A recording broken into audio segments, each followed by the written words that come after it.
is now 6 p.m. on April 4th, 2023, and I'm calling to call the City of Iowa City meeting to order. Roll call, please. Alter. Here. Burgess. Here. Dunn. Here. Harmson. Here. Taylor. Here. Teague. Here. Thomas. Here. All right, well, welcome everyone, and to everyone that is looking on virtually, welcome to you as well.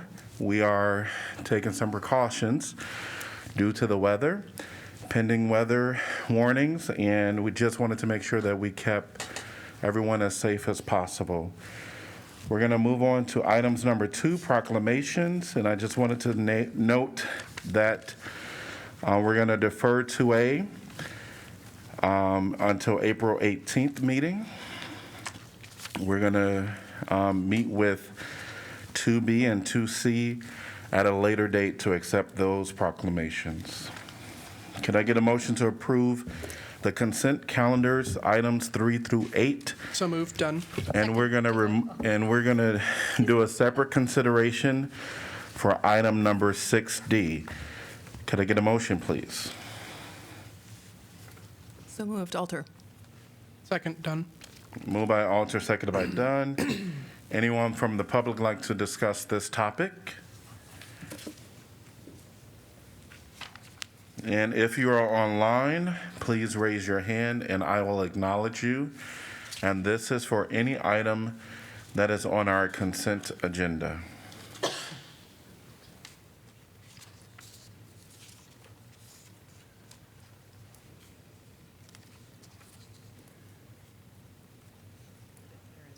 There is one. All right. Welcome. Please state your name and city you live in.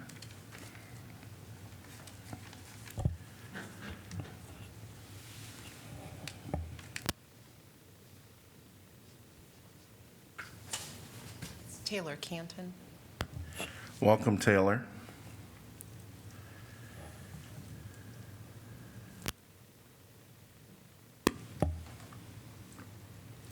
Taylor, can you hear us? You can speak at this time. Just so you know, I can't see the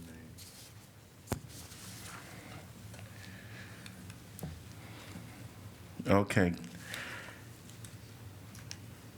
We just want to make sure that we can try to navigate the opportunity for the public to actually chime in. Oh, you have to deliver. He has to unmute. Oh, got it.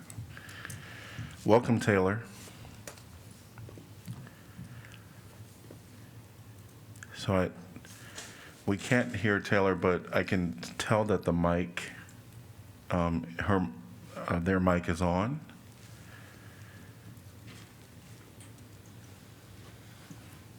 So we're just gonna take a minute to deal with some technical challenges.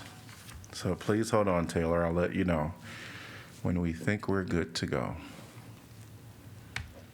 Try again. All right, Taylor, we're gonna have you try again. Welcome. Hello, can you hear me? Yes, we can hear you now. Hi.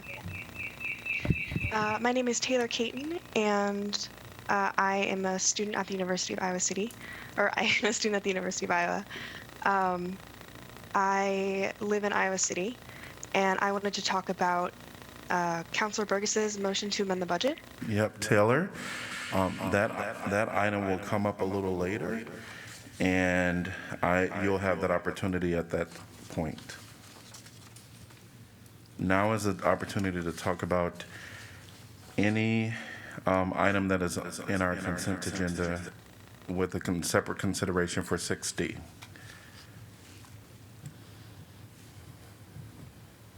Welcome, Noah. I see Noah's hand raised. Welcome.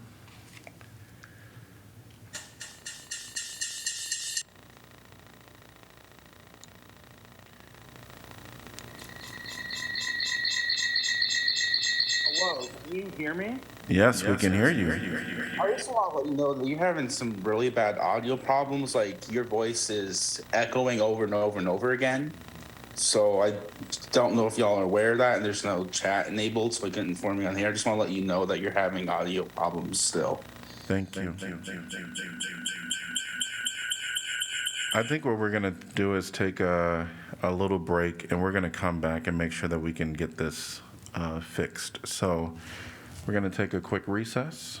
We should probably say how long it'll be so folks can log back in or zero back in. Do we want to say 10 minutes, or what's your thought, Mr. Mayor? We can, let's do 10 so that we'll allow staff time to run around. All right, excellent, thank you. All right, Does that need to be put to chat? so Are let's, we muted right now since? let's say 6:15.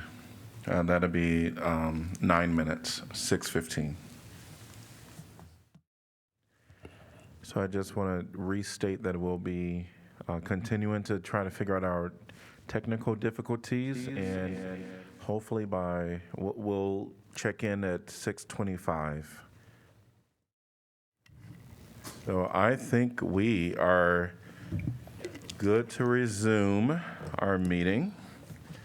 It is 6:25, and we had just had a motion to approve the consent calendar, and we were getting public comments from anyone that wanted to speak on any item that is within our consent calendar.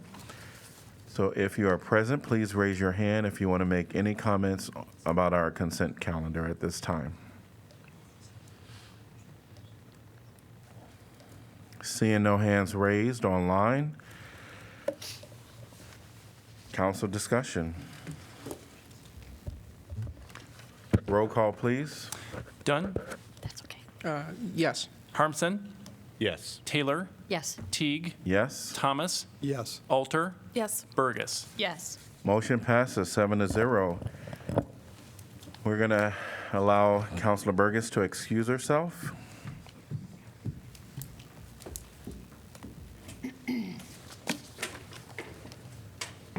Could I give a motion to approve consent agenda item 6D? So moved. Taylor. Second, done. All right, and anyone from the public like to address this topic? In 6D, I wanted to just clarify, or just note, that 6D is the loan agreement with the downtown district. Anyone from the public like to address this topic? Seeing no hands raised, and if you are on if you are not on Zoom and you're on a dial-in phone, you would press *9 to raise your hand, and I don't see anyone on a dial-in phone at this time. Council discussion. Roll call, please. Harmson, Yes. Taylor, Yes. Teague, Yes? Thomas, Yes. Alter, Yes. Burgess. Done. Yes. All right, motion passes 6-0 with one recusal from Burgess.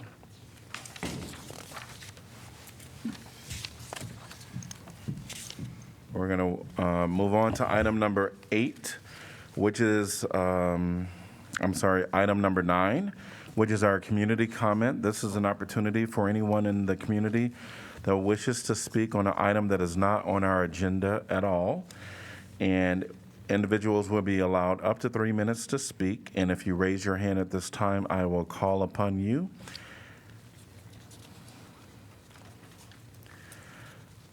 And I'm going to welcome, and sorry if I pronounced the name wrong, Suhi. Welcome.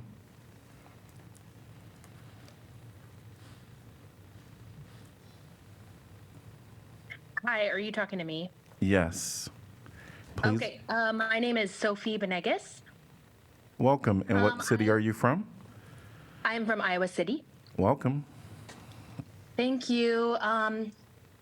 I wanted to speak with you all about Councilwoman Burgess's amendment to the general budget. Yes, and actually that is coming up in our agenda item. That is an item on our agenda, and that'll be 11B. And so I'll invite you back at that time to speak on that item. Okay, thank you. You're welcome. Seeing no other hands raised for speaking on items that are not, oh, I'm sorry, I see 2 now. Going to welcome Noah, followed by Dan. Welcome. Hello, can you hear me? Yes. Hello, my name is Noah. It's been a while. I did have a question for you, Bruce. Bruce, do you And- recall at the Capitol building where I spoke to you and asked you What city are you wanted? from, please? What city am I from? Yes. I'm from Newton originally, since you asked. Great. But so my question for you is, so you remember meeting me at the Capitol, well, not meeting, but seeing you at the Capitol building, and I asked you what you would do to ensure transit of housing, and you told me nothing. So I just want to know if you still stand by that statement. This is a question to you, Bruce. This is an opportunity for you to speak to the council on items that are not on the agenda. Right. I just want to know if you stand by your statement that you'll do nothing to ensure transit of housing. Any response? Or are you just gonna, okay. Seeing no response, I just want to reiterate that we have now gone at least 3 winters in a row without having, at the start of winter, without having emergency shelter available for the houseless community. And I think that's really sad, and that the city should actively do something about that to ensure people have housing, especially the marginalized. And I'm done with this section. Thank you. Welcome, Dan.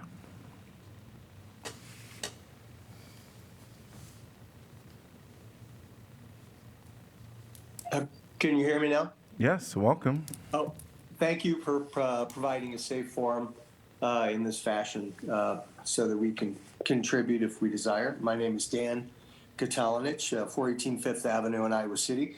I'm here with you tonight speaking in support of the need to preserve the current design layout and configuration of our beloved main pool at City Park. I'm hoping that the recent request for qualification recently passed by council will bring the third iteration of highly paid consultants who will actually be able to solve the riddle of our pool leak. And I hope even more strongly that leadership will listen to the unanimous recommendation of our own Historic Preservation Commission to, quote, pursue updates and repairs, not an entirely new design, unquote, for City Park Pool. A broad spectrum of the community has spoken loudly in support of City Park Pool and its current design. Furtive attempts to slow walk Parks and Rec's master plan toward a replication of Coralville's Aquatic Center are unwanted. We have our own identity in Iowa City, the birthplace of the butterfly stroke, and also home to the formerly largest indoor pool in the world, the soon-to-be going out of commission Fieldhouse pool. If some leaders wish to cast themselves as entrepreneurs out to compete with North Liberty and Coralville, let them do so with their own money, not capital derived from the citizens of Iowa City. Lastly, I would like to remind y'all that it was a tragic death of a little boy in the Iowa River in eyesight of Upper City Park that catalyzed the citizens to construct City Park Pool, the first pool constructed by the citizens of Iowa City. And it was driven by a desire for water safety, and that has to continue to be our passion and our mission. Yet, in spite of direction from former Coach Don Spellman of our city, city affiliates, Iowa City Eagles Swim Club, that the USA Swimming Foundation had renewable grants for swim lessons for minority communities. Leadership failed to act on that information and bring those funds to the city for the purpose of providing lessons for vulnerable populations. Our city has become more diverse, and this more diverse population drowns at a rate 3 times the general population. The essential format of City Park Pool has served Iowa City Thank you. well. Your time has expired. Thank you. Thank you. Anyone else like to give comment during public comment time on items that are not on our agenda? Please raise your hand at this time. Welcome, Harry.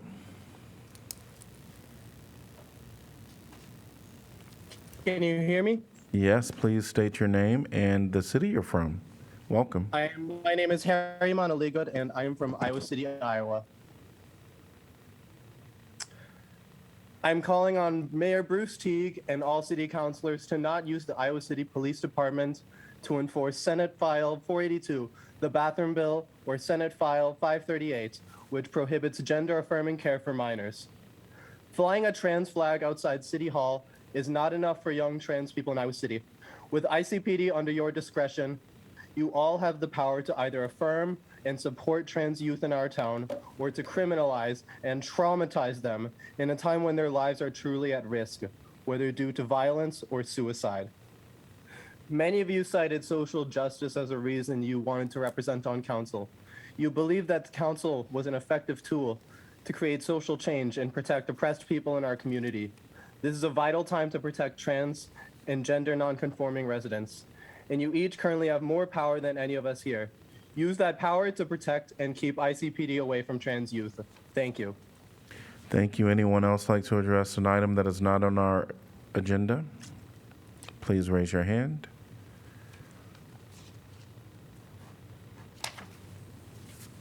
Seeing no one, we're going to move on to item number 10A, Planning and Zoning Matters. 10A is rezoning of JJR Davis 2nd Edition and JJR Davis 4th Edition subdivisions located between Mormon Track Boulevard and Dane Road Southeast. And I'm going to open up the public hearing, and we're going to get comments from our staff, Danielle. Welcome. Thank you, Mayor. This is Danielle Sitzman. I do need the ability to share screen if you'd like me to use the slides tonight. Host has disabled that at the moment. Upgrading her, it'll take just a... We're going to transition you over into a panelist, so just 1 second. Great. Looks like I have the ability now. Let me get this shared Great. and started.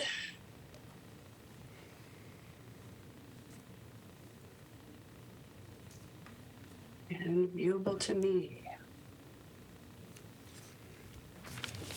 Thanks for your patience while I move some things around. That was intentional. You got me too. Okay, I think we're ready. Can everyone hear me okay? Yes. Yes. Okay, great. So the first agenda item tonight is 10A, rezoning. As the mayor stated, this is a rezoning for area located here on this slide, outlined in white. The area is southeast of Highway 1, east of Mormon Track, and west of Dane, southeast. The request is coming tonight from MMS Consultants on behalf of Billy and Otto and the property owners listed in the staff report. The request is to rezone the property from commercial office zone CO1 to intensive commercial CI1. It's approximately 13 acres in size. The proposed rezoning does not, because there's an imminent development proposal at this time as part of this rezoning. This shows the current zoning of the land. The pink is the CO1. On the next slide, you can see a little bit larger view of the neighborhood showing surrounding CI1 in gray as well. To the north is a blue area, that's P1 zone, that's the city of Iowa City's airport. And then if you look a little farther to the east where you don't see a color overlay, those are areas that are not located in the city of Iowa City. So that is Johnson County, unincorporated, and would be a county zoning at this time. So there are parts of this neighborhood that are in the city, but it is contiguous or touching the county unincorporated area. A little bit of background. I'll bring in this next slide, which overlays on top of all of that the subdivision process that's occurred and labels for the subdivision in this neighborhood, and just give you a little bit of background on the history of this land over time. So originally there was an annexation request by John Dane for land to be annexed into the city. That was in 2001. That annexation was deferred at the time because the land was not touching a border with the city of Iowa City and therefore could not be rezoned. There was a comprehensive plan amendment to include intensive commercial office uses to the future land use map for this area in 2003, and then a subsequent annexation re-request and a city zoning. The Dane proposal from 2001 was included in that 2003 annexation and rezoning, along with a lot more land. Approximately 150 acres was annexed in at the 2003 annexation. And that included a lot of the land north and south of Highway 1 in this area, west of the airport, including the Hargrave McAnally property, the Berg Auto Sales property, Rocks Roadhouse, if anyone remembers that, the John Dane and Davis properties, and the western portion of the Iowa City Airport, which were not in the city limits at that time. Following that 2003 annexation and rezoning, there was a preliminary plat, which is the J.J.R. Davis second edition shown here. That was conducted in 2005. That was for 4 commercial lots and an outlot A for future redevelopment and stormwater control. Then there was a special exception to allow PIP printing to expand. PIP printing is at 2650 here on this map at Mormon Trek, allowing them to expand the square footage of their light manufacturing above the at the time limit of 5,000 square feet. There was a site plan for PIP and a building permit for PIP issued in 2005 and 2006 for their construction. Subsequent to that, Iowa City did purchase land on the west end of the east-west runway. So what's now shown in that blue was purchased by the city of Iowa City. The Iowa City also invested approximately $7 million in sometime between 2003 and 2006. I don't have the exact date, but for the extension of Mormon Trek Boulevard. So the city invested in the expansion of Mormon Trek Boulevard in this neighborhood. The city also did change zoning code to remove office uses as being allowable in the CI1 zone. That was done in 2006. Then there was a final plat to subdivide outlot A of J.R.R. Davis II into 4 more lots, and that's what's labeled here as J.R.R. 4th edition. And then there was a rezoning request in 2007 to rezone the CI1 zone back to CO1. That was actually instead of the original request, that was the outcome of that rezoning, but the original request was actually to rezone it to another commercial district, CC2. Unfortunately, that request, when it came in for CC2, would have made PIP printing non-conforming. So through that rezoning process, the determination was that CO1 was actually a more appropriate zone at that time to allow for the owner of the land to look into additional possible development, but not make PIP printing non-conforming. PIP printing was also designated a personal service use in 2007. Then again in 2013, and bear with me, I'm almost done, the city of Iowa City again changed our zoning code, which happens.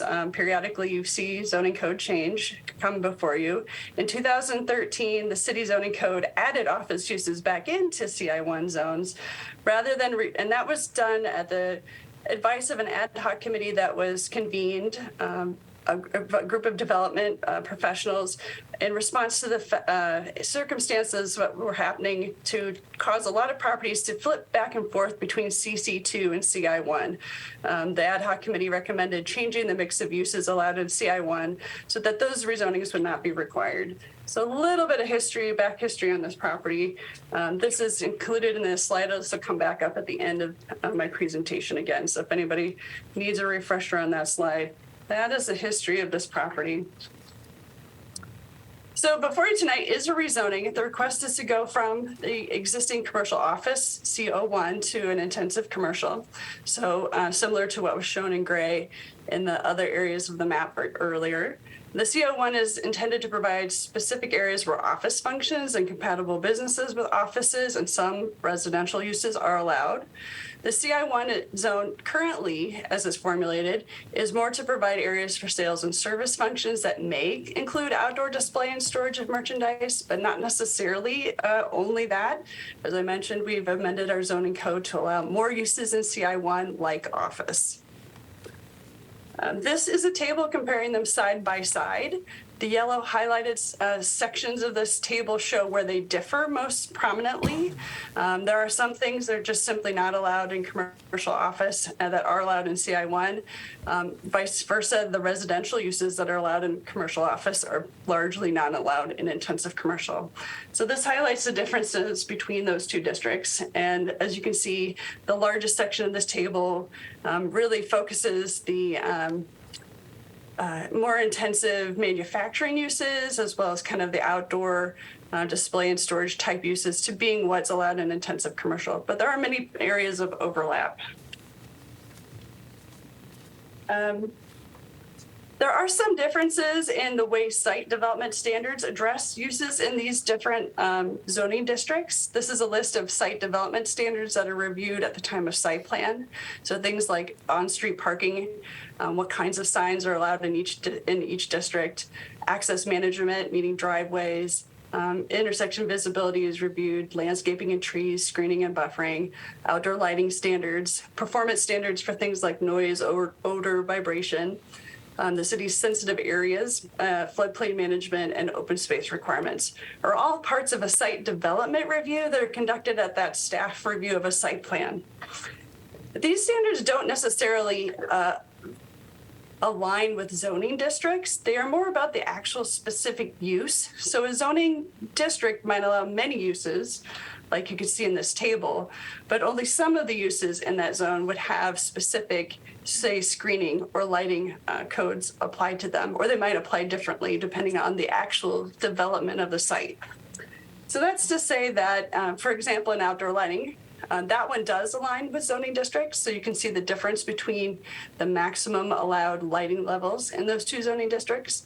But when it comes to other standards in the site developments section, like screening, they have to do with the actual use. So if you're in a CI1 zone, but you don't actually have any outdoor storage as part of your use, the screening requirement section wouldn't be triggered.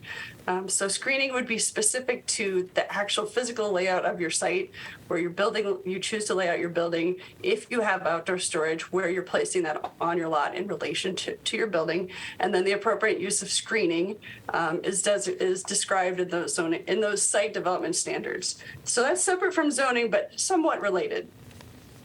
So back to this rezoning request, we have two standards that we always do review for rezonings. The first being consistency with the comprehensive plan. The proposed zoning is consistent with the comprehensive plan. The comprehensive plan points to the South Central District Plan, and the South District Central Plan was developed to really support the airport as a key feature of the city and to ensure that there's an appropriate mix of commercial, office, and intensive uses around the airport. Also looking at compatibility with existing neighborhood character. The neighborhood character, again, as expressed in the South Central District Plan, was really for a mix of commercial uses. Over time, Highway 1 has seen different pressures or interests for development, depending on strip development or office development or large outdoor development.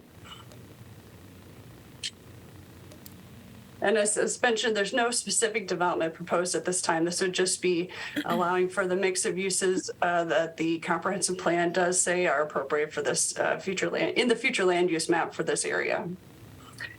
So as far as the next steps, again, this is a slide showing the key moments of the history of this property. Highlighted in blue is this rezoning, as I mentioned, rezoning it back to a zoning district, which it has held before. Which now does allow a slightly different mix of uses than at the time that was previously zoned that in the early 2000s. So the Planning and Zoning Commission did review this, and based on the relevant criteria, staff did recommend approval. That approval was upheld by the Planning and Zoning Commission. They're recommending approval tonight. There was a condition at the Planning and Zoning Commission described for this property. However, further research into the land records revealed that the dedication of right-of-way was not needed. So there is no condition on this rezoning as it comes before you tonight. And that concludes my staff report, and I'm happy to answer questions. Any questions for Danielle? Hearing none, we're going to open up opportunities for the public to discuss this topic. So please raise your hand if you want to comment on this topic.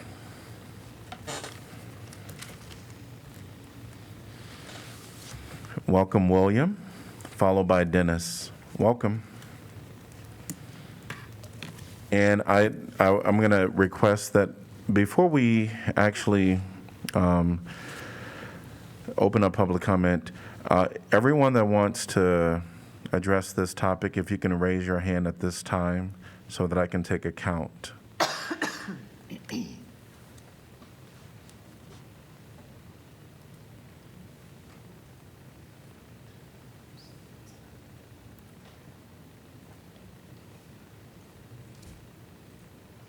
Okay.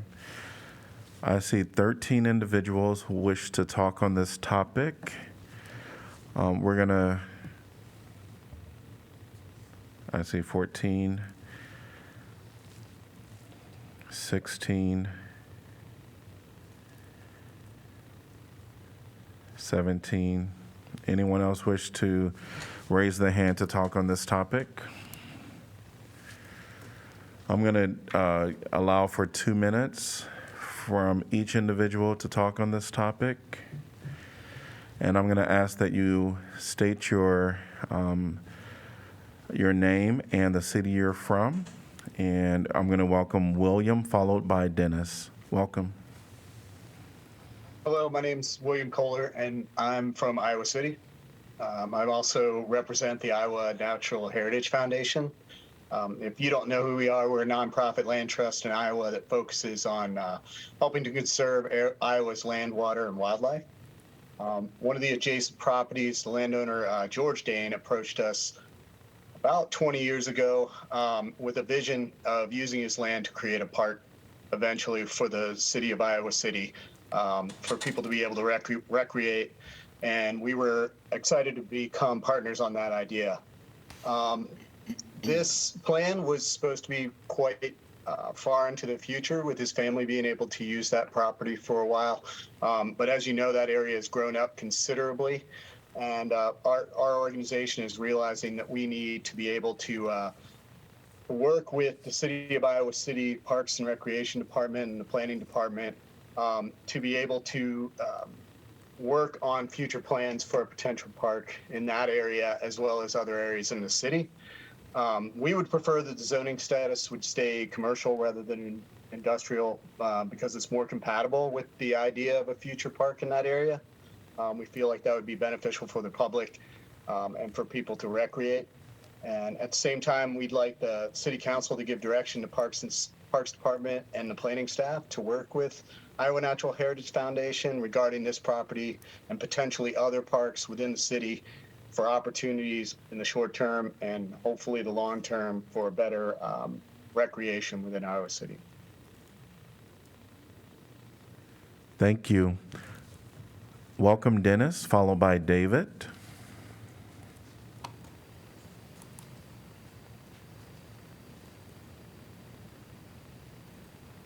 Good evening, Mayor Tig and members of the City Council.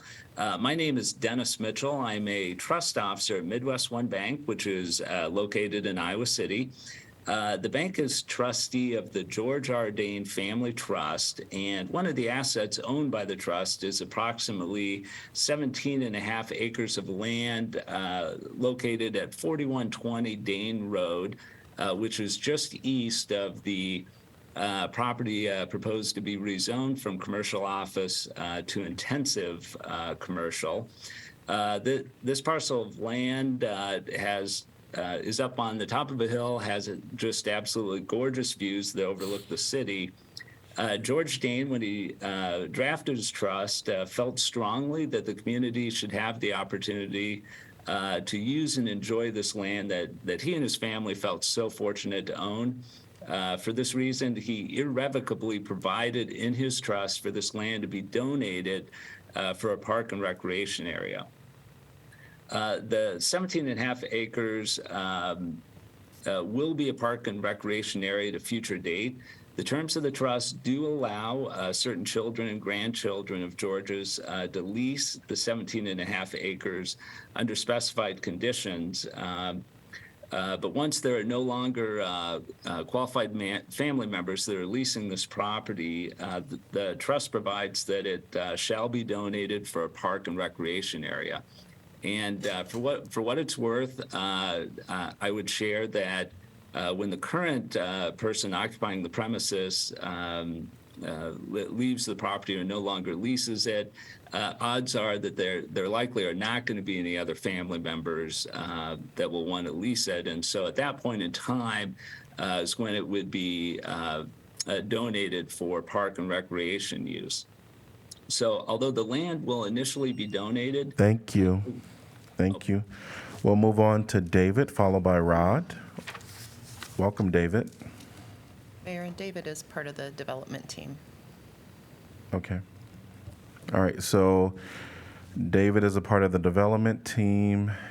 Sorry, I wasn't aware that he was going to speak earlier. So, David, you will not have a time clock. Welcome. Thank you very much. I'm Dave Larson, and 277 Hickory Street, Kelowna, Iowa. I live out in the country. And just wanted to, on the behalf, and I think PIP Printing, I think they're on here too, and will say something in regard to what their feelings are in regard to this. I'm speaking on behalf of the Davis family, who are currently out of town and are definitely in approval and have a part of this land that's currently we're talking about. I'm also talking in regard to the Schottenkirk company, who had purchased this property and now feel the need to sell it. Also, I'm talking in behalf of the John Dane family, which is George Dane's brother, who has passed away, and John Dane as well. And their family has approved, and their house, John's house, is straight east of the land that we're talking about. So they actually are in probably more direct path to their view than the George Dane family. So they are in approval of this as well. So we did originally, as I think was said, was that it was originally CI1 zoned. And then when PIP came, at that time, the city staff thought it would be better if they took an office zone. So then we went back and changed the zone for PIP to go in there. Well, now, since the other rezoning that has taken place in 2013, I believe somebody said, PIP does qualify to be in the CI1 zone, and it offers a tremendous amount of more opportunity there with restaurants, banks, so forth and so on. You can read in some of the information that was given to you by the staff. So I also have an interest in the development. I was originally part of the development team and do have an interest in it as well. So that's basically it. Any questions that you might have? One of the problems with the CO zone currently, the market for office buildings is not as great as the CI1 zone would be. People aren't building the offices like they used to. People are working out of their homes, so it makes it a little more difficult. The marketability of a CO zone is not as great as the CI zone. So I think that's it. If anybody has any questions, I'll be glad to answer them. David, is anyone else from the development team wanting to speak before we continue with public comment? I don't believe so, other than PIP, but they would be part of the public. MMS, I'm here in their stead. Okay. Once we end this opportunity with any of the developer team, then we will not have any more comments by the development team unless the council asks questions within their deliberations. Sure. What, am I off? Any questions by councilors? Hearing none, thank you, David. Okay. We're going to reopen the public comment. Sorry, I wasn't aware that we had a development representative here today, but we're going to continue with public comment. We're going to welcome Rod, followed by Timothy. Please give your name and the city you're from. Welcome. Hi, this is Rod Zittler. I'm from Iowa City. Mayor Teague and City Council, thank you for the opportunity to speak before you. I would like to voice my opposition to the rezoning application before you today.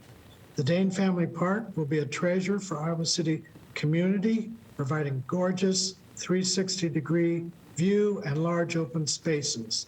The future park is set in stone, and the city will have the opportunity to run it as a city park. The City Council should absolutely take this future park in consideration as it considers the rezoning application before it today. The current CO-1 zoning is more compatible with the adjacent future park and provides buffer between the future park and intensive commercial use further to the west and south. Buffers between different types of land uses are paramount for good planning and zoning. The comprehensive and district plans also emphasize the importance of such buffers. The City Council should deny the rezoning application so that the buffer is not lost. Otherwise, the future park will be negatively impacted by increased light and noise pollution, as well as litter and traffic. Furthermore, both the comprehensive plan and the 2017 Parks Master Plan emphasize the need to proactively guide development around parks and open spaces and to ensure lower income areas have access to parks. Preserving and protecting the future park will further these aspirations set forth in both plans. But the Planning and Zoning Commission did not have the benefit of all this information now presented to you, and if it did, it may have reached a different decision. I want to thank you for allowing me to speak to the council. Thank you. Welcome, Timothy, followed by Steve. Please state your name and city you're from.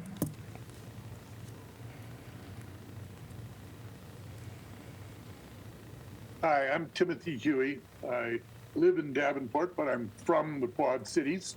I'm retired from Scott County as planning director there for 25 years, but I have more than 30 years experience as a land use planner. So I'm very familiar with this process, and I speak on behalf of the Dane Family Trust. Zoning can accomplish many things, but the essence of zoning is the separation of incompatible land uses, which I would point out is just what you are faced with in this case. But zoning is also a balancing act of competing interests. When does the public interest outweigh private property interest? What if what is good for the community is not the best for the property owner? That is the decision you are faced with here.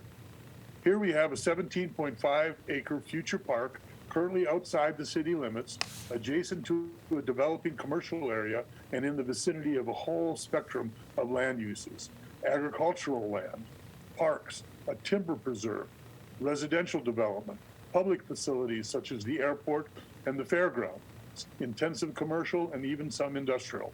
This is obviously an area where the separation and buffering of incompatible land uses should be carefully considered. The current pattern of development in this vicinity of this rezoning already impacts this future park property. Bright lighting, congested on-street parking, and traffic are obvious negative impacts on a park use. The current zoning of the subject property would allow an office use, and such an office building would be a better buffer between the park property and the car dealerships on the other side of Morgan Trek Boulevard. Careful reading of both the IC 2030 comp plan and your South Central District plan show many provisions applicable to the current request and all the future development in this area. The specific language of the district plan states buffer Thank you. areas are proposed to. Thank you. Welcome, Steve, followed by Emily.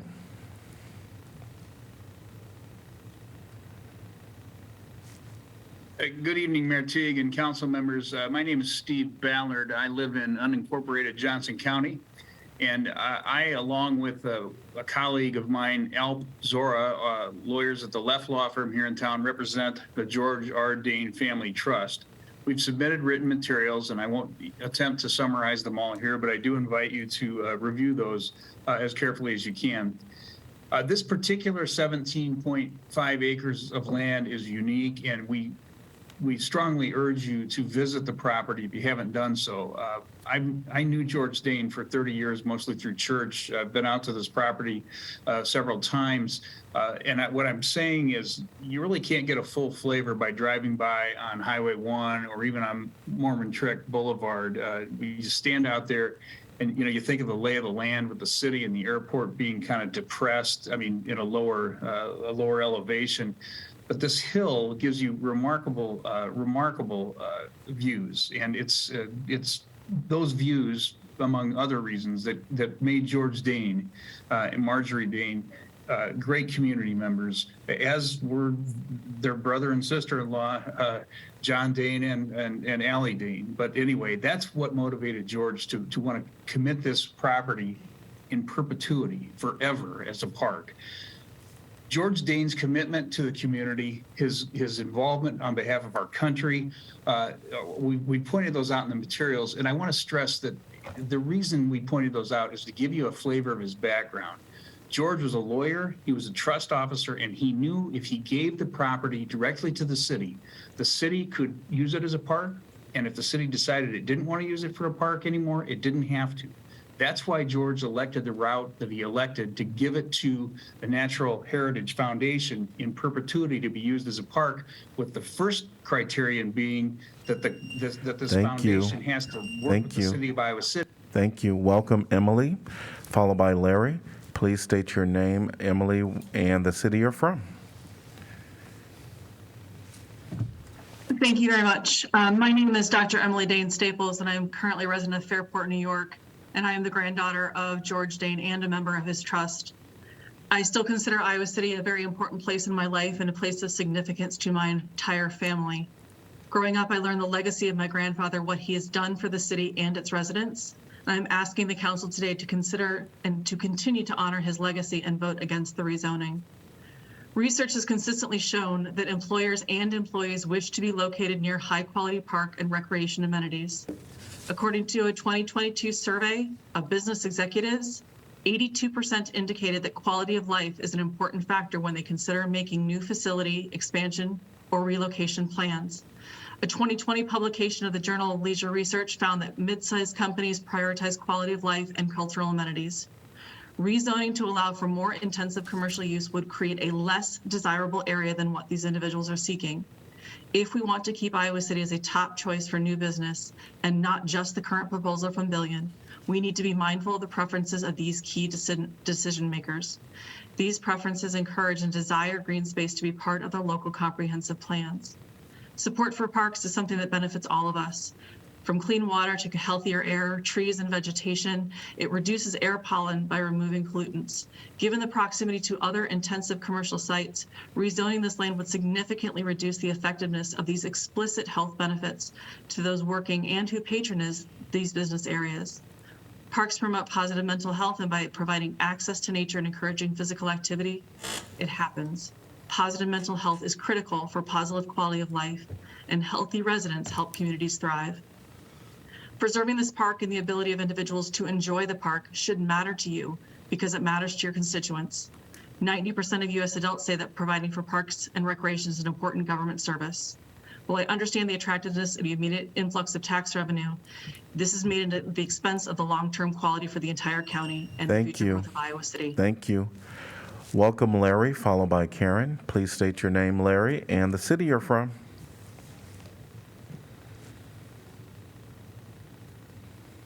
You're on mute, Larry. Unmute. I'm sorry. Can you hear me now? Yes, welcome. Yes, this is Larry Ellingson. I'm from Iowa City. Just recently, my wife and I had the privilege of going up to this property and actually driving up to the Dane's property and observing exactly where this park was designed to be by him and what its purpose was. And also, from up on top there, when you look around, you can see the encroachment, significant encroachment of the auto industry and their lighting. And the philosophy is, when I first moved here to Iowa City, I moved by City Park, and my daughter loved that park. And even though it was near the university, it wasn't encumbered with a lot of highly commercial properties, which is what the C1 rating does. I'd like to keep it like it is. George Dane's whole purpose was to have this be used by all of us in perpetuity. In other words, for generations and generations and generations. And I would love to take my grandchildren to this property when it is a park and not have it be surrounded by other facilities that aren't congenital with having a park. And that's what I'd like to try and do. And I would really highly recommend everyone that has involved in this decision-making process to go up to this park and look and observe and see what can be versus what may be if you allow this to happen. I am definitely opposed to this change in, changing it to the C1, and I would like to keep it like it is. And I appreciate you listening to me. Thank you very much.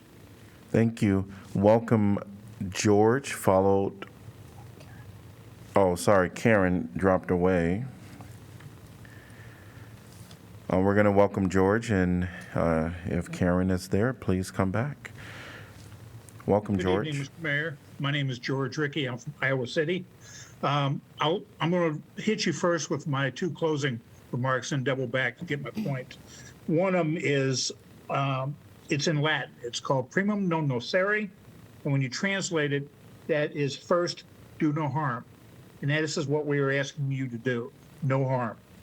And finally, from the old Joni Mitchell song, Big Yellow Taxi, don't it always seem to go that you don't know what you got till it's gone? They paved paradise and put up a parking lot. George Dane provided the property in hopes that this would be a park enjoyed by generations of Iowa City residents and visitors. I would ask that his wishes be honored and that this rezoning request be denied. If the requests were granted, it would greatly reduce the scenic nature of the area and potentially replace it with a commercial enterprise with a lot of noise, bright lights, and other detriments. There are many pleasant uses this land could provide when featured as a park. So again, I ask that you deny this application. Thank you very much, Mr. Mayor. Thank you. And I just wanted to make sure that Karen Cubby or Emily Dane Young, if you all wanted to speak, now would be the time. Once I close the public hearing, we would not reopen it.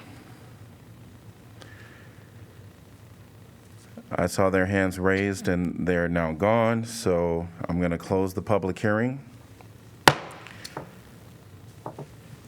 And we're going to go to, sorry about that. Can I get a motion to give first consideration? So moved. Alter. Second, Burgess.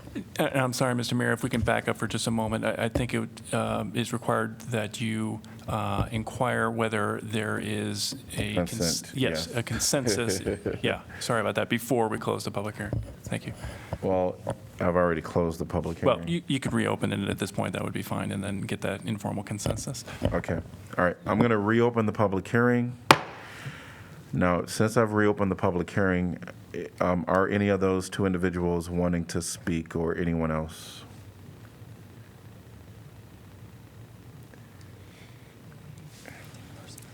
So, David, you've already spoken as the developer team, so we're not going to go back to allow that opportunity at this point. Anyone else from the public like to speak? Seeing no one, and before I close the public hearing, I do see Emerson. I'm going to allow Emerson to speak at this time. Welcome. Give your name and the city you're from. Hello, my name's Emerson Clever. I live in Iowa City. I was just hearing that lots of our community members here want to keep a park open. And I'd like to say that providing green space to communities is hugely important for environmental justice in our community. I think if Iowa City wants to assert itself and align itself with sustainability and resilience to climate change, that keeping green spaces open will be hugely important. I think that's all I have to say. Thank you for giving me the opportunity to speak. Thank you. Anyone else like to address this topic before I close the public hearing? Seeing no one, just want to ask the councilors if they're inclined to support P&Z's decision on this. And their recommendation, just to make sure. Yeah, so. To clarify, is to rezone it. That's their.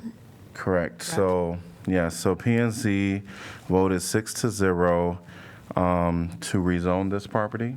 And so if we are not inclined to support P&Z, then just by a showing of majority not supporting P&Z decision to approve this, then what we typically do is not close the public hearing.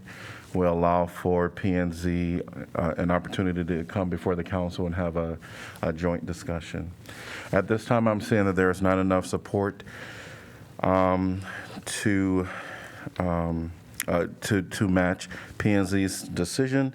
So I'm going to ask for a motion to defer until our next meeting, which is April 18th.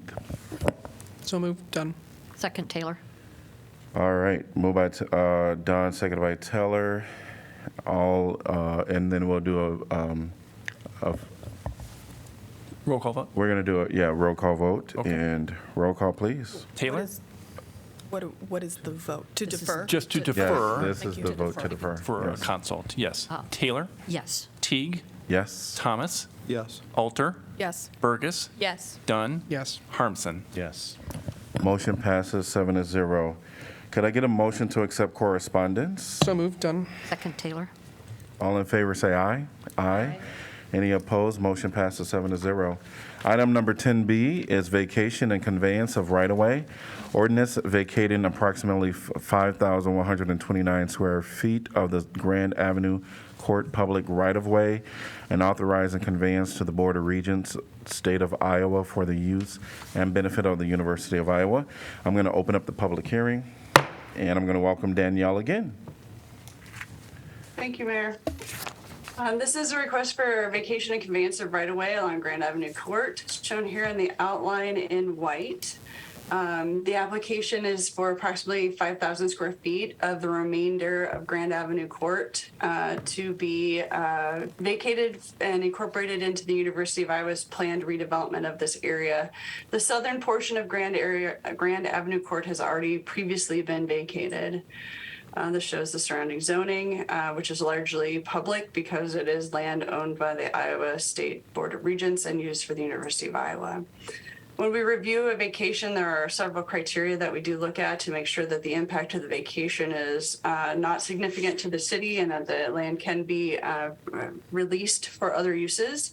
In this case, we reviewed what is remaining on Grand Avenue Court and what the city's interest in that would be, and have found that there's no reason to continue to own this right-of-way for that purpose.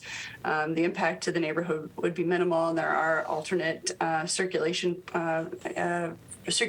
ways for pedestrians, regardless of what this redevelopment may occur. There are some conditions associated with this vacation to ensure that until such time as redevelopment occurs, that there can be safe maintenance of the things the city does provide, such as fire service. So those were incorporated into the proposed approval that was brought forward to Planning and Zoning Commission. So as I said, mentioned based on that the review of relevant criteria, staff did recommend vacation. The Planning and Zoning Commission at their March 1st meeting also concurred with that and voted 6-0 to support the vacation. Retaining the access easements for fire and emergency protection and utilities are all things that can be done outside of this approval. So if, for example, the university's plans for demolition were to progress to the point where we no longer needed to secure those easements, that could be negotiated outside of this agreement. So that is it for staff report, and I believe the applicant is available on this evening's Zoom call and may want to address you as well. Great, thank you. Any questions for staff? Seeing none, we're going to invite David, who is representing the U of I, who is the applicant and developer. Welcome, David. You're on mute. Good evening, Mayor Teague and council members. Can you hear me? Yes, welcome. Thank you very much. David Keft, University Business Manager and Director of Real Estate for the university.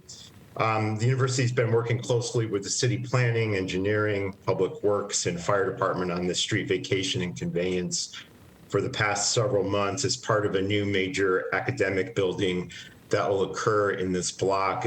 The map that Danielle showed, there's a surface parking lot in the southwest corner of this sort of block that will become a large academic building. It's a $225+ million investment in a new academic building that will house 3 major programs for the university: the top-rated speech and communications disorder program, the top-rated physical therapy program, and our health and human physiology program. It's a 200,000+ square foot building that will begin construction this summer. This is one of a number of major enabling projects to make way for a new inpatient bed and surgical tower for UIHC that we've been working on a 10-year master plan to get to this point. I'm happy to answer any questions that you may have. Thank you. Thank you. Any questions for David? Thank you, David.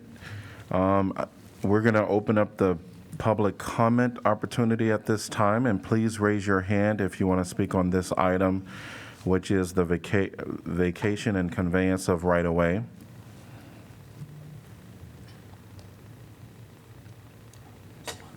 Welcome, Olivia. Please state your name and city you're from. Mayor, and what are we doing with the time limit? We're going to move the time limit to 3 minutes. Welcome.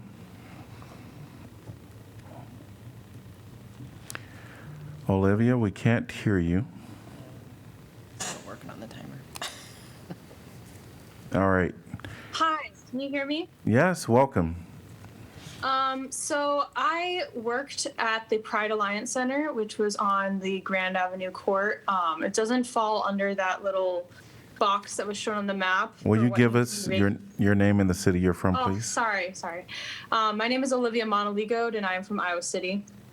I worked at the Pride Alliance Center at the University of Iowa while I was in college, which is on Grand Avenue Court, but it's not in that zone that must be vacated. But from what I know, they are not operating, probably due to this. I'm wondering how, once everything is built, how this will affect functions for the Pride Alliance Center. That's it. Thank you. Anyone else wanted to make comment? And David, sorry, I've already allowed the applicant to speak at this time. Anyone else want to make comment from the public? Seeing no one, I'm going to ask council if they're inclined to vote with P&Z. Yeah, that one's not needed for this item. Thank you, Mayor. Okay. All right. Even though they voted 6-0. All right. I'm going to close the public hearing. And can I get a motion to give first consideration? So moved, done. Second, Thomas. All right. And council discussion.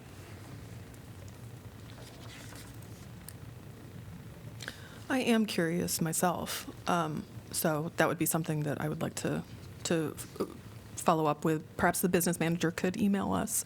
I would just be interested in what the situation is with the Pride Alliance Center. I wasn't quite sure from the public comment about whether it just means that it's not being used. Is it going somewhere else? So if there can be any explanation on that, that would be fantastic. So email is wonderful. Thank you.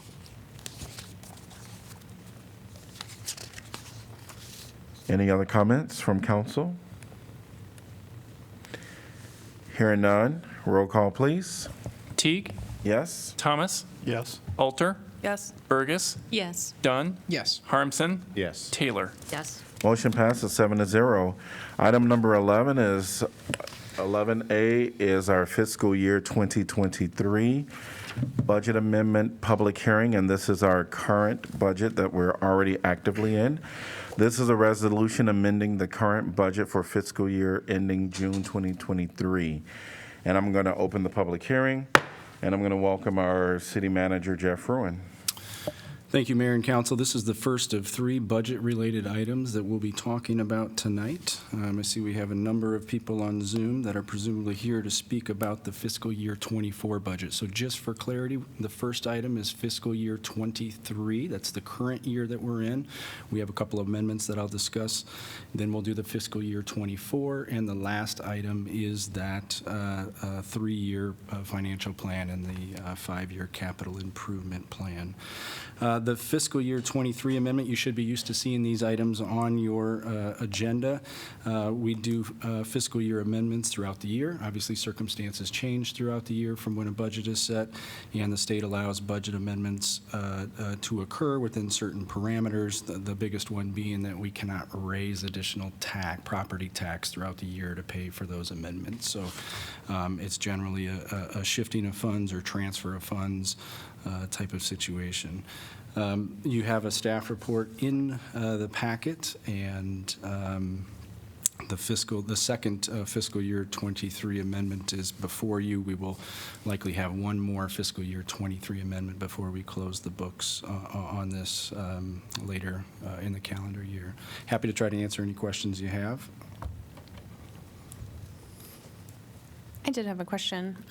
So relating to the reasons for this kind of amendment, the memo from Nicole sets forth kind of what you were just explaining, Jeff, the different sort of purposes of truing up the budget, if that is a correct way to put it. Yeah. Like an emergency situation, a transfer from contingency, if you got more revenue and then expended more because more revenue came in, or carrying over from a prior approved budget, right? So can you just explain if that is the same or different than amending a budget that hasn't yet been approved? Maybe I can ask you to restate that. I'm sorry, I'm not following that question. Yeah, so, okay, Eric, maybe you can help. Right, I think I might be able to jump in. So this item, the fiscal year 23 budget amendment, is a process by which cities can amend their budgets for a specific and delineated list of reasons that are listed by statute. That is not limitless. That is the reasons for making the change of transfer of funds and so forth. Whereas the kind of amendment one would offer for a as yet unapproved budget, i.e. the next item, is not limited. You folks can do what you want for that, with one caveat about the state requirements or the state's position on needing to republish notice on the budget if there was to be a change that would increase any budget line. Is that responsive to your question, Councilor Burgess? It is, and let me just kind of play that out. So if an unapproved budget had a reduction in a particular line that then increased a fund balance, down the road, we could transfer from that fund balance. Is that right? Yes, that's absolutely correct. Okay. And sort of to flip it the other way, if we didn't reduce a fund balance, would one of these reasons be allowed to later reduce a particular line in an already approved budget. Sorry, I lost you on that last part. Give me the beginning of that premise. Sorry. Sorry. I just had to say, for once, I understood that. Okay, so the already approved budget. Right. Okay, could we come back and amend the already approved budget to reduce a particular line, a particular category, hypothetically public safety? Could we reduce that line after the budget is approved if it wasn't for one of these reasons? Oh. No, if I'm understanding your question correctly. Again, to amend an already approved budget, there is a specific statutory list of reasons and things you can amend. Is that your question? Right. And your hypothetical is that the amendment council wishes to make is not among that list? If that were the case, we couldn't come in and amend an already approved budget for any reason other than the 4 that are listed. I don't remember that there are 4. I'll trust you if you've In read the them. memo, there's, okay. there's 4. Well, it may be the 4 that are present in this budget amendment. I'm not sure. I would need to pull the statute, and I will quickly do that here so that I know. But if the note of the question is, can we lower it after the fact if it's not on one of those statutory items, then the answer, of course, is no. I'll see if I can pull that statute here quickly while you continue to discuss to see if I think the amendment you're discussing is one that would have to be done now before the approval of the next budget, next item. Is that? Okay. Well, once we get to the next item.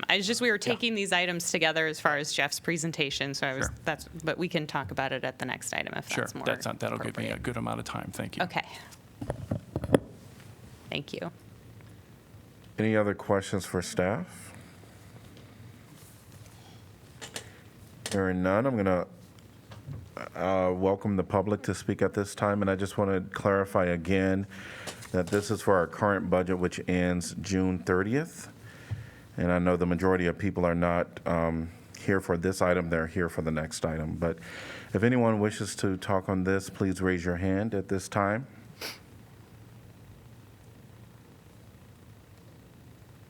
Seeing no one in the public wanting to talk on this item, I'm going to close the public hearing. Could I get a motion to approve, please? So moved, Thompson. Second, Thomas. Moved by Harmson, seconded by Thomas. Council discussion. Roll call, please. Thomas? Yes. Alter? Yes. Burgess? No. Dunn? Yes. Harmson? Yes. Taylor? Yes. Teague? Yes.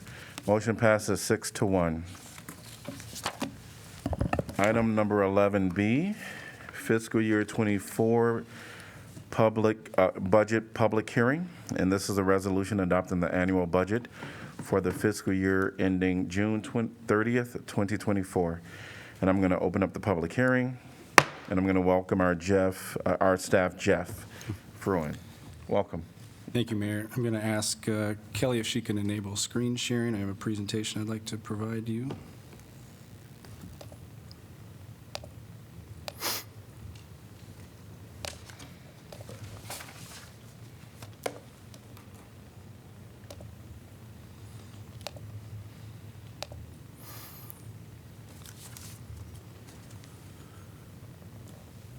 Okay, Mayor, Council, members of the public, it's my privilege to be able to speak to you tonight about the fiscal year 24 budget. I've got about 20 slides to go through. We'll try to go through them quick. I know there's a lot of folks that want to share some thoughts. We're going to start with the budget review and adoption schedule.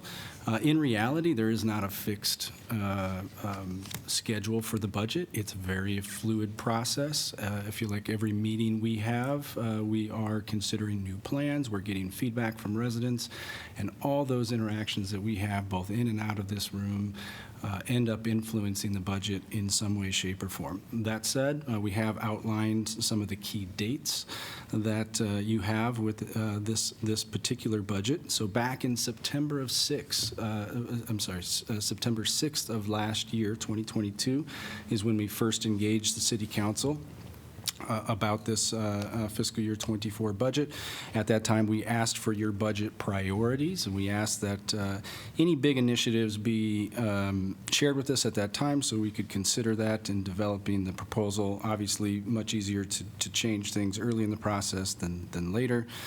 We released our budget to the public on December 21st, and the council had their full-day operating budget review work session on Saturday, January 7th, where you heard from all of the department directors about their particular budgets.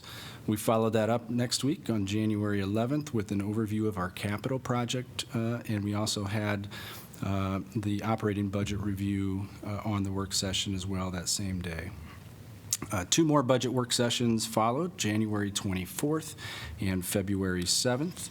Also on February 7th, there was the setting of the public hearing for the maximum property tax, which you held on February 21st. And then we are here on April 4th after you set the public hearing on March 21st. So you can see quite a bit of budget activity over the last last several months. So we spent considerable time in those meetings talking about some of our financial challenges. In reality, those weren't new to you. We talked about those in strategic planning. They've been forecasted to you in previous budget presentations as well. Some of those are highlighted here. We did go in more depth in our budget review sessions, but we obviously have the phase out of the 23 state commercial and industrial backfill. That was about $1.5 million at its peak, and that is being phased out. That's state support that we will no longer get from their tax reform about a decade ago. They also recently, that they being the state of Iowa, introduced a new property tax credit backfill that we expect to be phased out over the next several years. Again, just revenue that is fading from our tax base.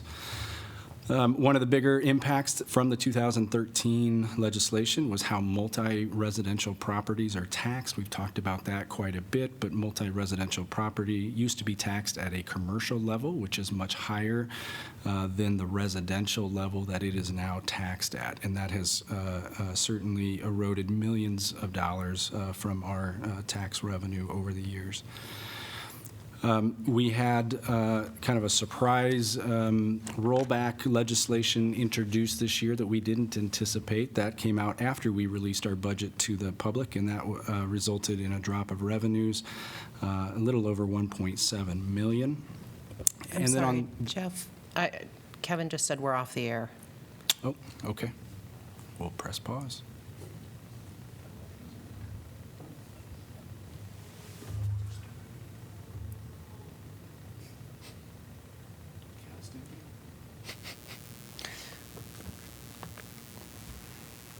So if the public can hear us, we're going to just take a little break and come back as soon as we can. We understand that we are not on social media at this time. It looks like I lost power where everything goes out. So right now, we've got nothing. Okay, Nicole says we're still live on Zoom. We're still live on heads up. Zoom for everybody here. Are we live on Zoom? That's what we're hearing, live on Zoom. Okay, but we've lost YouTube and we've lost Channel 4 and we've lost Facebook. I'm gonna run over there real quick and see if I can bring it back. Okay. Okay. Take a pause. What's the weather look like? I think what we'll do is we'll go ahead and take a 10-minute break. We're gonna come back we'll come back at 7:50.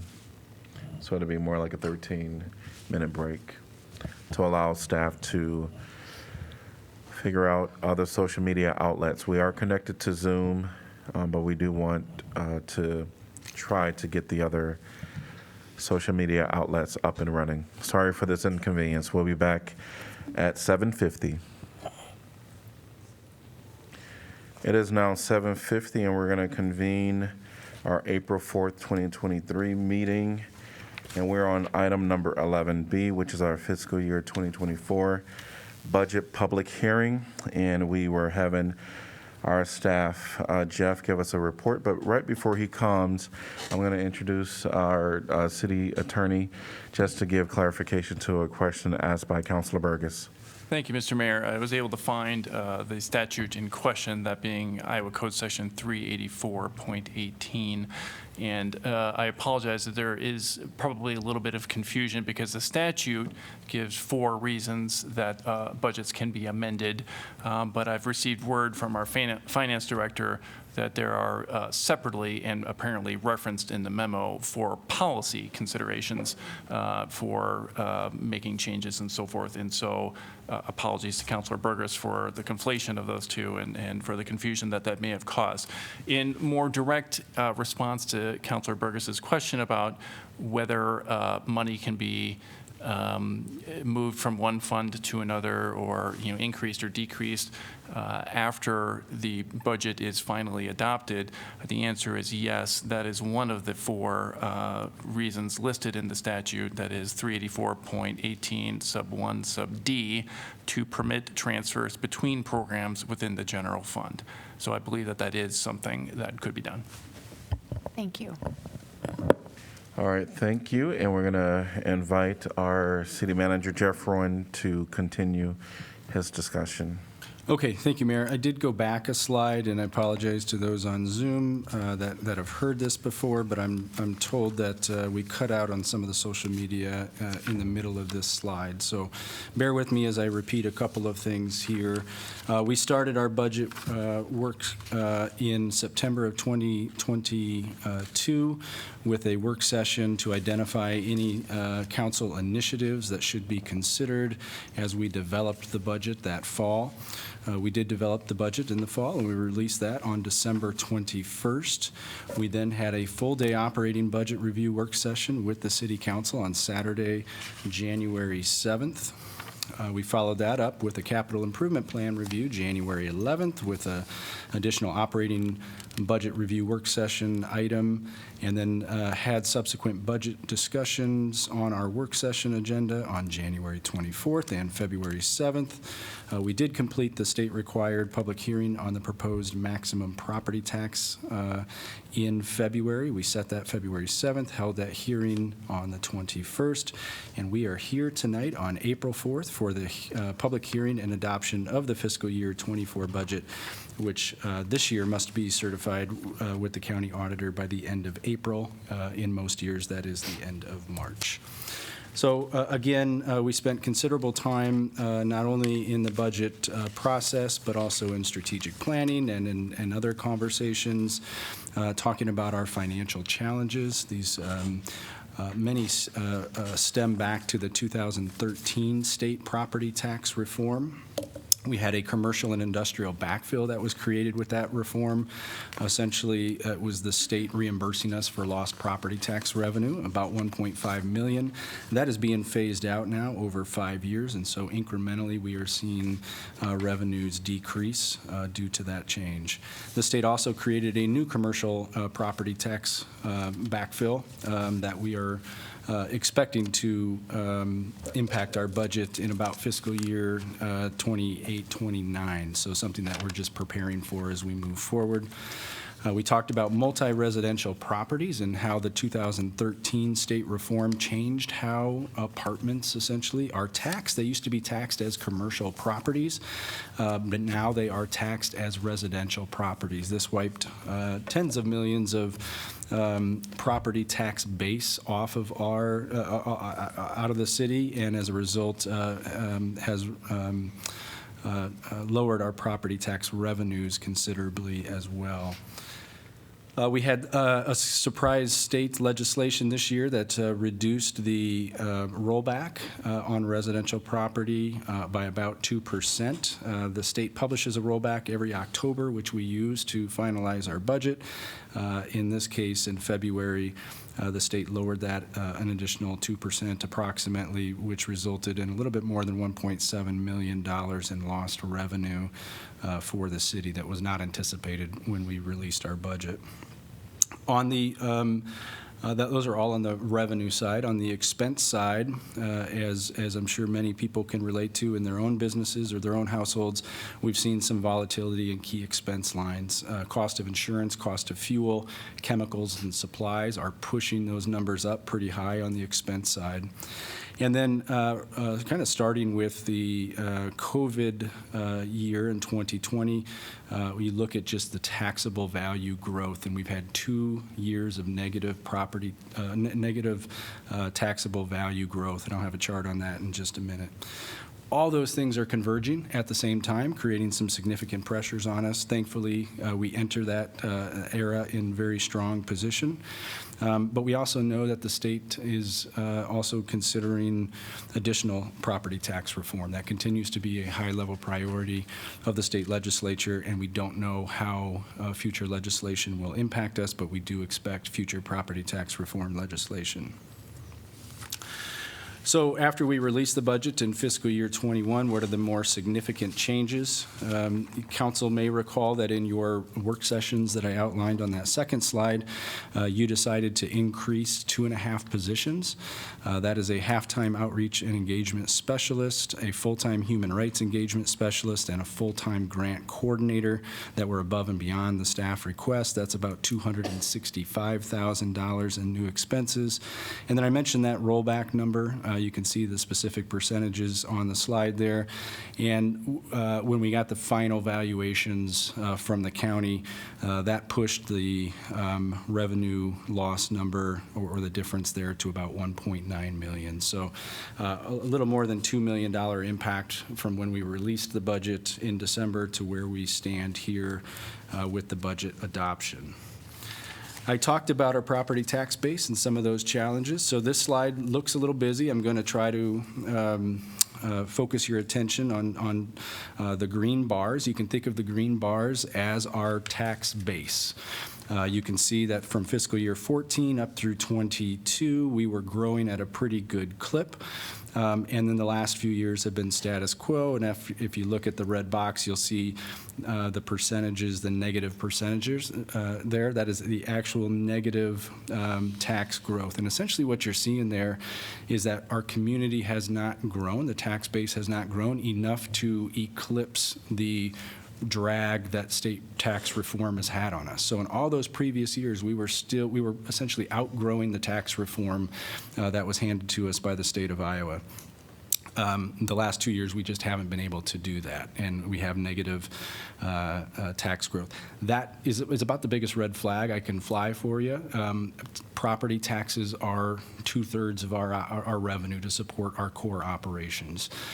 We cannot continue to offer status quo services if we do not see increases in our tax base. So this is certainly something, a trend that we need to be able to turn around.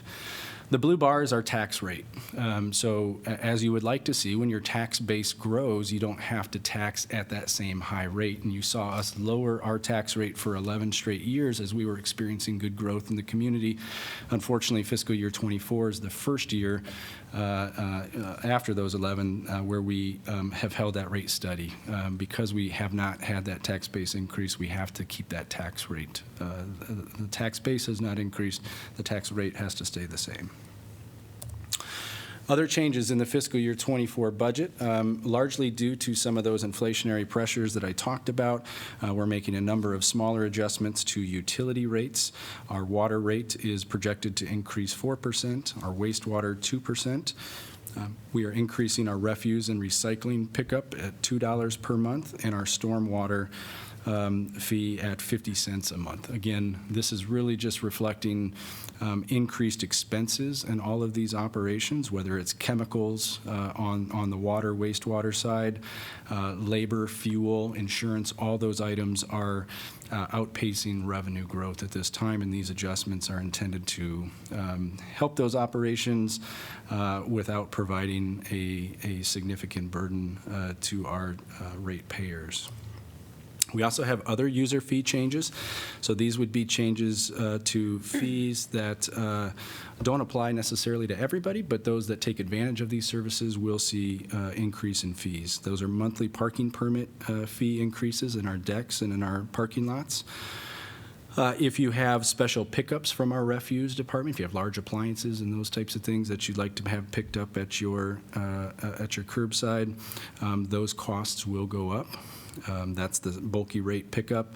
The 24-hour tag rate is for those are charges to people that put out those types of things without scheduling the pickup. If you just put stuff at your curb and we notice that it's been sitting there for a while and we have to pick it up, that's an additional cost that we charge to the property. Landfill fees are going up. If you access landfills, you'll pay a higher tipping fee, whether you're a resident of Iowa City or a resident of Johnson County. And then we're making some smaller changes to the rental rates at the Eastside Recycle Center education room that we have out there for rent. Those rents have not been increased since we opened that approximately 10 years ago. We like to share this graph. This is just the annual financial impact to residential households. It basically takes the property tax component and those rate increases, those utility rate increases I talked about. Overall, it's about a 3% increase year over year, which is I think is a good number considering all the pressures that we're having on our expense side in those operations. But you can see that over the previous 6 or 7 years, we've been able to keep that number at a much lower rate, and we hope to be able to get back to that with future budgets. So on the positive side of things, what does this budget invest in? Clearly, I can't cover all $200 or more million that's covered in the budget, but some things that I think are related to your strategic plan that I'd like to call out. We reported to you that since fiscal year 18, we've spent more than $10.7 million on affordable housing efforts. That does not include our voucher programs that we run. That is separate from those. And this budget continues to build on that effort. And at your work session, you talked a lot about the comprehensive plan, redoing that, and with one of those goals being to try to create more affordable housing opportunities. We have the consultant dollars to start that process in the fiscal year 24 budget. When we look at the mobility, this budget invests in roadway maintenance, road diets, bike lanes, trails, and pedestrian accessibility projects. It also sets the stage for a conversation we hope to have with you very soon about a pilot for zero fare transit. And hopefully will give us the ability to add additional electric buses to our fleet. It utilizes the ARPA funds to bolster the economy through intentional building of support systems for underestimated small businesses. You're aware of the $4 million grant program that was recently announced.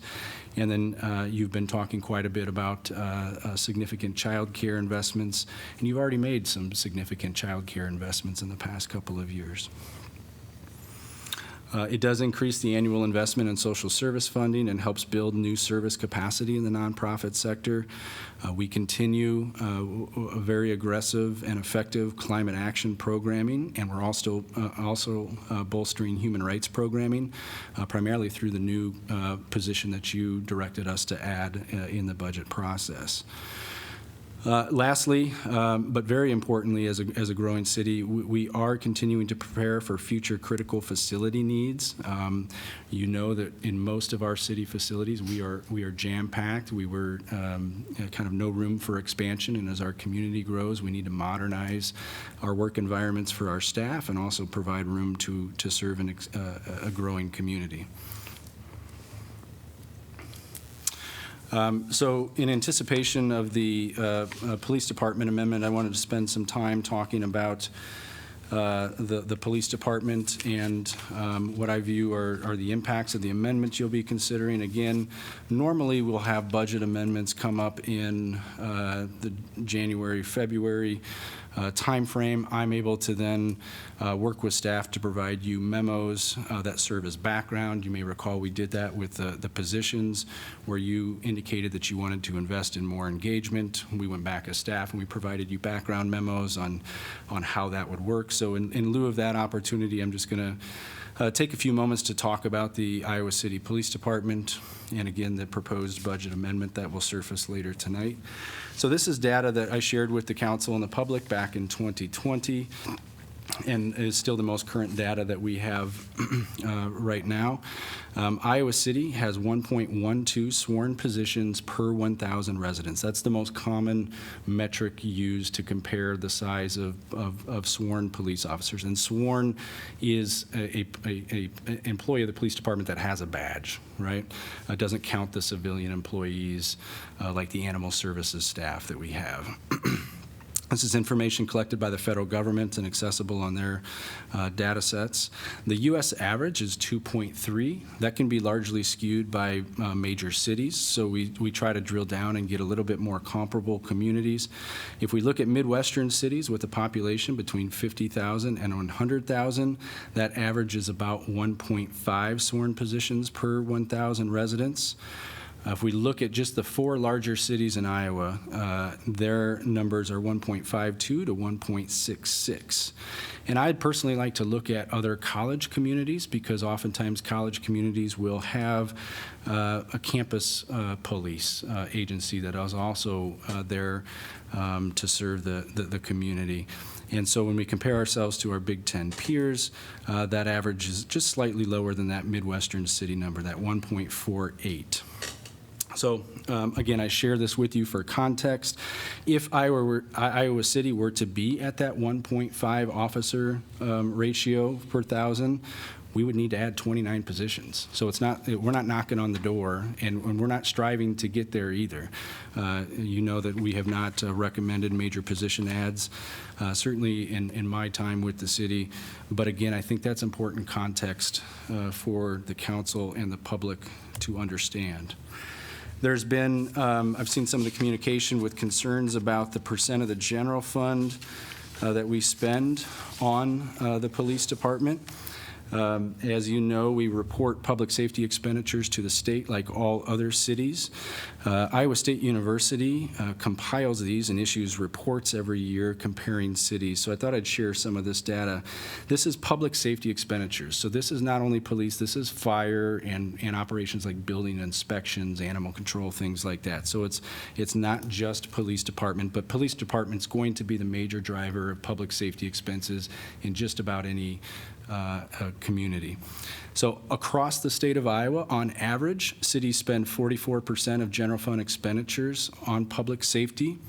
If we just look at similar sized communities in Iowa, the Iowa State University reports that the percentage goes up to 51%. And in Iowa City, we currently sit at 39%, and that's again our FY23 our FY23 budget. I personally believe we provide fantastic public safety operations to the community. I think we do so very efficiently, and we also do it at minimum staffing levels. And that goes for both police and fire, and I'd throw building inspections in that mix and animal services in that mix as well. There's been some, obviously, focus on the police department budget. And steep or sharp increases in the budget. I thought we'd just look at a 7-year history on the police department budget. You can see those listed out there. Again, that 24 number is a proposed number. That's what you're considering tonight. You can see that we range from 1.5% increase, which was the fiscal year 23 increase, up to the highest, which is what you're considering, that 5.8% increase.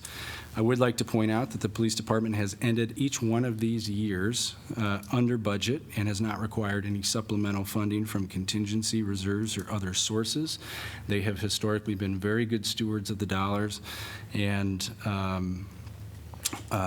spend what they need to provide the services to this community. The average across those is just under 4%. If you're trying to do some math there, it's just under 4% average annual increase. I personally don't believe that's a sharp increase, especially when you look at the cost drivers in our budgets. In the police department budget, like many city services, we are about 85.5% personnel. Just track those expenses. It's wages and it's benefits, like insurance.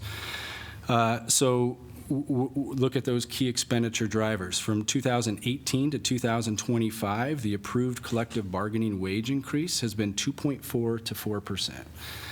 And then there's eligible steps. If you hit certain employment milestones, you may get an additional merit step.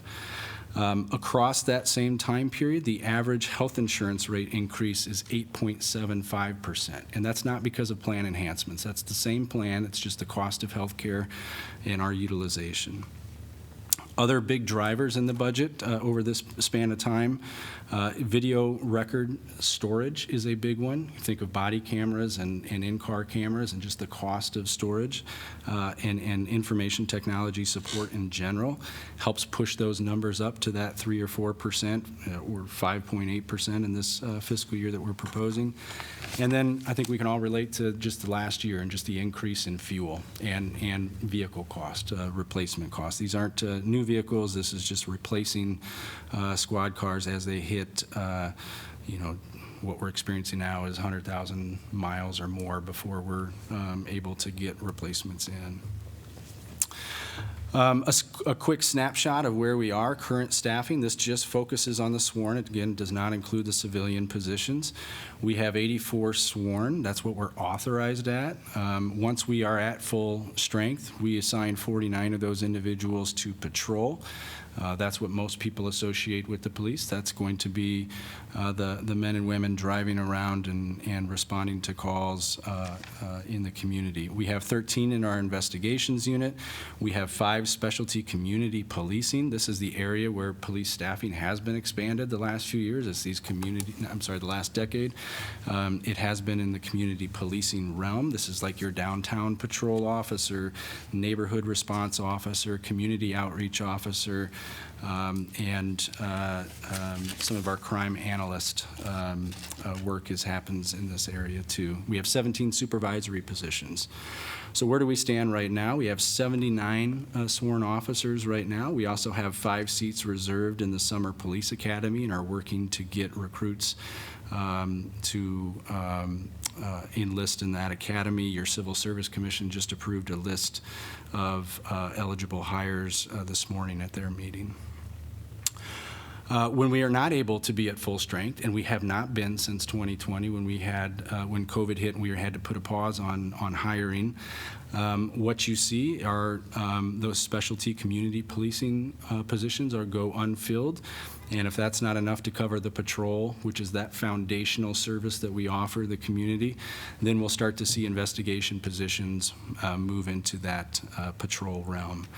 Over the last couple of years, we've been down in the low 70s at our low point, and typically in the mid to upper 70s, and we're again hopeful to get consistent in the 80s moving forward. We had over 18,500 hours of non-contract overtime in 2022. That's more than 2 hours of overtime for every hour of the day. That's a startling number. It's not sustainable. It's not healthy. We don't want to do that, but we feel like that is what is needed to provide those foundational services to the community. A lot of that are mandatory callbacks to serve in the patrol realm when we don't have minimum staffing for the community. This is what we need to get past. We need to be able to have enough staff to where we don't have to rely on overtime to fill our shifts. The fiscal year 24 budget proposal I'd like to talk about a little bit. It's a 5.8% increase, as we've talked about, and that is roughly $955,000. $794,000 of that $955,000, or 83%, are wages and benefits. Not surprisingly, because 85% of the budget is wages and benefits. But other significant drivers include the exact same things I talked about earlier: information technology support, fuel, and vehicle replacements. It's a labor-driven operation, and any significant changes to the budget will result in changes to our labor rates. So what is driving those labor costs?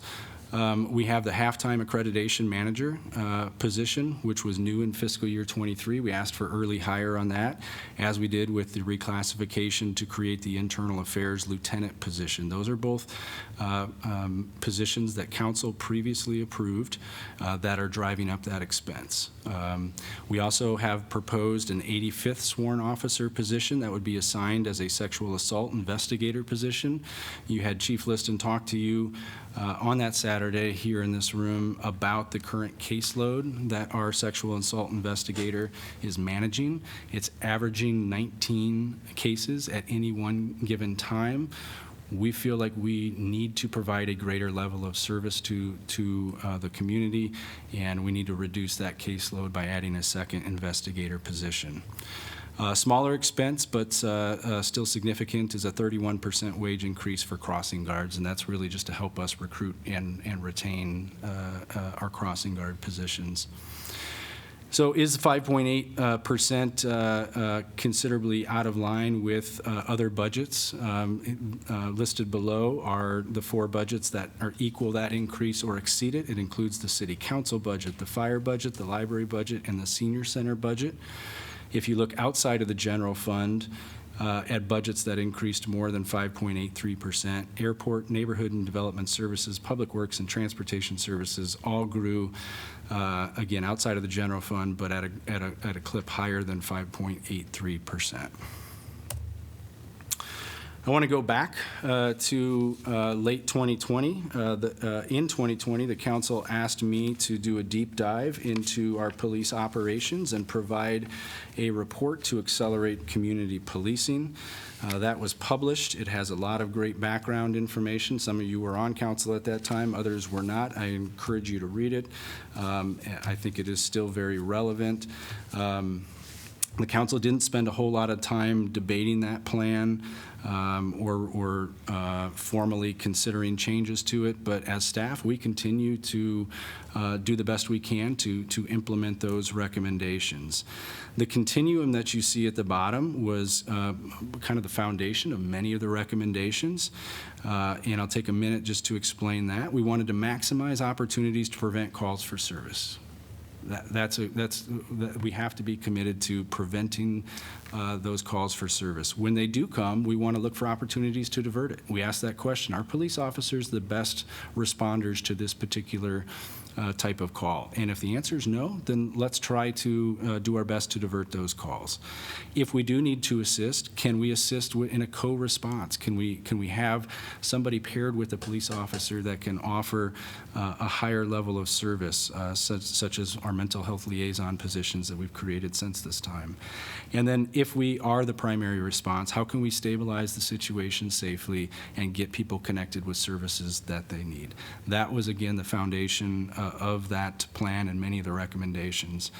I would like to point out the number one recommendation in that plan, which was geared towards prevention, was pursue a local option sales tax so that we could have resources to support our nonprofit communities, whether it's bolstering operating dollars or making strategic one-time investments. The plan talks not only about local option sales tax, but it talks about increasing property tax, it talks about increasing utility tax, and then I've added at the bottom other options that the council could consider too in the short and long term, which includes ARPA dollars. We are doing this with our ARPA dollars. You could choose to reevaluate how our future ARPA dollars.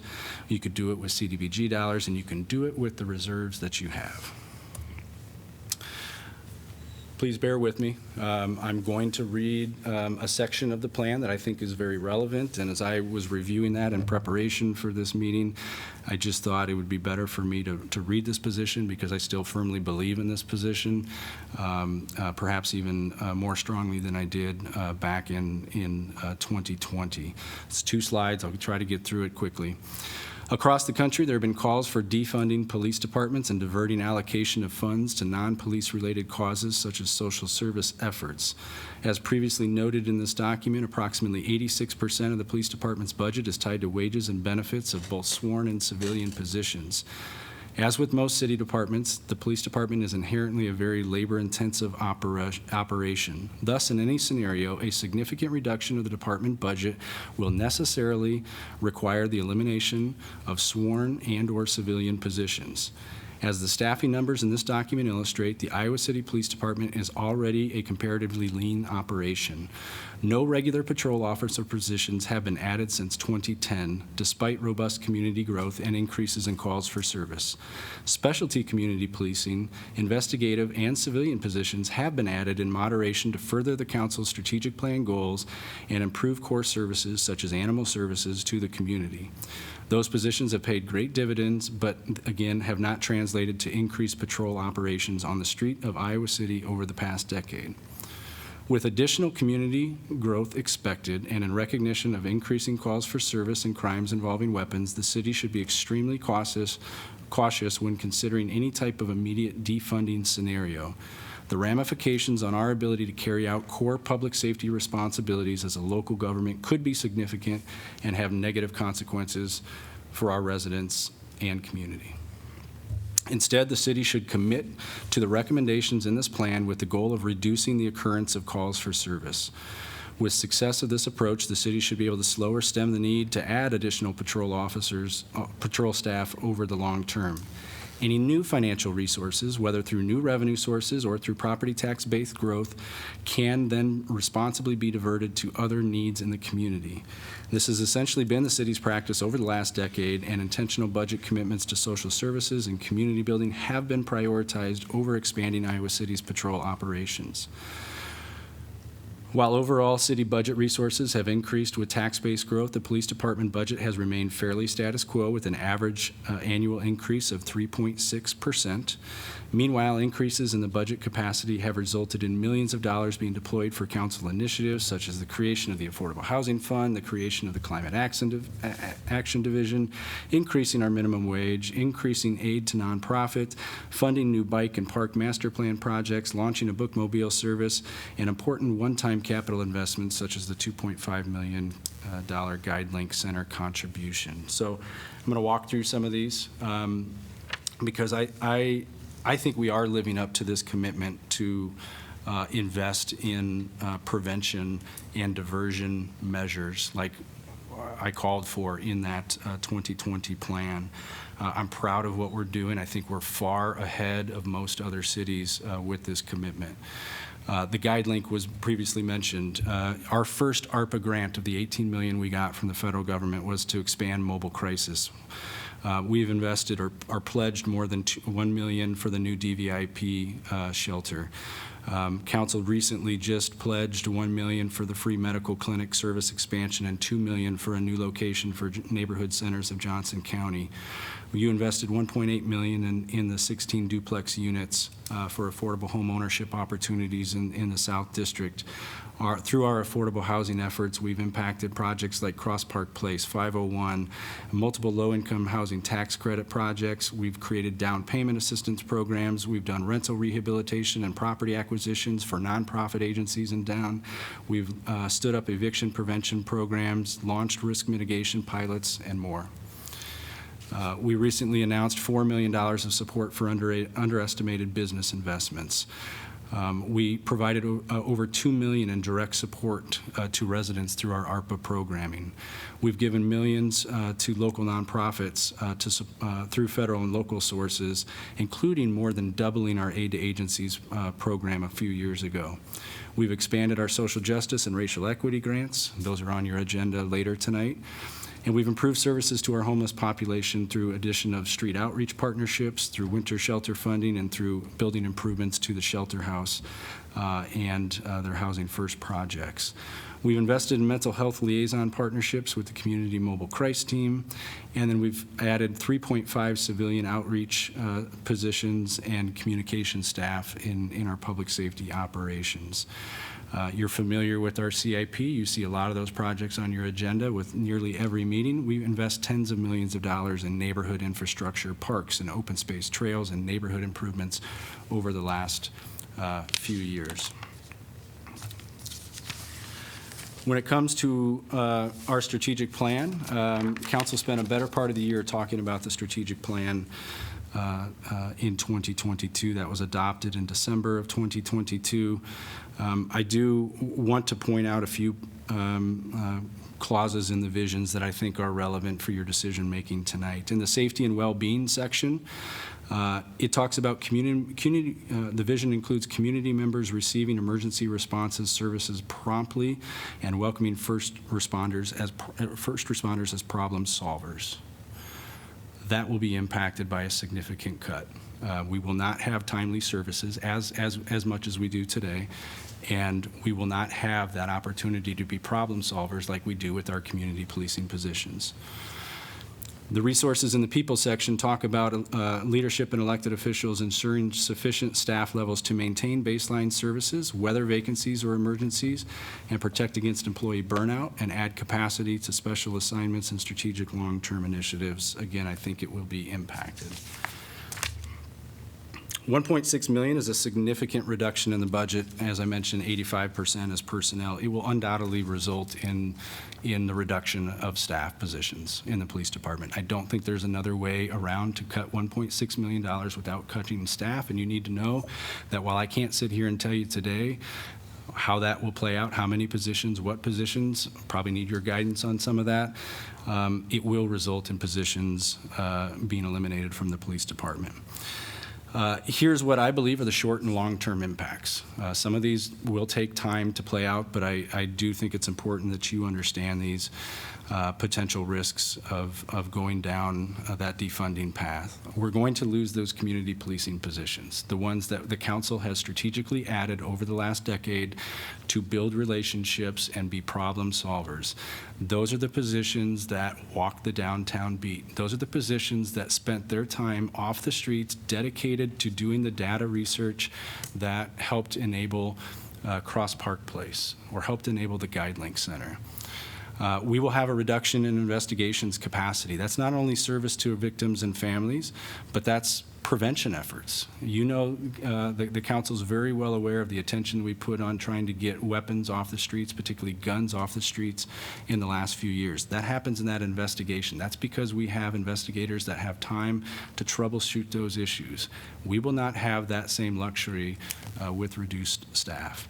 We will have to rely more on the county and the state for those investigations, and lean on them in certain cases, shift more of those cases to them.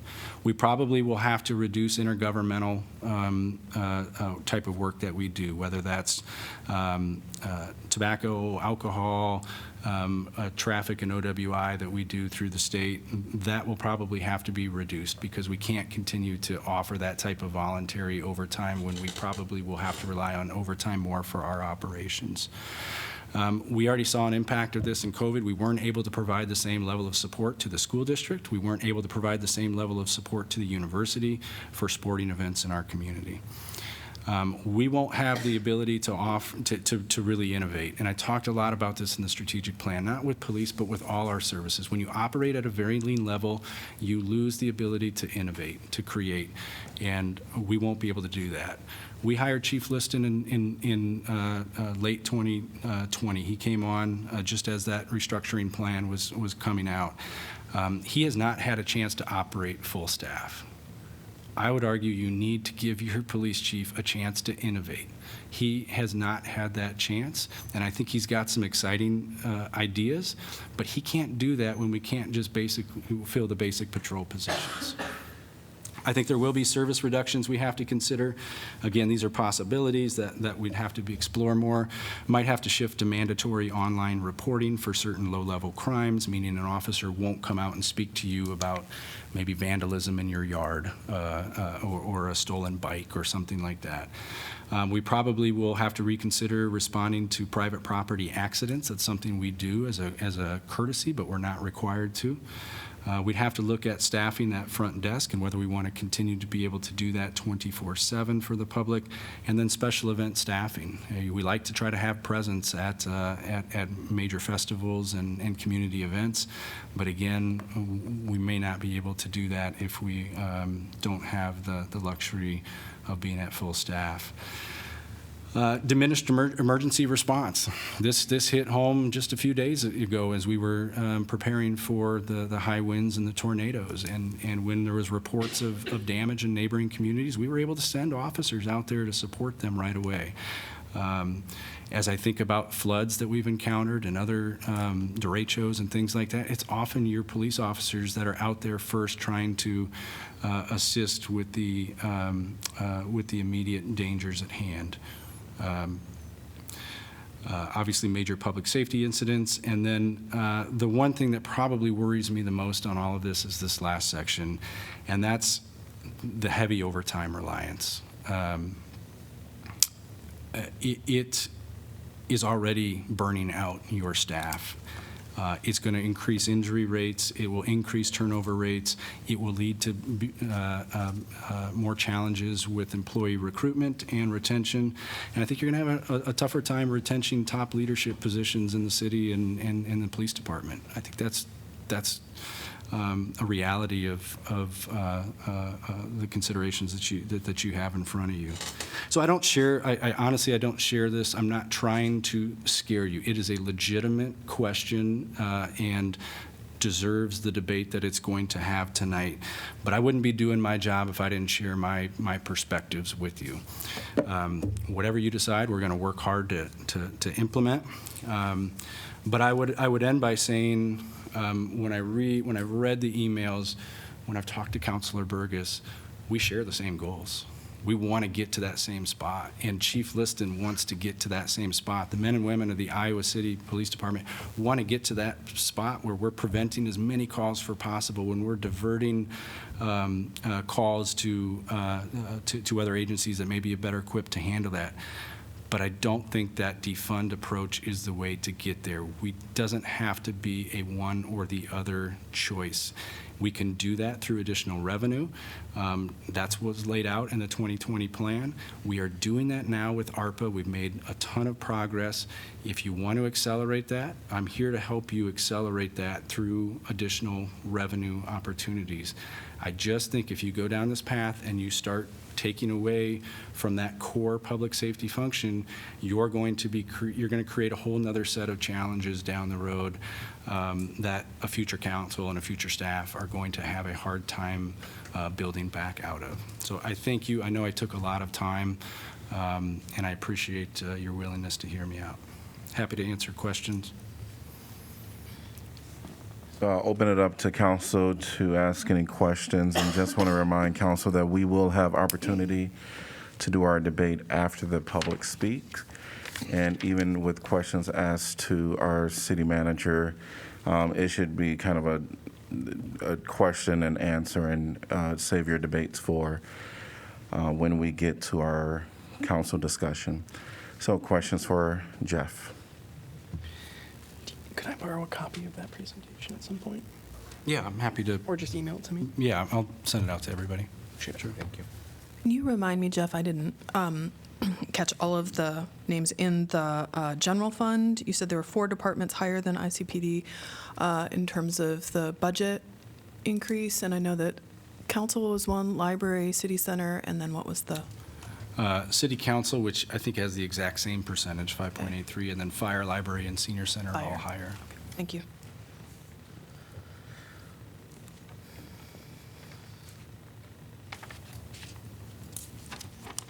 Okay, hearing no other questions, we're going to go to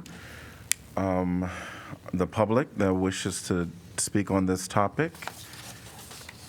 And I'm going to ask for everyone that wants to speak, if you will raise your hand at this time, and I will let you know how many people I'm seeing. 25 individuals want to speak. 38 individuals want to speak. 43 individuals want to speak.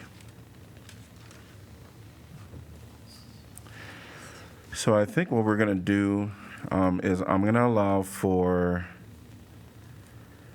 so what I know is that we've heard from a lot of the public, and this is not me trying to simmer you down, We certainly want to hear from the public, and if someone has already mentioned or talked a lot about what you want to say, then I'm going to ask that if you feel comfortable to lower your hand so that we can hear as many individuals as possible.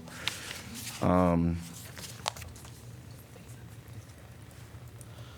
if you've written, certainly this council has also seen and your letters that have been submitted. So right now there are 44 individuals that wish to speak, 43.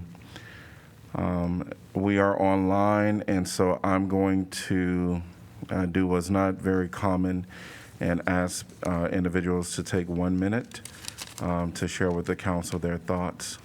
So we're going to start with Chandler, followed by Noah, and we ask people to give their name and the city they're from. And Chandler, followed by Noah, welcome. Hello, Council. I just wanted to register my deep opposition to the increase in the budget and also say that I think the phrasing and framing of the objections to the budget increase as a cut seems very dishonest to me. The budget has not been approved, so it's not a cut. And furthermore, I don't believe that Iowa City Police Department providing exceptional service. I recently had my car stolen. I was not satisfied. I don't think that the police are doing the maximum to reduce crime, and I think that the money would be better used in addressing the root causes of crime. Thank you. Thank you. Welcome, Noah, followed by Mayrick. Hi, Council. I'm here on behalf of USG today, as we just recently passed a resolution in support of reallocating this approximate $1 million towards more mental health and social services here in Iowa City. I don't have enough time to read through it all, and I'll probably send it through correspondence later. But USG did pass this resolution through the Senate, and it was comprised mainly of GR and Justice and Equity representatives. Yeah, that's basically it. You'll be getting it soon here in a bit, and just heavy emphasis on taking that money over to places such as the shelter house, more social services, and so on. So thank you so much, Council. Thank you. Welcome, Merrick, followed by Mandy. Please state your name and city you're from. I'm Merrick from Iowa City. Thank you. I would like to point out, looking at a study from the Journal of Experimental Criminology, 40 years of studies over police force size and crime have found that the overall size of a police force, the overall size's effect on crime is small and not statistically significant. And so rather than being worried about the size of our police force, I would rather be worried about what we could be funding towards prevention instead, as some of the people before me have said, focusing on prevention. Thank you. Thank you. Welcome, Mandy, followed by David.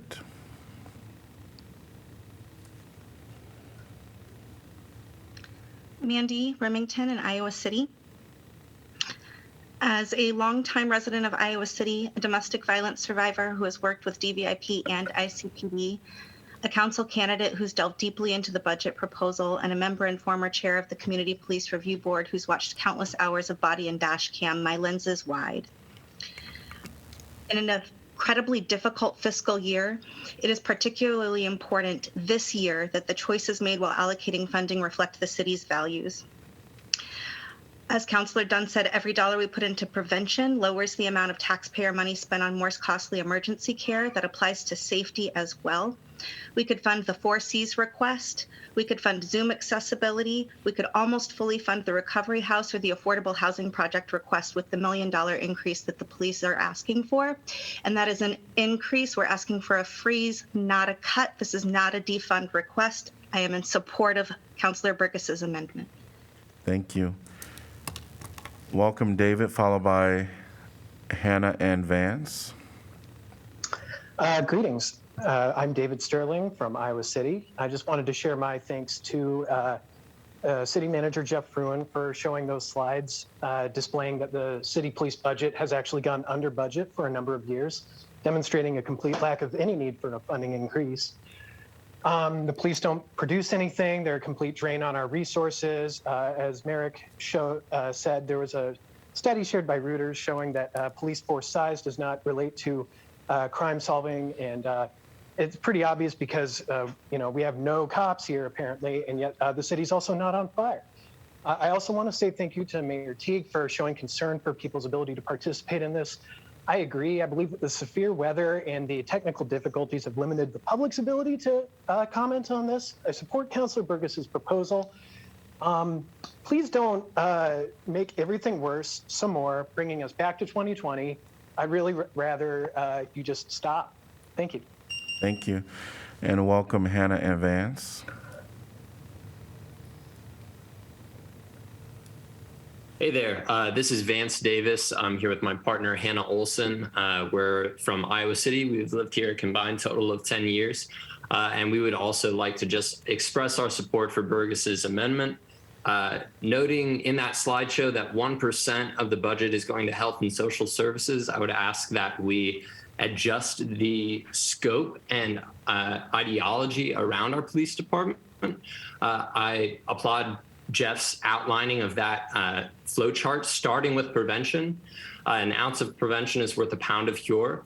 And I would ask that we truly commit to that in light of the litany of projects that have been put forward with the additional funding. I would ask the council why those are additional funding projects instead of core programs. And the sheer number of them is indicative of just how many more opportunities are out there. Ask yourself, what would you do with $1 million? That's what's possible with this in a year. Think about that amount of money and what it can do. Thank you. Thank you. I did at least want to acknowledge and ask Hannah if they wanted to respond within a minute. Yes, I would like to say just a small thing. I think that we are not asking for a this or that choice. What we are asking for is rather to allocate that amount of money to services that can better support our community.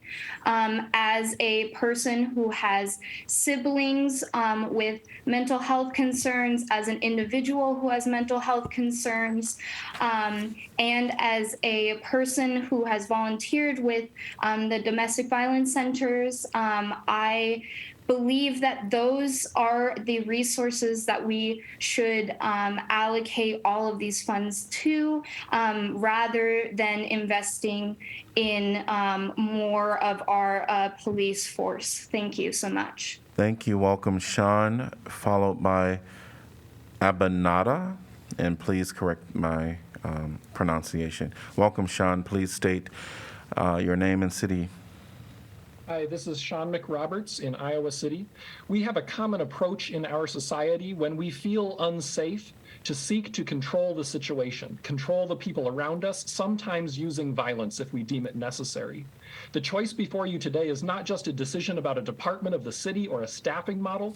It is an expression of a philosophy that says our neighbors are dangerous, that they cannot be trusted, that they need to be controlled. There is a deadly irony here because this philosophy, power and control, does not make us collectively safer. It leads to anti-trans laws like the ones our state just passed. It leads to suspicion about our neighbors, especially black neighbors. It leads to people getting killed in the name of public safety.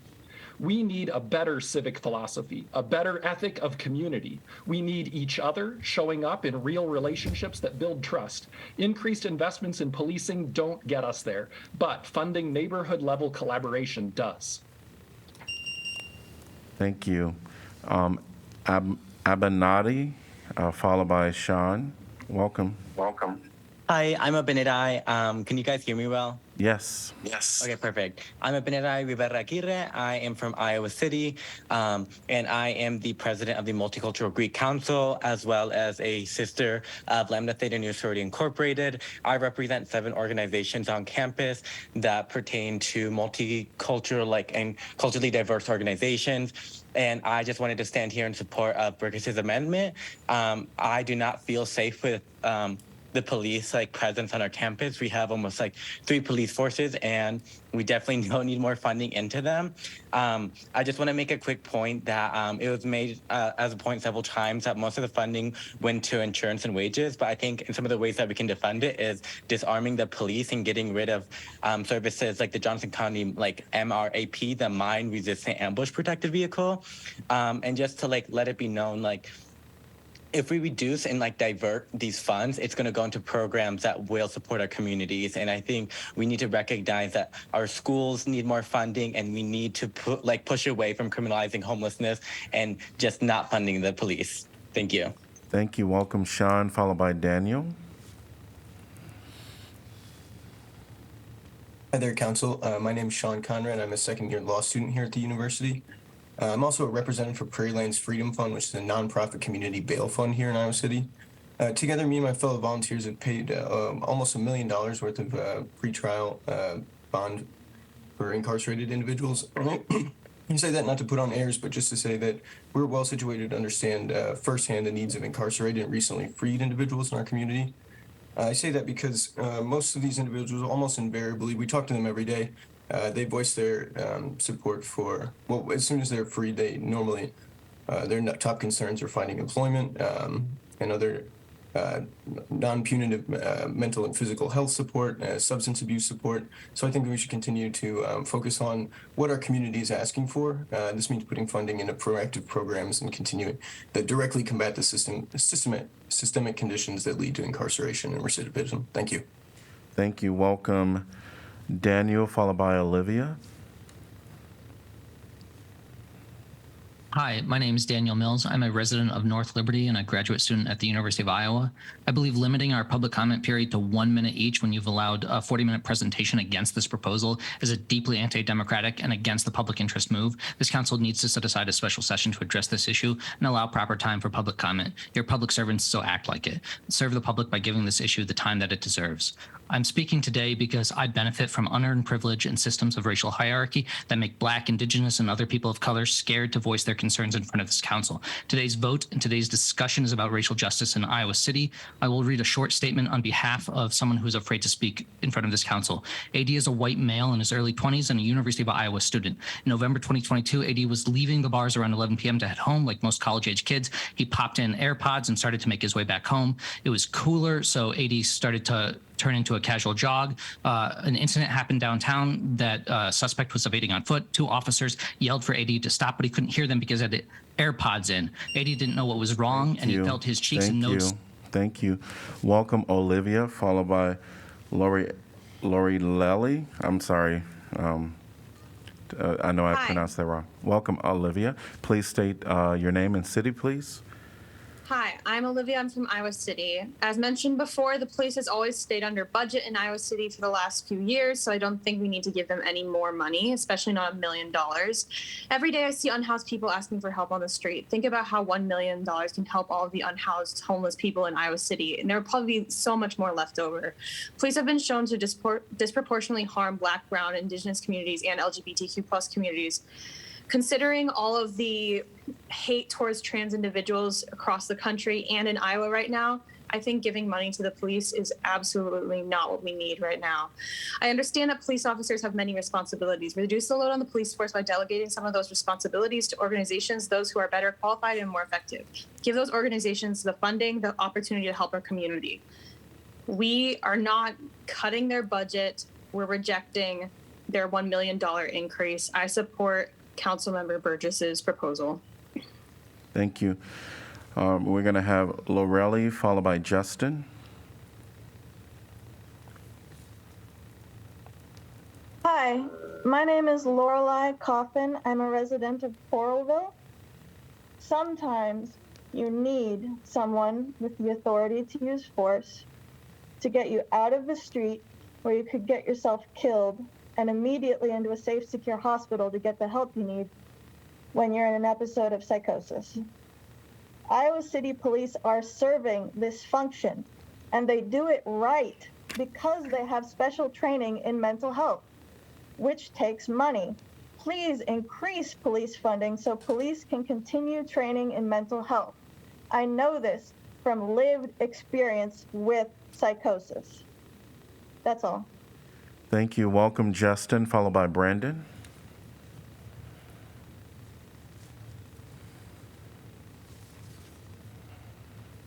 Hey, am I audible now? Yes, welcome. Hello, this is Justin Comer. I'm a member of the Iowa City community calling you from my residence in Coralville.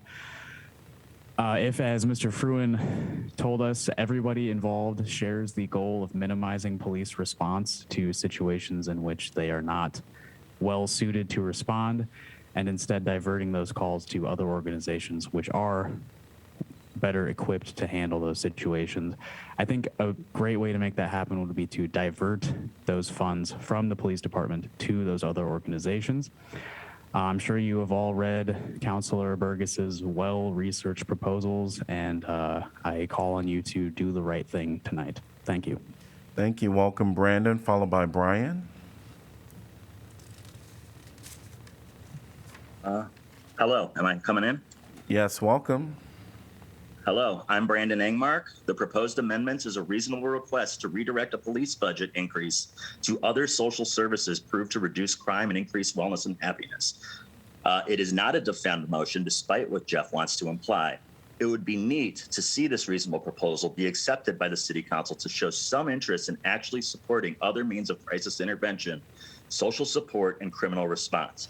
It would also be neat if you listen to orgs like RVAP, the Crisis Center, DVIP, or the library about how they think the city should approach public safety. Please show some minimal sign that you can prioritize other aspects of city governing besides policing and property protection. Thank you. And what city are you from? I am from Iowa City. Thank you. Welcome, Brian, followed by Michael. Hello, can you hear me well? Yes, welcome. All right. I'm Brian Nillis. I'm a college student here at Iowa City and resident for the past 4 years here. I'm coming in support of Laura Burgess's proposal. We do not need more money for the police department because, as you said, as I believe Jeff had said earlier, it's been under budget consistently, and the city is also taking on many responsibilities to in their own words from Resolution 20-159, the reduction of public's reliance on police in nonviolent situations through the use of unarmed professionals. We do not need to be treating our communities like a whack-a-mole with police to bludgeon down problems that we have solutions readily available through housing, through mental health services, and various other community and neighborhood-oriented programs. Thank you. Thank you. Welcome, Michael, followed by Emerson. Hi, can you hear me? Yes, welcome. I am Michael. I live in Iowa City, and I'm here to support the amendment. When we are alienated from the social problems around us that lead to tension, it is easy to look to more enforcement. The police is a solution. This is not a solution. No amount of policing can enforce civilization where the normal, casual enforcement of this is broken down. It makes sense in this context why police budgets here and across the country have continually soared. There's no budget we could ever give them that will allow them to tackle the problems we expect them to solve. On the contrary, their growing presence in our communities continues to reinforce many of the root causes of our systemic problems. Simply pouring more money into this system year after year at the expense of other services puts us in a debt spiral that is hard to pull out of. The only tenable solution is to redirect. We desperately need to do the hard work to rebuild our communities, strengthen solidarity, and meet the needs of all our residents. In the long term, this must mean rebuilding how we approach housing, transportation, health, education, childcare, and much more. But today, we can start down that road to solve these problems. Thank you. Welcome, Emerson, followed by Anthony. I am Emerson. I've lived in Iowa City for 10 years and I support the amendment. In the summer of 2020, I heard many BIPOC Iowa City residents share their stories of how they were harassed and brutalized by ICPD. Since then, the ICPD budget has significantly increased. The proposed budget continues this trend, thereby aligning itself with an organization that increases systemic violence and harm. By giving more money to the police, this council is resisting the pleas of BIPOC, LGBTQ+, people with disabilities, and low-income people who desperately need public safety resources that will support them rather than harass, incarcerate, and fine them. Remember the pledge you made in your strategic plan to serve racial equality, social justice, and human rights. Freeze the ICPD budget and allocate the proposed budgetary increase to organizations that will support disenfranchised communities and prevent crime. Thank you. Thank you. Welcome, Anthony, followed by Tommy. Good evening, council and community members. My name is Anthony Alexander Houghton II. I'm a Tiffin resident, but I am employed in Iowa City and have been a longtime resident of Iowa City as well. I believe that the topics of police being overburdened and police needing a budget increase can be addressed independently. We must assess the effectiveness of existing positions and the necessity of current response types before we commit additional funding to the status quo. City Manager Fruin's proposal assumes that public safety is not achievable without police. I believe that we can change the practices and culture of our community to both alleviate pressure on the police department and allocate funds in such a way to prevent community harm from occurring to begin with. I urge the council to consider Laura Burgess's proposal and not add any additional funding to UIPD. I would also like to point out, as previously mentioned, City Manager Fruin got almost as much time as the entire public comment, and I believe that this is a disservice to our community. Thank you. Thank you. Welcome, Tommy, followed by Christy.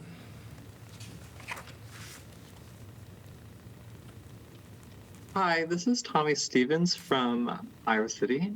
Can you hear me? Yes, welcome.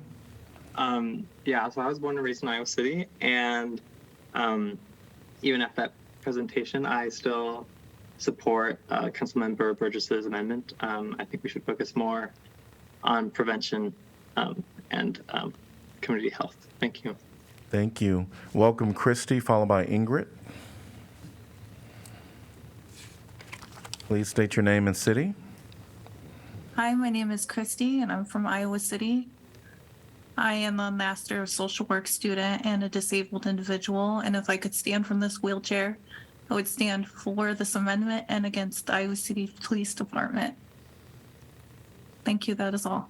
Thank you. Welcome, Ingrid, followed by Annie.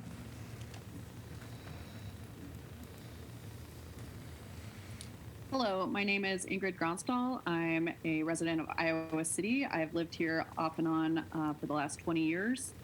And I just wanted to voice my support for Councilor Burgess's amendment. A lot of folks have already mentioned reasons to support it. There are a lot of ways in which organizations are already doing this work, and I have previously worked for a nonprofit, and they do work on shoestring budgets, and small investments in those organizations can have really impactful results. I just wanted to also note that it seems a little disingenuous that the first positions cut would be community policing positions. That sort of indicates that that is not really an ethos of policing, but a nice to have if there's enough money. And I just would like to note that this does seem undemocratic to only give the public 1 minute each on such an important topic. Thank you. Thank you. Welcome, Annie, followed by Audrey. My name is Annie and I live in Iowa City. I think this 1 minute limit to speak is garbage. I'm asking you all to vote yes to Councilor Burgess's amendment to shift $1.6 million from policing to more life-affirming services.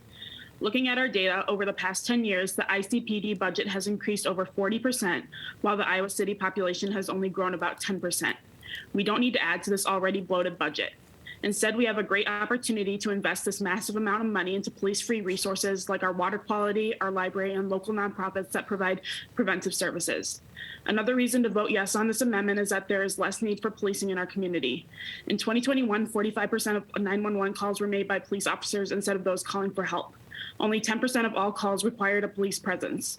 To increase the budget when there is a decreasing need is to take away from Iowa City dwellers that have high needs. Instead, we can shift this funding to substance use disorder prevention and intervention, counseling and material support for the trans community, and food support after our government has vastly reduced SNAP benefits for Iowans. I'm out of time. Thank you. Thank you. Welcome, Audrey, followed by Jenna.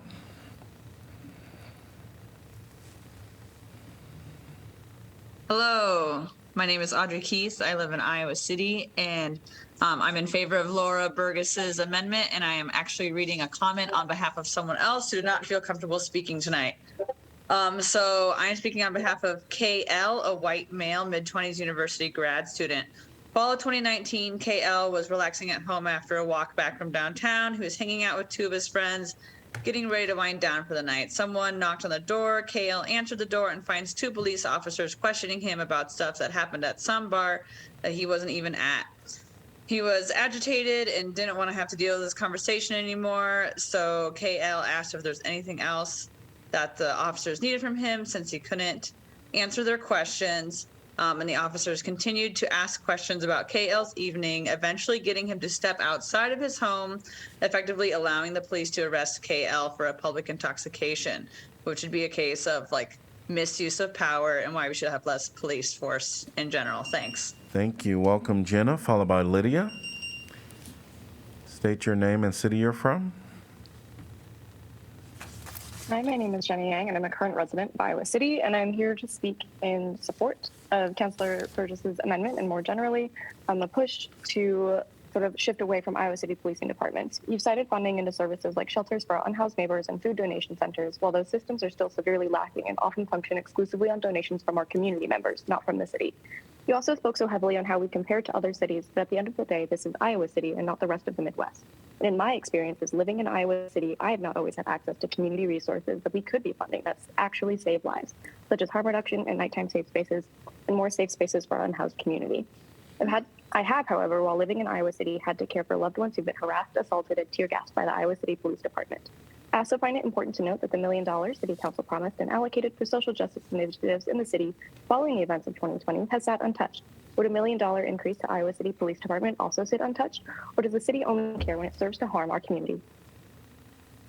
Thank you. Welcome, Lydia, followed by Yasmina.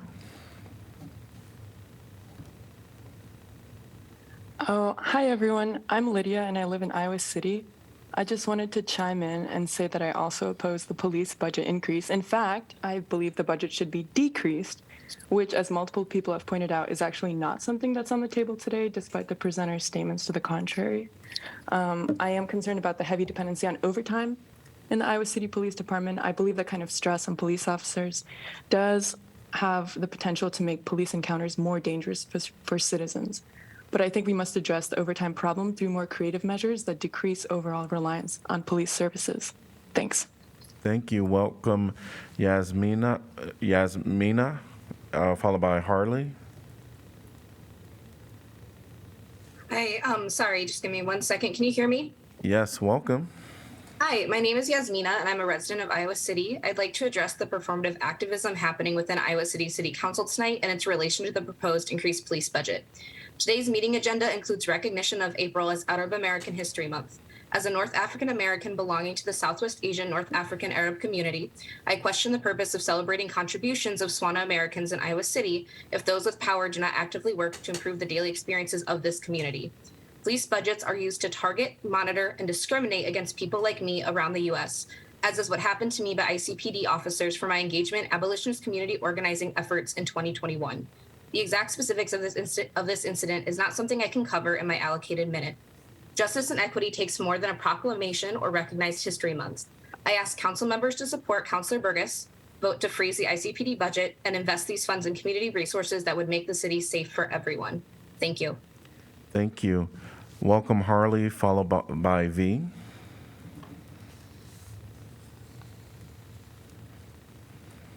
I be heard? Yes, welcome. Please state your name and city. Upshaw. I'm speaking on behalf of Catherine Dolce, and we're both residents of Iowa City. I just want to point out that her husband was arrested for essentially having a bipolar episode. They called to get them mental help. but the police decided that it was a domestic violence call instead, despite there being no indications of it being one. This is just proof that these people are not trained in mental health and that they need to be directed to people who are trained to do this kind of work. I am not in support of increasing the police budget. I am in support of Laura Burgess's proposal. Thank you. Thank you. Welcome, V, followed by Riley.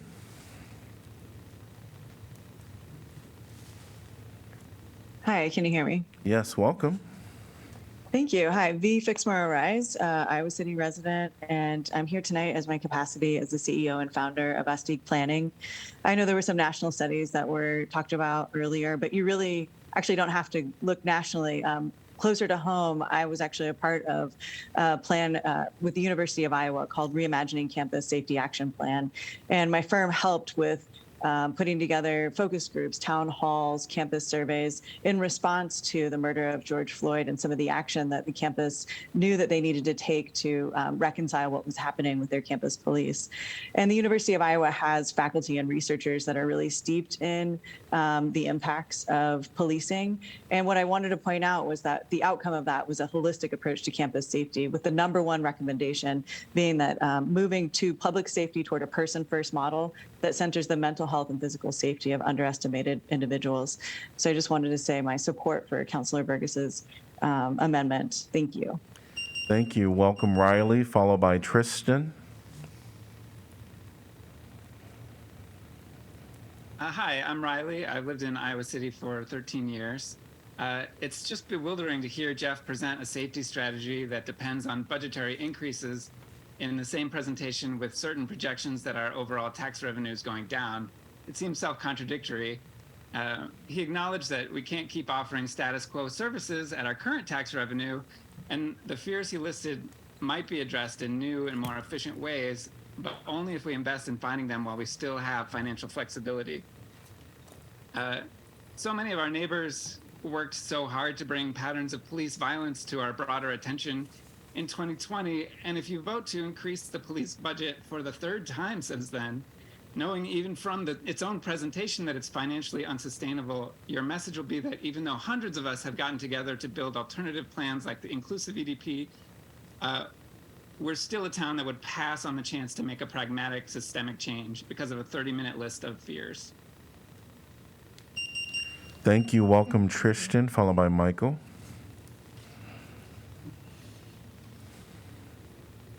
Can you hear me? Yes, welcome. Please state your name and city. Hi, my name is Tristan Bracewell, and I live in Iowa City. And I am also here to speak in support of Laura Burgess's amendment. I also want to say I'm in support of holding a special session to discuss this, as I think due to the technical difficulties and the weather, it's entirely unfair to limit people's speaking, especially when so many other issues got more time and Jeff Fruin was able to give his long presentation. I do also want to thank Jeff because I was going to try and get into the weeds about numbers and stuff here, but I think Jeff kind of made that point moot by admitting that the police are consistently under budget year after year. So I don't even know why we need to have this discussion. It seems obvious to me that they don't need an increase in budget. I would also like to say that I am on the record in favor of defunding the police, but this is not a demand to defund, as others have mentioned. It's asking you to increase their budget by less, which is a very bare minimum demand that you should be able to meet. I also want to say some of the things Jeff tried to scare us with are things cops shouldn't be doing anyway. So that doesn't really matter to me. Thank you. Thank you. Welcome, Michael, followed by Hannah. Hello, I'm Michael Einen Lynch. I live in Iowa City, and I echo a lot of the sentiments I've heard here today.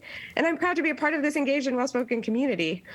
I think the council has done a remarkable job in creating the latest strategic plan.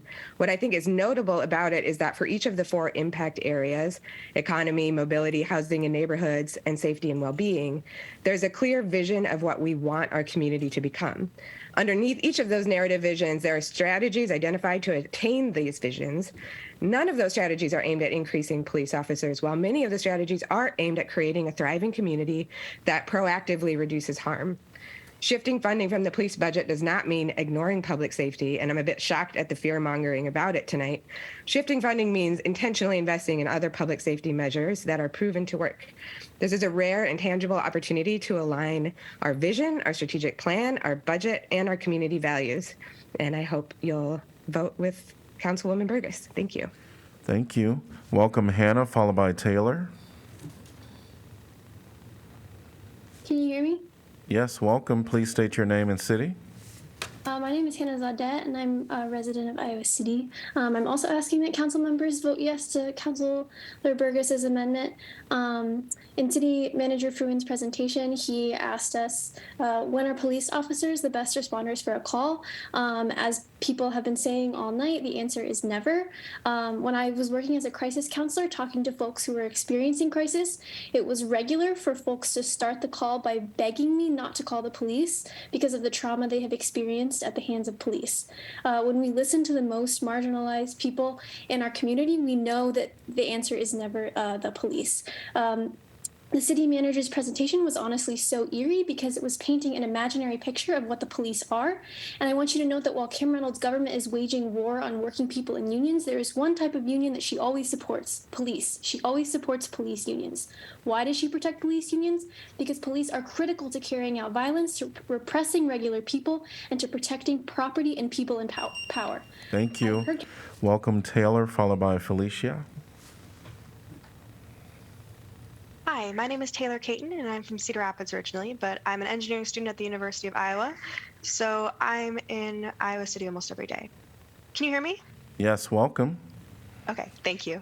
I support Councilor Burgess's motion to amend the budget because I think it'll improve safety in our community and help me personally. I live in an apartment complex and have neighbors that have loud fights every 2 weeks. My neighbors are great people, and every time I hear them fighting, I want to help, but I feel like I only have two options: calling the police or getting involved personally, but I don't feel comfortable doing either one. This motion to amend the budget would give me a third option to help my neighbors, where someone trained in de-escalation or mental health could check in on my neighbors and help them, and maybe give them tools to resolve the fights on their own. I think this third option is a good middle ground and will help a lot of people involved in tense situations like these. It will allow an opportunity for compassionate mental health care and smaller issues that are still very important to be resolved without police involvement. This could ease the 18,500 hour overtime burden that the current police have acquired and save taxpayer money, as well as allow the current police to do a better job with their current duties because they aren't stretched so thin. Defunding the police without any other support in place is a bad idea, but that's not what we're doing with this motion. This is why I support Councilor Burgess's motion to amend the budget. Thank you. Thank you. Welcome, Felicia, followed by Siri. Hi, can you hear me? Yes, welcome. Please state your name and city. Hi, my name is Felicia. I live in Iowa City. I support Councilor Burgess's amendment to not increase the police budget and allocate that money to life-affirming services. Police don't prevent crime. They punish, traumatize, and harm. We live in a community with a robust set of social services, so much so that vulnerable folks relocate here to receive services. While our network is bigger than a lot of communities, it's lacking and it's failing our most vulnerable neighbors. The American Journal of Public Health has identified policing in prisons as a public health crisis. And the first step, the most bare minimum step, is to not increase the budget further.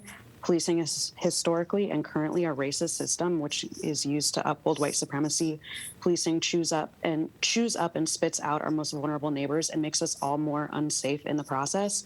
To speak to Jeff's presentation, he listed a bunch of projects and services that the city has funded since 2020. It's not enough. We need more services. We need more funding for the community. Jeff also listed off a bunch of services that police will not be able to do if the amendment goes through. Police can and should not be providing these services. Thank you. Armed bullies. Welcome, Siri, followed by Yuan. Hi there, can you hear me? Yes, welcome. All right, thank you for this opportunity to speak. I think, frankly, the perception that public safety depends on the police department funding is not only short-sighted, but it's also predominantly a white perspective. I echo the need to address the concerns of an overburdened police department, but that needs to be done through decreasing the reliance on police services in the first place. I don't know how many of you know this, but I'm an educator. I teach 150 kids here in Iowa City each day. And I simply ask you to recognize the power of providing people with resources. That's what I see myself as doing each day when I engage with my students and I try to help prepare them to engage in this community in healthy and in empathetic ways. Please support Councilmember Burgess's amendment to spend our city's money providing people with resources. These groups that you note as projects, they shouldn't be projects. They should be the core components of our system in this city. So let's provide for our community and not try to control it. Thank you for your time. Please state your name and city. Siri Felker, Iowa City. Thank you. Welcome, Yuan, followed by Karen.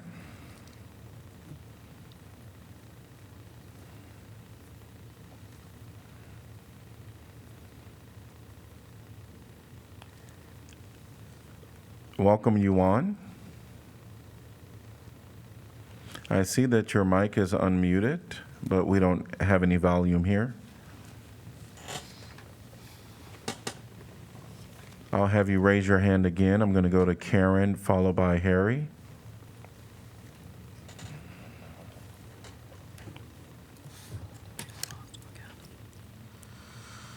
Good evening, council members. My name is Karen Cubby. I live in Iowa City.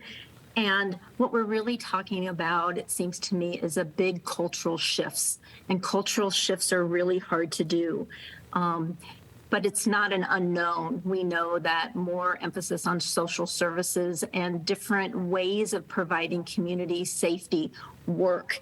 And I really hope that you will take some bold action tonight to live out the promise of the resolution that was crafted by former council members Weiner and council member Burgess to really help us through this cultural shift.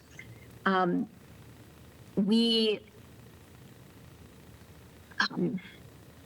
sorry, I've lost my train of thought. So what I hope will happen is that if one amendment doesn't happen, that you will work with each other tonight on further amendments. And on another issue, I'm so happy that you're looking at no fare transit. This is another part of community safety. Welcome, Harry, followed by Will.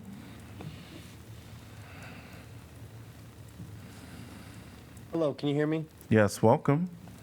My name is Harry Monaligod. I'm here to ask every member of this council to vote in support of Councilor Laura Burgess's amendment to reallocate money from the police budget to investing and caring about our community. I'm here to denounce increasing the police budget and to advocate for decreasing that budget in order to spend money on things that actually help the people of this city. In 2020, the people of this city rose up in unfathomable numbers to ask Iowa City Police to begin the process of defunding the police. And the city council has responded by increasing the police consistently. Instead of spending $1.6 million on an already overinflated police budget, we should be subsidizing affordable housing, giving funding to help families escape domestic violence situations. We should be giving funding to help increase resources for mental health for students in the K-12 school district.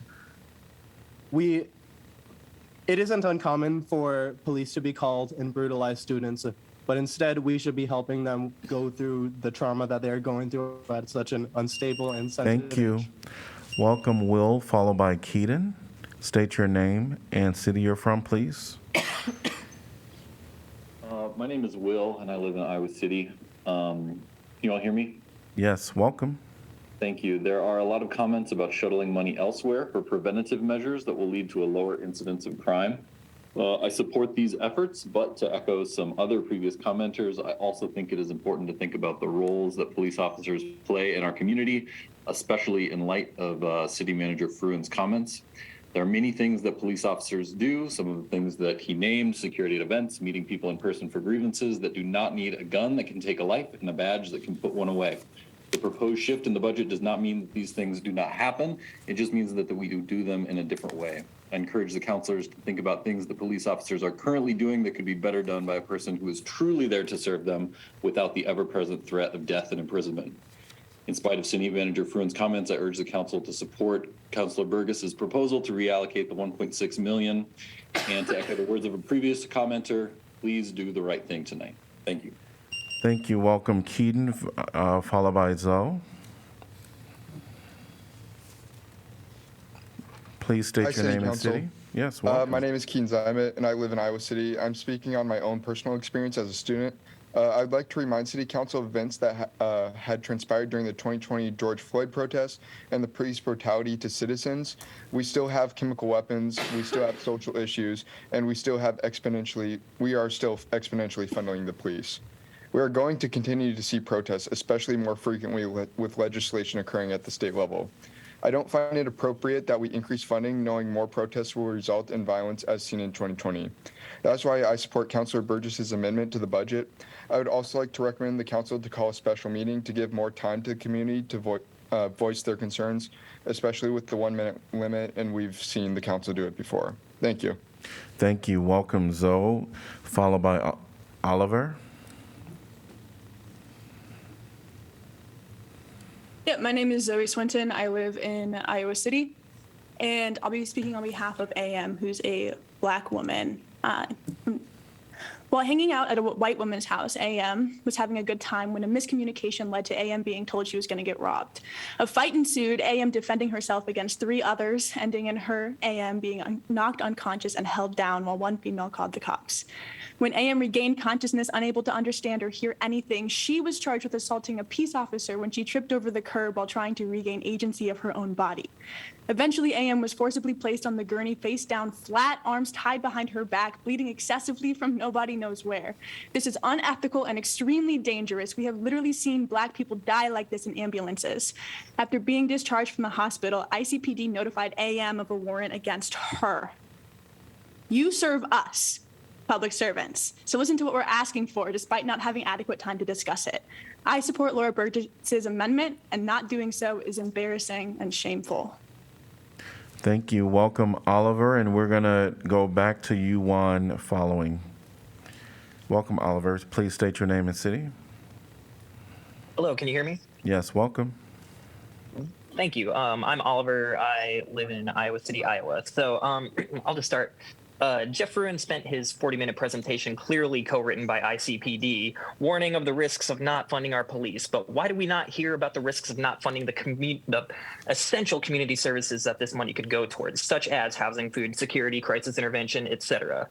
As someone who has spent 10 years working with individuals with intellectual disabilities and maladaptive behaviors, it has consistently been my biggest fear to encounter a police officer while a client is in crisis due to the numerous cases of individuals like I serve, as well as staff like myself being injured or killed by them.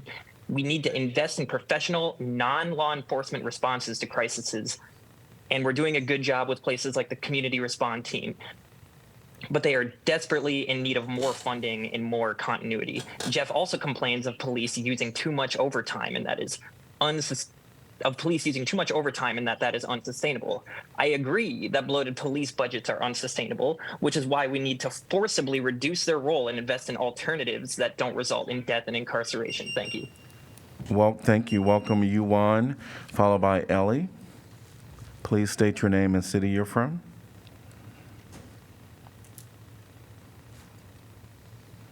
Welcome. Hi, this is Yuan. I live in Iowa City. I think everyone else before me has done an amazing job of speaking on the moral and ethical reasons on why the police budget should not be raised. Instead, what I'm trying to figure out is if the city is under a tight budget and other departments in the city is making do with what they have, why the police aren't able to do this too. Other departments aren't able to offer valuable service that would actually improve residents' lives. The senior center still isn't open for weekends and nights. The rec center is talking about closing the community pool. Public transit still doesn't offer Sunday service, despite the city promising to provide this. And when we talk about working overtime, Iowa City transit drivers are also overworked and burned out. When I talk to people in the community, they don't say things like, we need more officers. They talk about how the buses here aren't working for them, how the shelters here are always full and inadequate, how their employees are exploiting them. Adding more police will not help with any of these.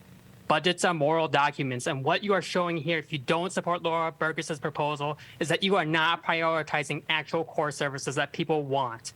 Thank you so much. Thank you. Welcome, Ellie, followed by Raina.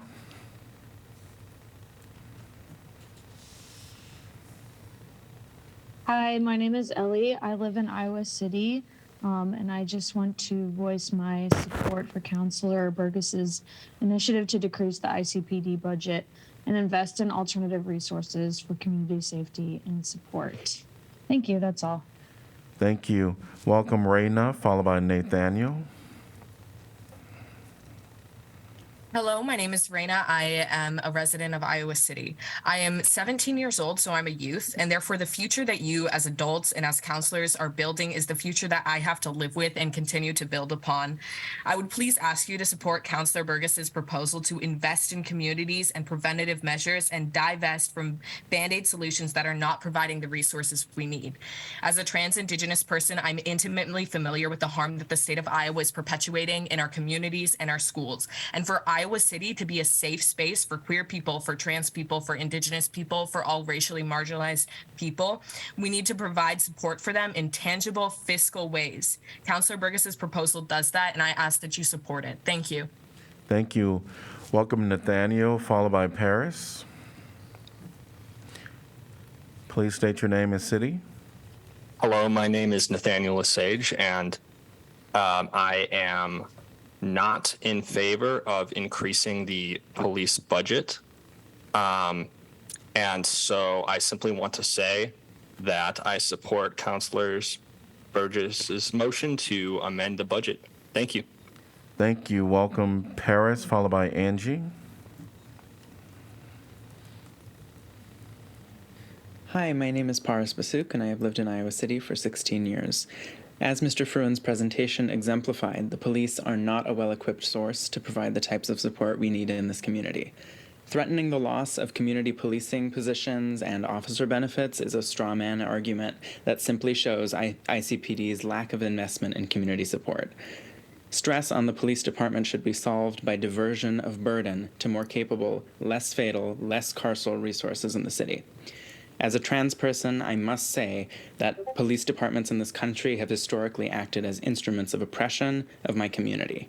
In light of anti-trans movements in this state, armed police officers taking on social support roles in this community is a threat to the well-being of trans people and other minorities. I urge this council to take advantage of this opportunity to make change and accept Councilor Burgess's amendment. Thank you. Welcome, Angie, followed by Annie.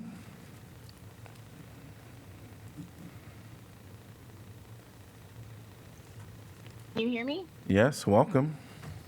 My name is Angie Jordan. I'm a resident in the South District of Iowa City and Iowa City native. I'm so proud to live in this community and so proud of the strategic plan that you all and city staff have put together. I know it's a lot of work, and I just hope that whatever happens with the budget, the city will continue to commit to serving in a way that is aligned with our shared values, building a resilient community, while also building a new way or new ways and or evolving current ways to hold actions accountable so we can get to where we want to go together.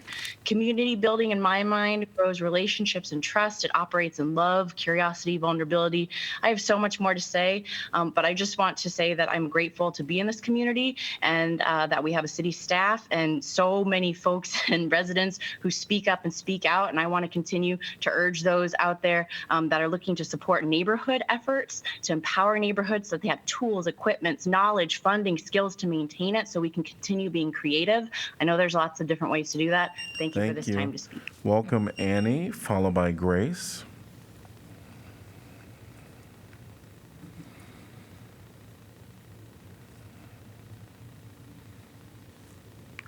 Welcome, Annie. We can't hear you. Please state your name and city.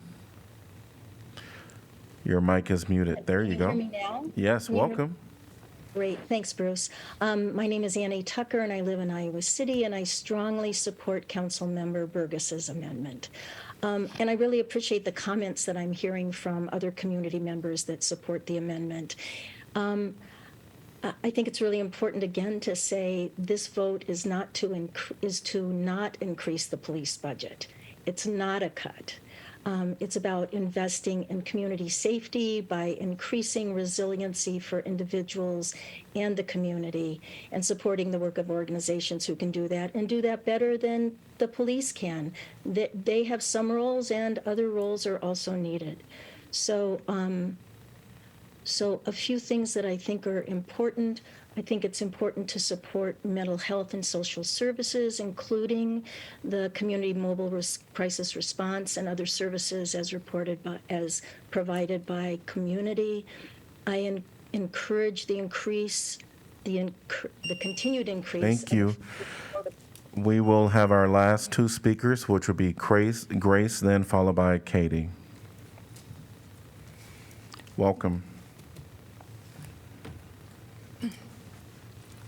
Hi, I would just like to voice my support for Councilmember Burgess's amendment to not increase the police budget. I do firmly believe that most situations, if not all of them, probably all of them, can be solved without the use of a lethal weapon.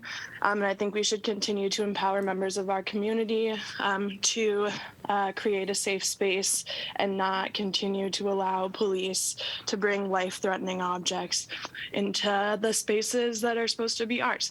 So I just want to voice my support for her amendment. Thank you. Thank you. And we'll have our last speaker, Katie. Welcome. Please state your name and city. Hi, this is Katie Gerlach. I'm in Iowa City, Iowa. I'm the Executive Director of Better Together 2030. And I'm here tonight to share with the Council the Better Together 2030 All-in Vision continues to support and promote community well-being. And as you consider your budget amendments and budget as a whole, just encourage the Council to continue to support those strategic initiatives that you've taken great efforts to begin and will continue to support and undertake, including in affordable housing and looking at the strategic plan initiatives funded and upcoming. Incredibly supportive of those and hope that our community continues to grow and to support each other. And also, I'd like to say, show up in the way that our community has tonight. And I hope that the community members that are so active and engaged tonight can continue to be active and engaged in the community process, because we need all of these voices at the table. And I appreciate your time. Thank you, and thanks to everyone that has shared on this topic. I am going to close the public hearing. Could I get a motion to approve, please? So moved, Thomas. Second, Alter. All right, council discussion. Well, Mayor, just to front load it then, I would make a motion that we shift $1,600,000 from the bottom line of the police department budget into the general fund reserve. Second. We have a motion and a seconded, and now in council discussion. And this is a motion to amend the budget with a shift of $1.6 million to where did you state? To general fund reserve. Correct. Thank you. Well, Mayor, do you mind if I start? Oh, sure. Go right ahead. I wasn't expecting a 40-minute rundown in all the horrific things that could happen if we shift less than 10% of the police budget to ways of providing community safety other than policing. So I do want to address some of the items that were raised in our city manager's presentation, as well as talk through really where I'm coming from with this proposal. I do think it's important to think about why now and why this, and how we could achieve what Jeff himself said we're aligned on wanting to achieve. So starting off with why now, we heard in the budget presentation that the budget process really never ends, right? It goes all year round, and what's different about this year is the fact that we adopted a really fantastic strategic plan that I think we're all very excited about, and that didn't occur until December 6th of 2022. And 2 weeks later, on the 21st of December, was when the budget document that we're considering tonight was released to the public and released to us. So that was really the first opportunity that we had to see the budget that was crafted under our prior strategic plan, which there's, of course, a lot of similarities and alignments from that prior plan. But that was really our first opportunity to say, how does this proposal for fiscal year 24 align with what we've now sort of codified in this new strategic plan? And just a couple of weeks after we received that more than 700-page document, we had our first opportunity to discuss it as a team. So among ourselves on that Saturday, we had that first budget presentation from staff. We didn't receive any public input at any of the work sessions. Tonight is the first time that we've had a public hearing on this budget. And so that is kind of the why now, right? And starting back in January, I first raised the premise of a shift in the funding. I want to be really clear about what this proposal is and kind of what it isn't, just to step back for a minute, because a number of speakers tonight have said, we're not looking for a decrease, just a non-increase. So where did I get the $1.6 million and what does that represent? The proposed increase from fiscal year 23 to fiscal year 24 was $955,336.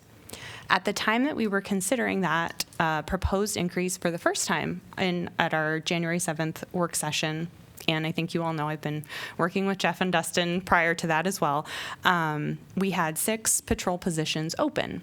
And you may recall we discussed the 6 patrol positions being open at the time in January at that presentation. And so I asked Jeff to provide me with the value of those 6 open positions. Because at the time that we were considering this, okay, there's this increase of almost $1 million, and then there's this unused money, which, as he mentioned, police department hasn't been using all of its budget, primarily due to unfilled positions, since so much of the budget is in personnel.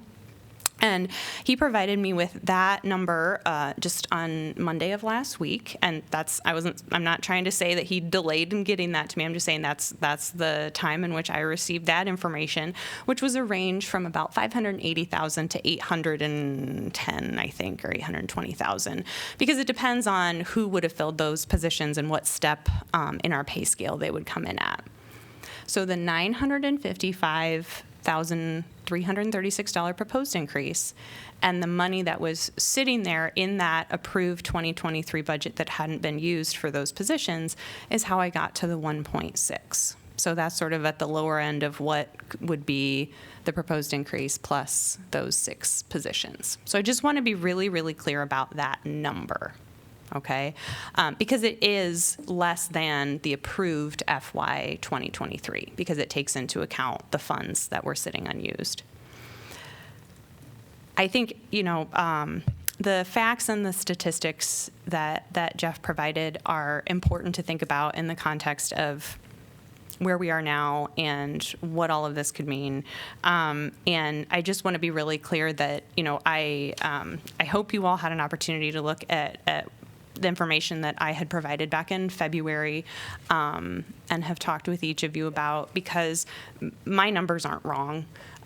Jeff took a very different time scale, and so when we're talking about what departments have increased, for example, in comparison to the police department, I took a 10-year view. I'm saying, what has the city been investing in over that period of time? So from fiscal year 2014 to fiscal year proposed 2024, that time span.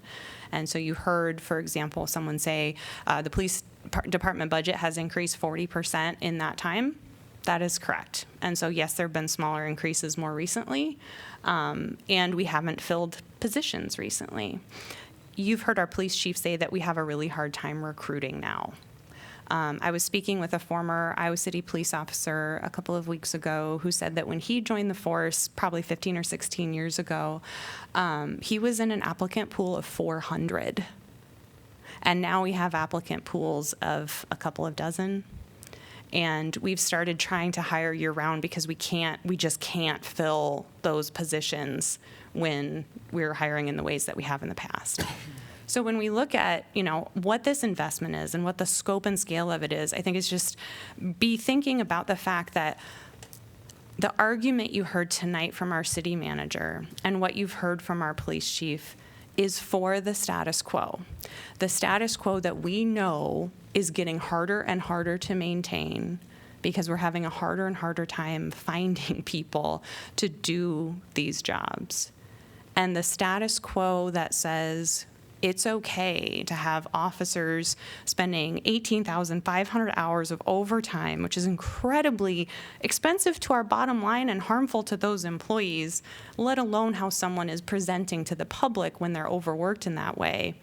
That the solution to that is just fill the positions, more of the same. That's what I heard tonight.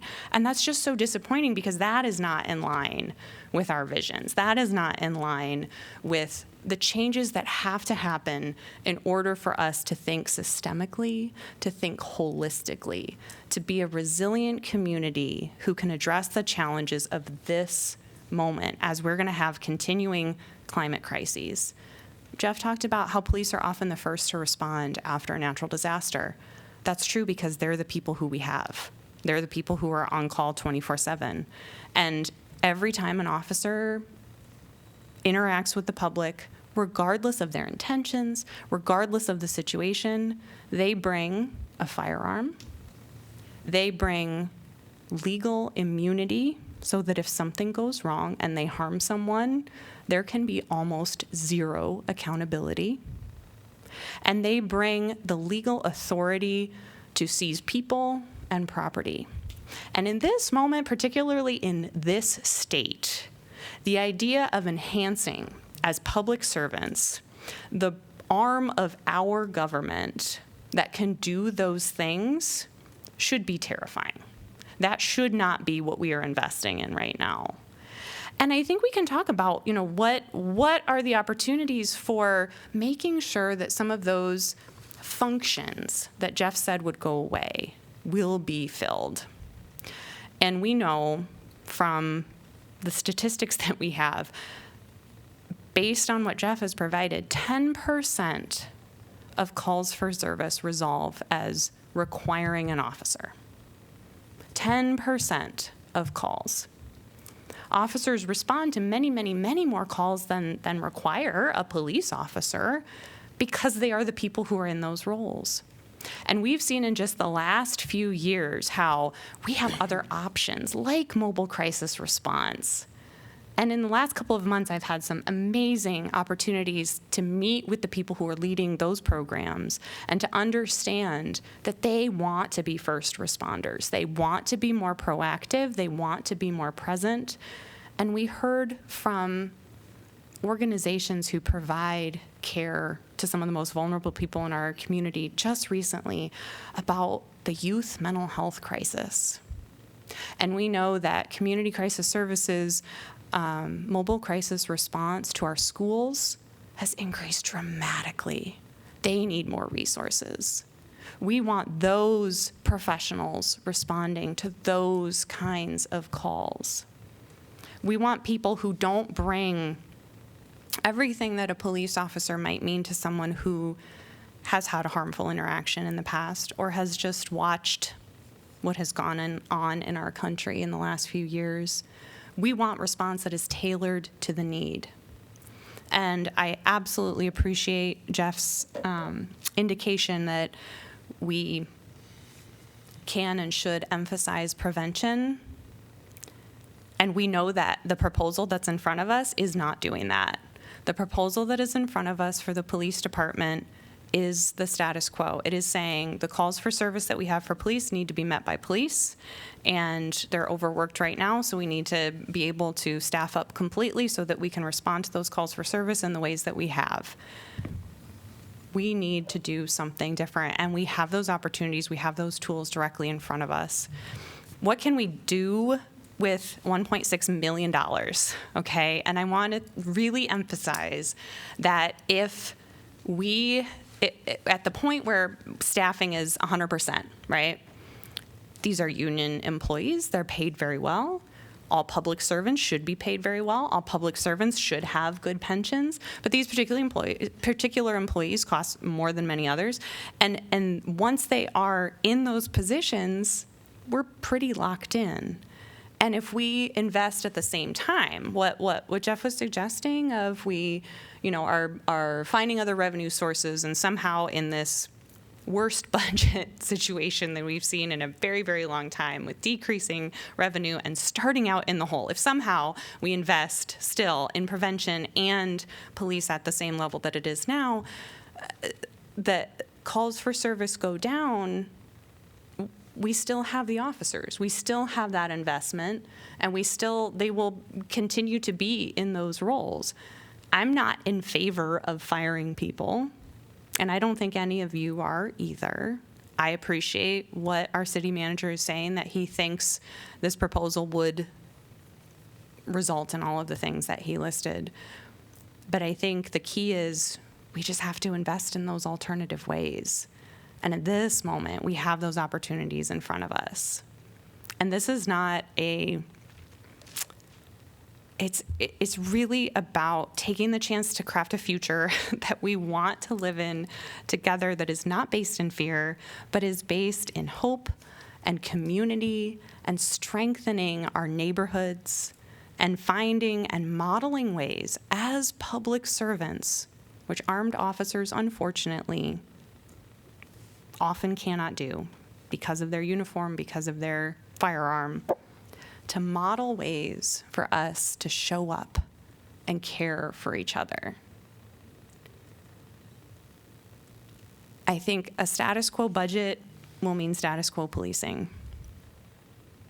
We've heard from the community, not just tonight, but over the last several years, and the result of planning, not just our own, not just the strategic plan, but the Better Together 2030 plan, the Inclusive Economic Development Plan, the ECOG Envision East Central Iowa Plan. All of these plans came from processes with a lot of public input and a lot of people responding to, like, wow, we're dealing with a lot of crap and we really need to figure out what we're going to prioritize now. And so all of those plans point to solving problems and preventing harm in creative ways that are about collaboration. And if we just continue to turn towards punishment, I don't see how we find that path to the future that we've committed to in those documents. I appreciate you all giving me time. I have many other points from what our city manager said, and I just have a couple of other things that I want to highlight at the beginning of this discussion. But, you know, Jeff said that with the expenditures going up, inflation, labor, fuel, insurance, and being in revenue trouble, that was the biggest red flag. Okay, so we know that our resources are limited, and we have to prioritize the limited resources that we have. And when Jeff gave a very compelling list of all the things that we've invested in, I tried to total them up while he was going, but since 2020, I don't think we hit even 1 year of the police department budget. I don't think we even hit 17.3 million with the things that he mentioned. And I just say that because what we're talking about, if we agree on the end goal or the vision, what we're talking about is the proportionality of investment, right? What do we want to prioritize? How much are we willing to really put forward the kinds of solutions that we think are going to solve these problems? And it breaks my heart that it has to be this kind of adversarial thing, because I think what it shows is an unwillingness to consider that those services that are provided can be provided in other ways in the vast majority of the time. And we have an opportunity to be creative. We have an opportunity to work with our partners who are already doing this work. We have an opportunity to respond to what we're hearing tonight, as well as really what we committed to in terms of unarmed professionals responding to need in our community. And I think we need to do that at scale. I also just wanted to point out that, as Jeff said, we have a lower number of sworn officers per capita than many cities. We also have a much lower crime rate than most cities. And I think that really raises an interesting question as to what are we trying to achieve then if we just continue on the status quo path and increase the police budget? Because I don't think that the data shows, as other people have said tonight that increasing a police force leads to a reduction in crime. If we had that data, you would have heard it from our city manager.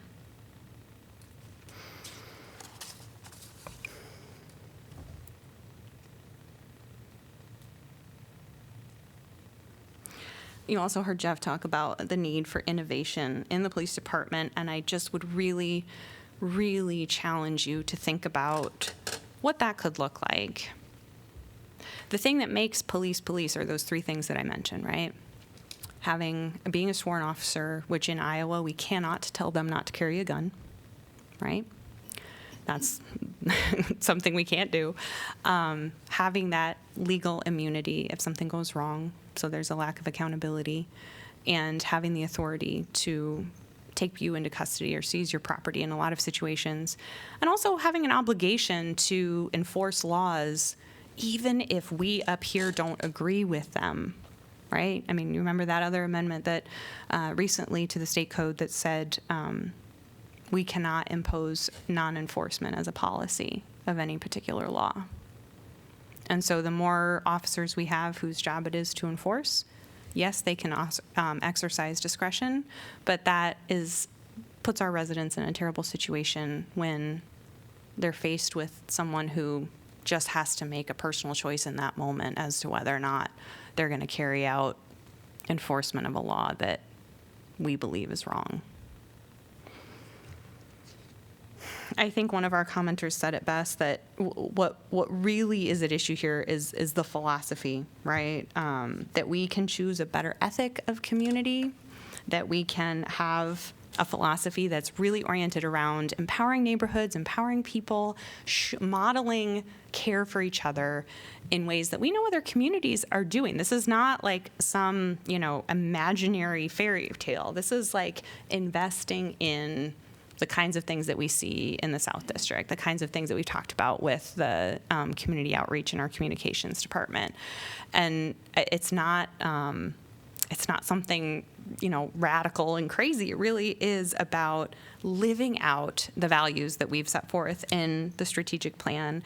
And I guess the other thing I just really wanted to make clear is that I hope you all know me enough to know that I trust our city manager. I am a big proponent of staff. I know that they are the experts. I trust our police chief. And what they are providing to you and what they are recommending to you is what's in line with the status quo and what I would expect them to provide. If we want to shift that, if we want to fundamentally consider a change to orient around harm prevention and care instead of punishment, that has to come from us. That can only come from us. That is a policy decision that I would never expect to come from staff. And that's why this is a very unusual, very uncomfortable moment where we are in opposition on this idea, because I don't want the status quo. And I hope that you all don't either. I really appreciate that amount of time, Mayor. Thank you. Well, we can certainly have comments by councilors at this time.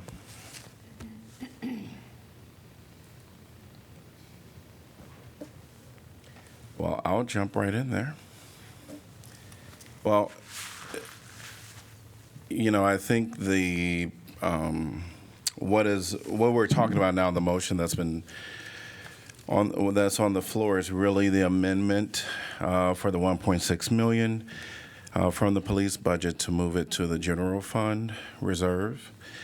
And so I'm going to try to keep my comments related to that because we have a $260 million budget that we're really talking about, which I'll talk about that at some point. There's a lot of gratitude that I think we can give to our staff for their work there. But while we're on this topic, I think there's a lot to be said. And the one thing that that I do want to say is we have, as Councilor Burgess has mentioned, a desire that I believe our city manager's office has, our police chief has, and this council has said that we want to make changes to more of a community, something that's more right for our community when it comes down to policing. So I believe that we have that. We have a lot of tools that we have been initiating over the years. As our city manager noted, we've shifted to some mental health outreach, mental health liaisons, and some other things. The one thing that I heard was, we need a systemic change, and I believe that. We need a systemic change, but in this moment right now, the terminology of status quo, if we approve this current budget with the increase, I don't know that I attest to this being the status quo. What is being asked of this council is to increase what has been classified as, or I would classify it more as community specialist positions by our officers. We'll have the crime analysis, the community outreach officers, neighborhood response officers. So this, in my mind, is not increasing any of the patrol individuals that will be on the street going out in the community. But this would be professionalizing to a greater degree on some levels the operations that we already have. So as I see it, this is an opportunity to allow our police chief to kind of navigate some of the services that the police are already providing and try to make it better. Now, I would agree that we have to move swiftly on this to make sure that we are getting what this community wants, what this council wants, what I believe that our staff here wants. But we also have another problem on the other end where we're having our officers work 18.5 thousand overtime hours. And so, and yes, I know that if we, do this bold movement and say, hey, stop, we're going to we're not going to increase your staff, you're going to have to figure it out. I think they will figure out a way to navigate this. But if we're talking about a really a bold change, I would rather take a step back. We get a lot of interested parties on board and have this conversation so that we can be really intentional about what we want. Right now, I love you, Councilor Burgess. That's not a secret between you and I, and even people in the community. They know that I appreciate you bringing this to us. But in my opinion, we have a bunch of departments within this community, or within the city. And so if we want to look at how can we assess all of our budgets right now in this moment to get to $1.6 million, I think is what you said, then we should be looking at all of the budget. Singling out the police department, in my opinion, has a lot of elements to it. You went on record to say that you are abolitionist, if I'm not correct. Mm-hmm. And so this, to me, feels a little bit inappropriate to single out one department. I know that there are other departments that we can talk about right now in this meeting that we can probably say, how can we rearrange that department to get us maybe a greater service for our community. Not to say that there's other departments that are doing anything that we don't agree with, but I think with any organization, you can reimagine how you operate and and save some dollars. So I'm going to kind of just stop there. Certainly, there are so many things that I can talk about, but I think the overall message that I want to go into, because I can go into stats and all that other stuff, which I prepared, but I don't believe that this is status quo, and I don't believe that we are at the point of being intentional in how we want to reimagine our police department right now in this moment. I hear if we give the monies, then that'd be hard to retract it. I do believe that your question about if we approve this budget and further down the line, if we decided to transfer money from one department to another, I believe that was answered that we could do that. And so for anyone that's wondering, if we approve this current budget and we decided to, once we're in our fiscal year 2024, and we want to make some changes after we've done some in-depth conversations for the systemic change that we're talking about, we can amend that budget. And that process will look very similar to what it does now. We'll set a public hearing. We'll give public notice for that public hearing, which outlines the changes and the amounts that we would have. We would hold that public hearing and adopt that certificate, and then have that certificate filed with the county and the state, just like we're doing this process. So I do feel that the current positions, that we're talking about, these are some professional enhancements on some level. I know that there are some people that don't believe that we should have police at all. But we're not talking about ending our police department today. That's not the discussion that you are stating. I'm sure there are some individuals that will like that, but that's not what we're talking about. We're talking about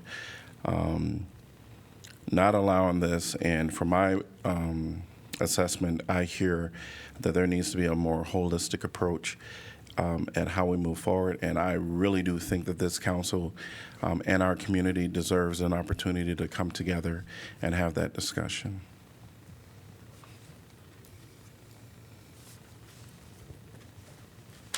Thank you, Mayor. I'll go ahead and jump in, unless somebody else go first.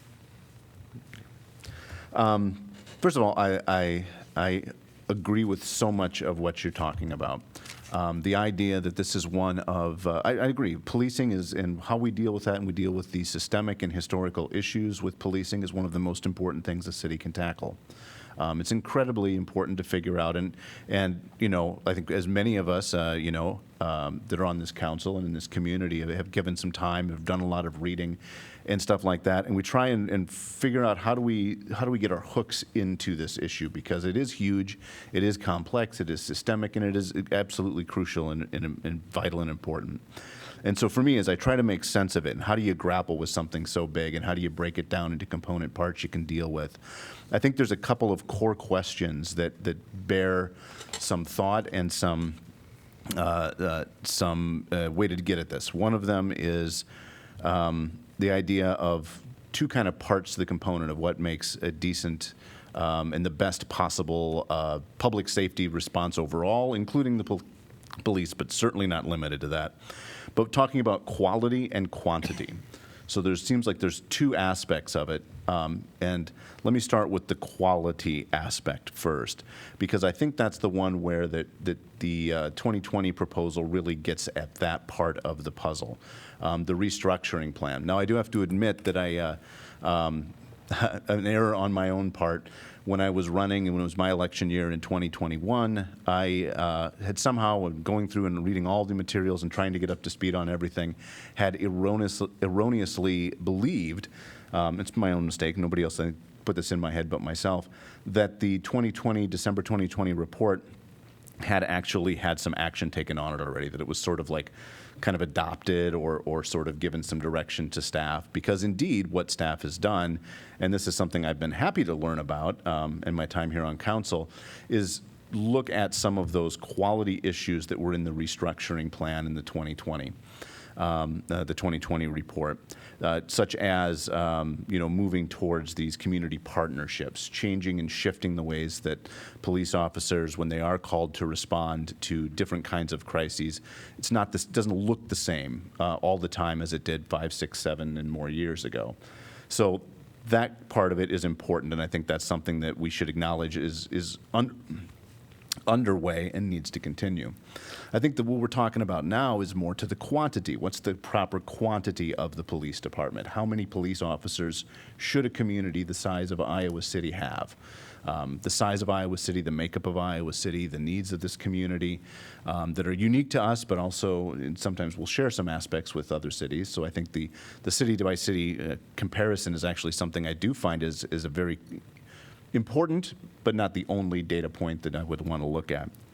So I think that's all of that I agree with. I think answering those questions, I don't think that the right answer is ever going to be 0, but I think I'm completely open to a process that is less than what we have now. I think to enter this process, a process like that fairly, everything needs to be on the table and all options have to be, at least weighed and considered.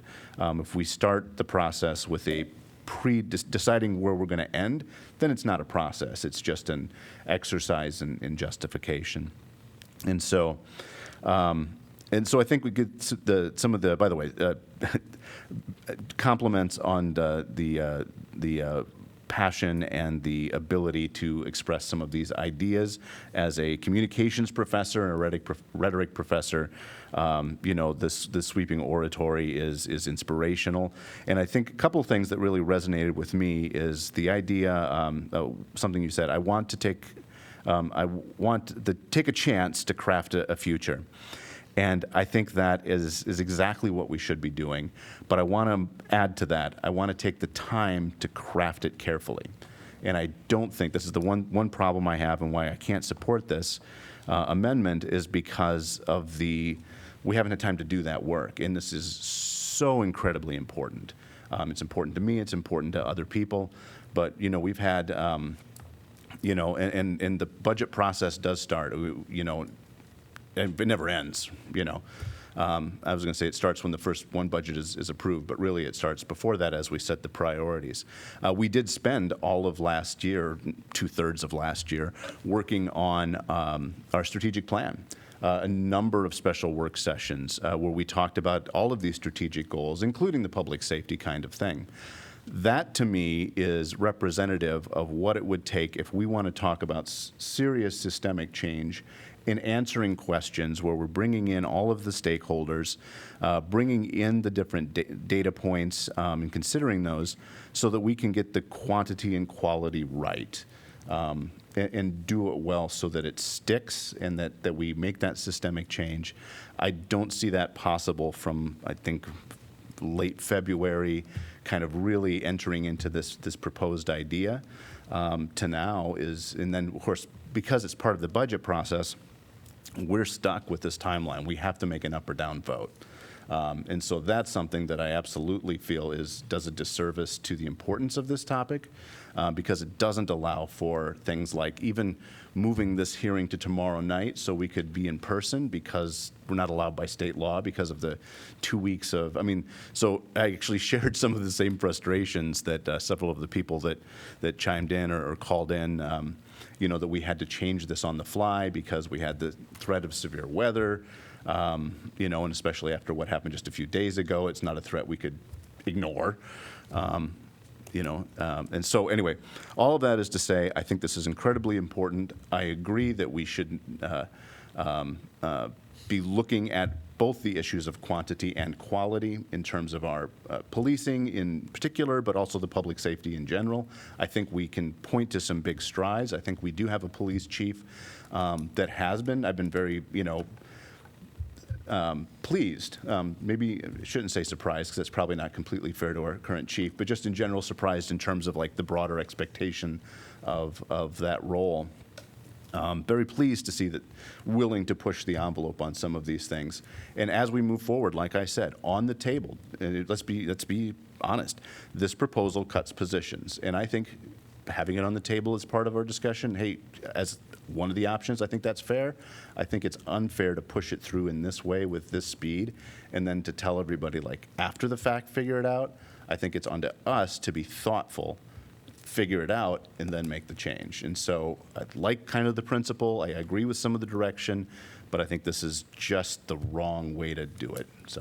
So that's why I'm going to have to not support this amendment.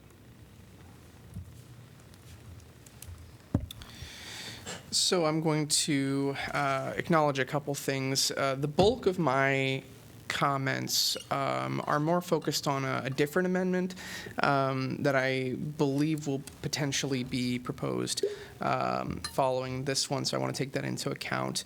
I do agree with a number of the folks that commented today that the budget should be frozen. So that means that I will not be supporting this particular amendment, but I would support an amendment to freeze the budget, and that is for a variety of reasons. One, I think the first goal of community policing is, as we've spoken about immensely today, prevention and minimization of resident interaction with armed officers when at all possible. This is detailed on page 42 of our preliminary plan to restructure the police and accelerate community policing. You can see the handy little graphic with that title that Jeff did provide in his presentation. I want to read a paragraph from that plan that Jeff produced that I think is particularly important and points to what we're talking about in a type of program that we're wanting to start today with the passage of this amendment. Quote, instead, the core component of the plan to restructure the police should be a commitment to a crisis calls for service continuum with various response strategies targeted at different points along the continuum. This continuum is illustrated in the following graphic and generally focus on 1, preventing as many calls as for crisis as possible. 2, maximizing the number of calls that can be safely diverted away from law enforcement to civilian responders. 3, enabling police to safely co-respond with civilian crisis professionals when safety concerns are present. And 4, ensuring that when a police response is needed, the officers are fully equipped to de-escalate, stabilize the situation, and conduct a safe handoff to the appropriate aftercare options. It is important to keep in mind that when considering the continuum, that individual calls can shift between points in the continuum throughout the span of the response. For example, if a call is diverted away from law enforcement initially, it could escalate to a point where later law enforcement is necessary. The fluidity of calls underscores the need for focus, preparation, and coordination at all points along the continuum. Further detailed in that plan, item 4.1 of this plan is invest in social services. Item 4.2 is divert, responding without law enforcement. Item 4.3 is co-respond. Item 4.4 is stabilize and connect with law enforcement if necessary. I certainly understand the concerns that folks have both on this council, in the community, and on staff with making sure that these types of things are not rushed. It has been 3 years. So my question is now, how much of our preliminary plan to restructure the police has been completed, if that is known, and how far along so that is, I think, an open-ended question that I'm not sure we have a complete answer to, if that is correct. We have not done an assessment on that. I'm not prepared to give you an assessment tonight. Oh, I'm not asking for one. The plan is something we work on consistently with the police department, and I hope that the council is seeing those recommendations being acted on every year. We're making progress, whether it's hiring a second mental health liaison, whether it's promoting the 988 service. I mean, we can go down the line. Mm-hmm. We're not 36 for 36 on it, but we're making good progress. Sure, thank you. And so from there, I think that another important question is, when will the time be to start? Is the starting point for us, we have this pot of money, we would like to start to make systemic changes, we would like to bring in experts with a price point that we can tell them this is how much that we can spend on it. If we need to spend more, we can have discussion about that, but this is what we have to work with. How can we make transformative change in the community? That is where I am at this point with this discussion. discussion. Second, another important point that I think that we should address is what will happen to the department if we pass a budget freeze amendment. So I'm not referring to the $1.6 million, I'm referring to just under $1 million here. So in this way, we're not eliminating any positions from the department. Everyone is going to keep their jobs at an operational capacity. That does not change. Wages will not be cut. We have contractual obligations with union workers to ensure that those wages are delivered by our city. The number of open budgeted positions will not change. We're not defunding the department at this point. And if all goes well, the job will get easier for our law enforcement professionals. I think that the goal of this money, again, talking about $1 million, should be to exclusively make sure that preventative measures are taken in our community, that law enforcement interactions are reduced so that we have less traffic stops, so that we have more people that are going to get mental health care rather than being locked up in our county jail. I had a conversation with a number of law enforcement officials during my campaign for State House, and the conversation went to, where do you think the highest number of beds in this county is for mental health right now? And it was in the building that I was in. It was the county jail.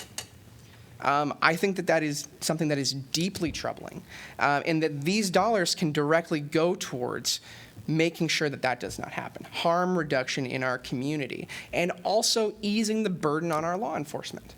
If they are not having to deal with those crisis calls, if we have an efficient system for making sure that the people who have needs that do not require armed law enforcement are transitioning to the people who can properly address their concerns, and we have good systems that ensure that when escalation occurs, law enforcement can then get involved, their lives get easier. I can easily see that translating to lower amounts of burnout. I can easily see that translating to to fewer hours wasted, used for overtime. That is misspoken, so apologies for any characterization that may have lent. So these dollars should go towards reducing overtime. They should go towards reducing burnout on our law enforcement officers. They should go towards increasing the mental health capacity that we have in our community, and in increasing the services that we are able to render and ensure that people in our community are safe in every way, and regardless of what condition that they are dealing with. Even poverty. Poverty should not be criminalized in our community. Finally, I think another important consideration, I should say finally, this is a subsection of my comments. An important consideration in this proposal, again, referring to a potential subsequent amendment to freeze the budget at current levels, is reversibility. There's been a lot of conversation about it is going to be difficult to do this, to undo this, or we can come back and we can change the budget in the future. The same can be said for if we pass this amendment today. We can decide, oh, this is not working. And we need to shift funds somewhere to make sure that our needs are being met in the community. And so I find that to be somewhat of a moot point. If it's going to be difficult to budget and move around funds in the future, or to take away funds, however you want to look at it, I don't see that difficulty changing in any way. And I think if we are concerned, if this doesn't work, if we can't find the right solutions, then that is still an option available to us. So I don't think that people should be looking to the fact that, we can change this or we can do this in the future as a good reason for not voting for this amendment. Next, I guess I'll talk a little bit more about what the focus of these funds should be, in my opinion. Again, first and foremost, these dollars need to be working towards reducing the workload of our police department, addressing that burnout, making sure that those hours are spent with their families, in the communities that they live in living lives. None of us want to have any of our public service workers, our public servants, to be burned out and on the job 24/7. That's not an ideal situation. That is not something that I think anyone up here advocates.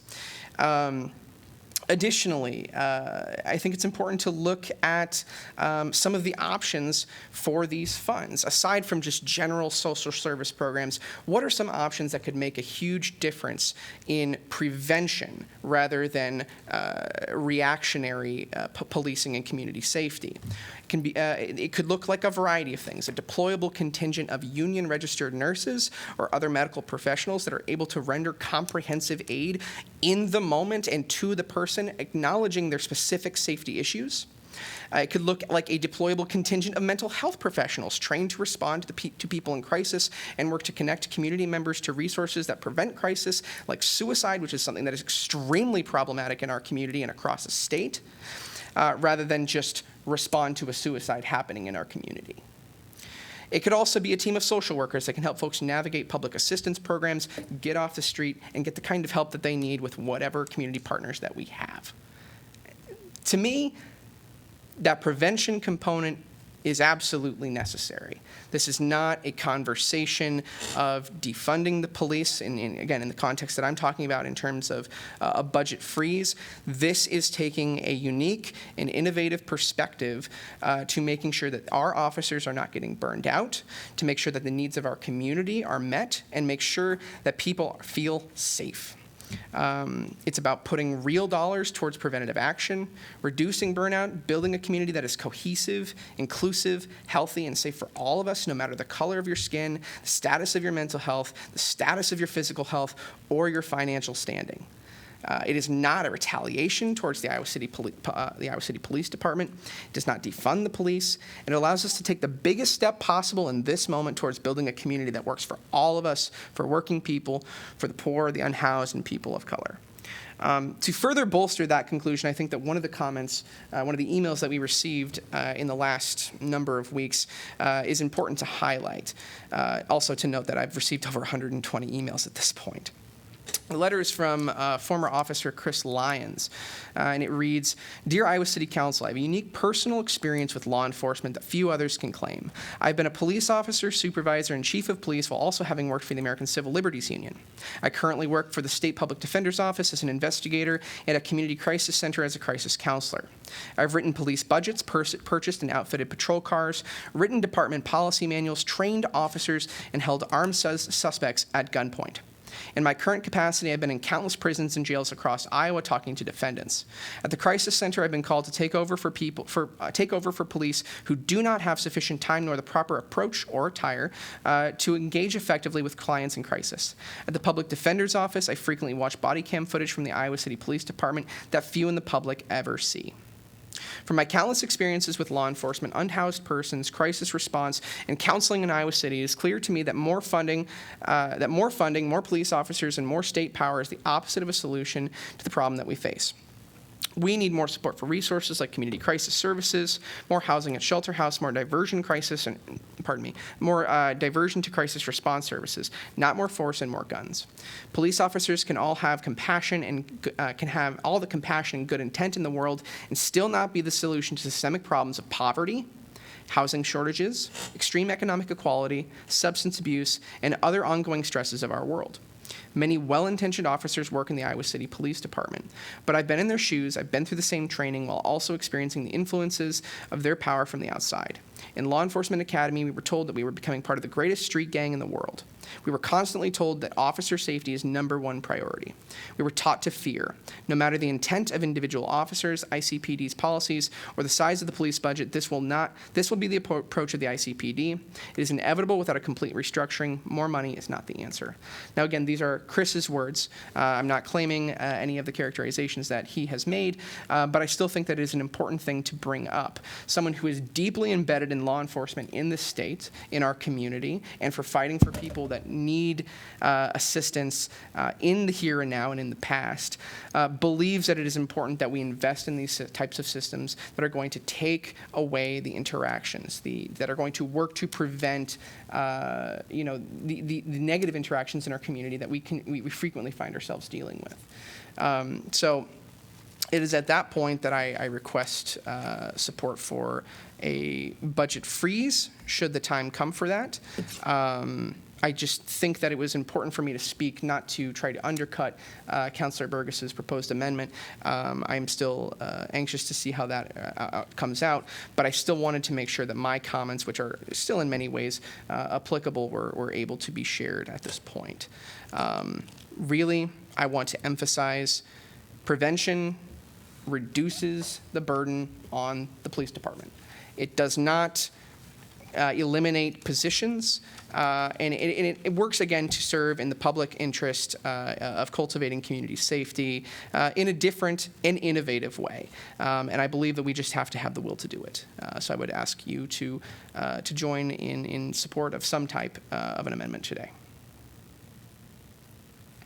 So just to be clear, are you suggesting the freeze translates to what? Would be the... What figure are you? So, again, this is if Councilor Burgess's proposal does not prevail. My advocacy, which I believe Laura would propose, would be to keep the budget at its current level and allocate those dollars that are requested. So this is not even cutting the budget at all. Allocate those towards efforts to specifically prevent and specifically take away incidents or specifically divert law enforcement officers from situations that they are not particularly needed. Investing in mental health resources, investing in systems that allow us to have that type of communication deeply integrated into our responses. Yeah, I think that covers it. One more point of clarification. So I think I understand that you're wanting to ultimately decrease the 18.5 thousand overtime hours. That would also keep the current 84 authorized correct officers. But what it will not do is bring on the 5 kind of the newer positions, the 5 specialty community positions, which on one level, or my interpretation, would better educate, better provide services within this community. I think that really does depend, right? I mean, could those people serve better than absolutely nothing?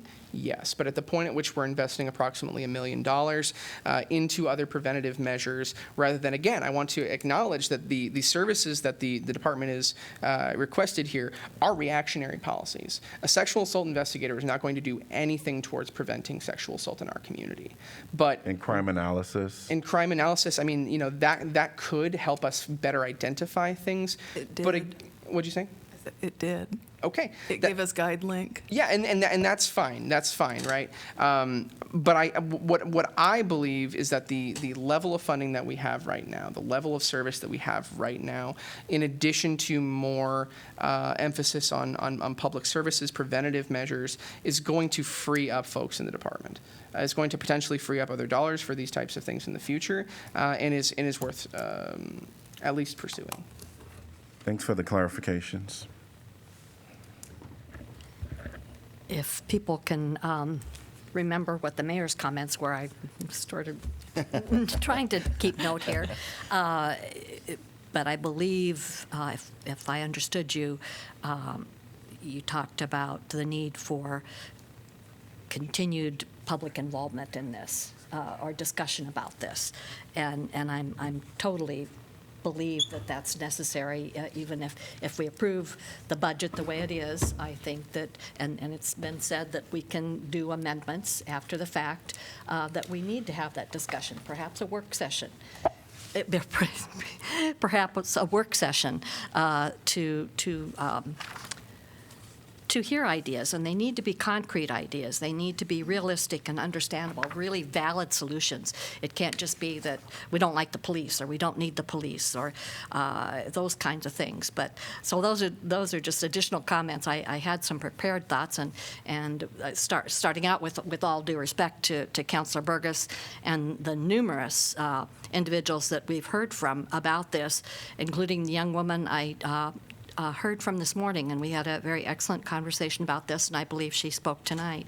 And a number of persons, and you know who you are, who I've known for many years and have always valued your opinion. I respectfully have to differ from you on this amendment. I find it interesting that the University of Iowa Safety and Security Department refers to themselves not as the police, but as the Public Safety Department, and I think people have to get away from that negative connotation of police. I was telling someone today that I remember as a child, the kids joked about calling them pigs. They had such a negative connotation to them, and I think what we are concerned about and what we should be concerning ourselves with is the safety and well-being of the public. Our strategic plan includes a category calling for actions for safety and well-being, and I don't think we should be considering any actions that could potentially be a risk at public safety or jeopardize the important work of our police department. I talked about this before. I've had many interactions over my 50 years here in this community with the police department in one way or another, and I've got nothing but respect for these officers. There are many areas of the police department that people are not even aware of, and we've talked about some of them so far, and these need to be continue to be funded, such as the animal control unit and the school crossing guards. I was shocked to hear that there is not enough funding or not enough people to man every school, every elementary school crossing to cover all of these, and that's a safety concern, a big safety concern. There have been an increasing number of sightings of wild animals, coyotes, foxes, as possible rabid animals roaming residential neighborhoods, and these are handled by animal control. And the overtime's been mentioned several times, and as a labor organizer, I am concerned about the large number of overtime hours our officers are having to work. This does need to be looked at and solutions made for this. I'm also concerned about the data shared with us on staff situations relating to crimes in our city. Especially concerning is the high increased percentage of sexual assault cases. And you mentioned that that's not going to stop the sexual assaults. They're going to happen, but it would be helpful to have persons that are responsible to investigate these cases and perhaps put a stop to any predator that's continuing these. Not that that's the case, but it could be. I think I watch too much crime TV, but those sometimes are based on very real situations. There's also an increase in from what I've heard, car break-ins and bicycle thefts. Now, do these crimes require an armed officer? No, not necessarily. I agree with that, but they do fall into the category of public safety. Emails mention affordable housing, health care, mental health, and child care. And I have to stand proudly to say that we as a city council have these same concerns for the health of our community and have focused on funding a lot of these areas. For example, we recently approved increased funding for the free medical clinic. That falls into the health care aspect, and we very freely and wholeheartedly approved this. So I hear your concerns and share your same goals for the community, but I don't believe it's appropriate for us to focus on one department to freeze funding for a necessary part of our community, and it's not the way to get there. And in regards to mental health, as a healthcare professional and the mother of a mental health provider here in this community, that is a major concern of mine. But we all know, we keep talking about preventative things. We can't really prevent that. People are very good about hiding their mental health. I mean, I haven't heard good, how do you prevent that? You can't, although I have to say that I was the council member that requested of city council or city manager to have mental health practitioners present to our council about what's going on out there, what could we do, what are the things that could be done to help this, because I am concerned. The suicide rate that was mentioned, that is very concerning. But it's kind of an invisible thing. How do you know that? How do you prevent that? And also, how do we increase the number of mental health providers out there? We talk about the teachers not being very well paid. Well, mental health providers are not compensated very well either. So that is a major concern of mine, but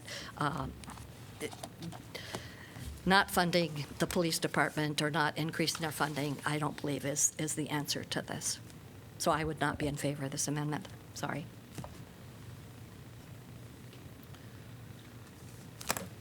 So normally I jump right out, but I wanted to sort of sit and I had some thoughts initially and was trying to save on the amount of oxygen that I use up. As y'all know, I can speak quite a lot. But of course, in listening to everyone and to listening to the public and to all of you and the presentation, I've been making a mess of what I had prepared before. However, I'm going to try and muster through. So first and foremost, honestly, I really want to thank everyone who has written to us. As Andrew mentioned, those emails, there have been over 100 of them. And then also to the people who have reached out personally to have conversations with me, and I'm sure with all the other counselors. I really appreciate your time and your care. It shows that we have an amazing community engaged in our local political process, and I am incredibly grateful for your obvious care and for the time that you've taken to talk to me and to other counselors. Like you, I am committed to finding paths and ways to build up our community and to keep us all safe and healthy in myriad ways. I've heard this refrain a couple of times that we need to understand what public safety is perhaps differently, have multiple definitions for it, and I agree with that. I think additionally, I know in my core that ways to keep us all safe and healthy in the community is as part of council's charge is to fund affordable housing solutions, to support essential services and programming of direct aid nonprofits, by empowering and including underestimated entrepreneurs and business owners, by working with partners to make quality, affordable childcare more accessible, by improving our parks, trails, and recreation facilities, to name a few. All of these initiatives are accounted for in our budget and in our ARPA dollars. And these are not things that will go away. We have a commitment because we understand these are the types of things that will make a healthy community. And these things should continue to get attention. We on council should continue to focus on how to expand our support of them. These are in our strategic plan, and that's what the budget represents. I believe staff actually has done a commendable job in putting forward a budget that reflects our values. So I've laid all this out to demonstrate that I believe in addressing root causes, and I think that this council does as well, in terms of how to create change and improvements. But in one significant way, I differ from Councilor Burgess: how we get there in FY24. The budget represents, as the dates showed, as Councilor Burgess and all of us have talked, countless hours of work, months of conversations, and a realistic perspective about capacity and departmental needs. I'm not willing to divert funds from the police budget for an undetermined project and in a way that is well-intended but rushed. And here's one of the strange things that I never thought would come into play so much as a counselor, but my job, my day job, as increasingly a business manager at ECT has shown me time and time again, as well as in projects here at City Council, that you can have the best of intentions, but if you do not have you can have ideation, you can have discussions, listening posts, work sessions, but you need to have a plan in place. And we have heard so many good ideas from community comment, from emails, from conversations.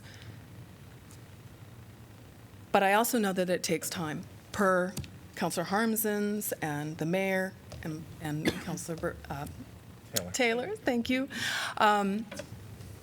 These things take some time, and I am not saying that we wouldn't be able to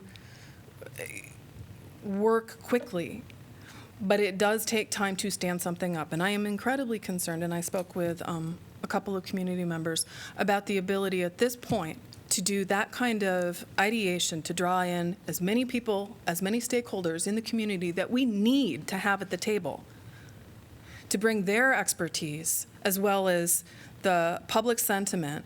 And there are many more than just the 45 that spoke.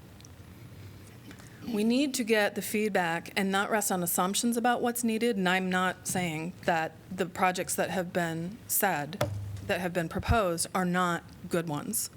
But we need to know best where this money should go, what kinds of programs specifically, what kinds of deliberate plans are needed. And that includes things like, what is the capacity that's needed? Who are the partners who will actually do this? What is the relationship between the city and these other partnerships? How does this fit in? How can other entities like Better Together 2030, the county, et cetera, I know these are boring in the weed details, but these are the things that are going to make a project successful.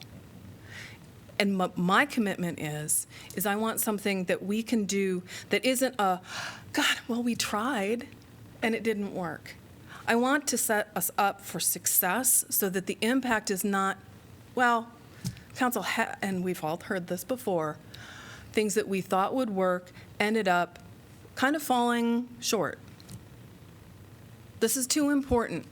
The holistic and systemic changes that we're talking about, as Sean said, deserve thought, deliberation, intentionality, and figure out a plan so that then we can budget the dollars for it and sustain it beyond FY24. We're talking about 1 year, and I recognize that this is, I think, what would Councilor Burgess and perhaps Councilor Dunn and maybe others in the community would hope would be a groundswell and that this would continue, and this would be a place where we could continue to look at diverting police dollars, because in these other areas, that's where the funding need would be. And maybe that might be it. But I don't want to say, let's cease this now without having a plan in place. And we need to do that work. And I'm not saying that we take years to do this. I'm saying, let's start the conversations so that by the time, yes, rolling budget, we're always thinking about it, but in terms of when it actually comes to council to really start deliberating on this, about here's what's proposed, staff knows what our not just what our priorities are, but what we say very specifically, we want you to find ways to do this. So, I went totally off my script there. At any rate, what I do propose is this. I am not willing to, as I said, I'm not willing to divert funds for an undetermined project, no matter how well intended, but is rushed in terms of its execution. So what I am proposing is that at upcoming work sessions, not just one, work sessions, council evaluates and assesses the preliminary plan to restructure the police so that we can focus on what still needs to be done. And I do recognize that staff has these conversations among their department, right? We need to know more about it so that we can move in accord with community wishes and to keep the community safe. These do not, nor should they be at odds. And for those who haven't been here since 4 o'clock, I proposed this during our work session to talk about pending work topics, so that was agreed upon. Additionally, as I just said, beginning in advance of budget season, let's invite direct aid agencies, community associations, community members, and other stakeholders in for ideation and work sessions with council and staff to discuss what community safety is and how it specifically can be achieved. And I should say how the many ways it can be achieved is. That way, when FY25 begins, the pieces and resources are in place. This will be a community collaboration that is set up for sustainable success. And I do want to actually give some credit out. I had a conversation with Mandy Remington, who I had this general idea, but she sort of helped solidify and proposed it, in fact, and to say there really should be that kind of intense workshopping. And I want to give her credit for that. Again, I share many of your perspectives, Laura, about addressing, and in fact, all of council's perspectives about addressing root causes that hinder a safe and healthy city. And because I want whatever initiatives and supports we put in place to succeed, there must be a more specific and deliberate plan to proceed. I do not believe that we will achieve these ends by amending this year's budget.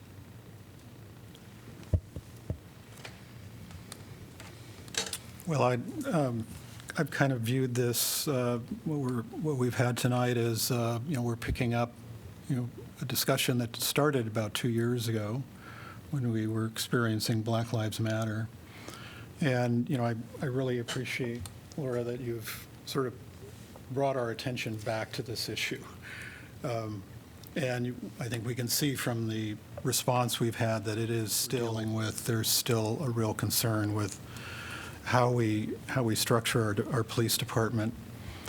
2 years ago, I took a fair amount of time going through, as we all did, the restructuring document. I was really taken with that continuum, and particularly with the emphasis on prevention, which I think we all understand is the answer. That is how we move forward. I also was appreciative of the report's documentation of the calls for service, because I felt that's where the interface is if we're trying to reduce the engagement of our police force, our police department with the public, it's at those calls for service where that takes place.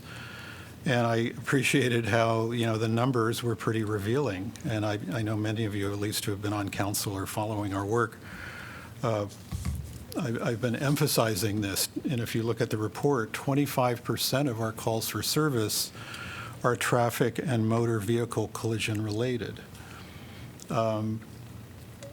Another major contributor to our calls for service is alcohol and tobacco compliance.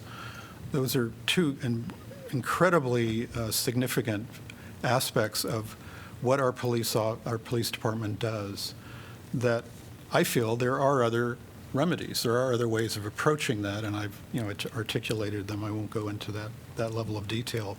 But it's clear to me, certainly with the traffic law enforcement, as I've emphasized, there are other ways of trying to reduce our calls for service in that area. And I would be interested, it's not something I pursued as deeply as I did the traffic-related issues, but that our compliance with alcohol and tobacco use is something I think that I would be interested in seeing what alternative approaches to that problem is, because it's a public health problem, and we're treating it in a way where it's criminalizing the behavior of people who have a public health issue.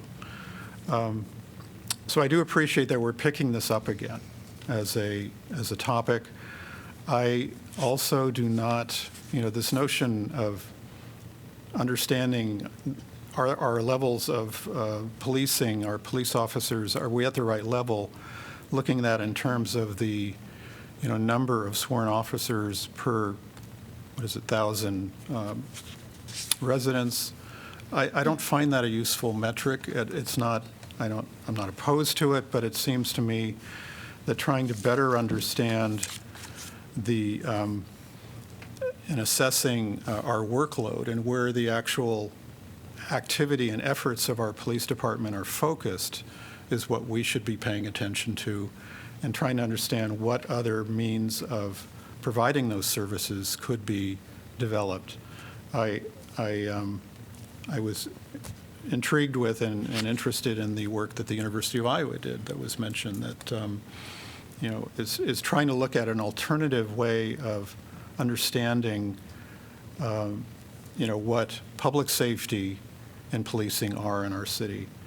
And I also agree with council that this is a very complex issue that will require a fair amount of time to sort through and come up with a vision of what that means.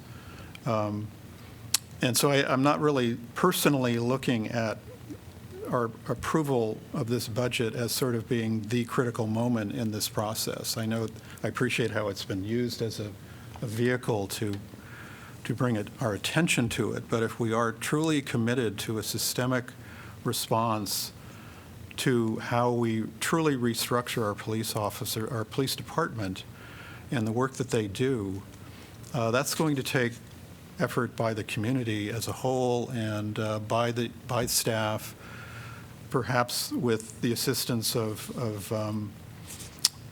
those who are familiar, and there was mention of skill sets within the university who would understand what assessing our police department from a workload standpoint translates to.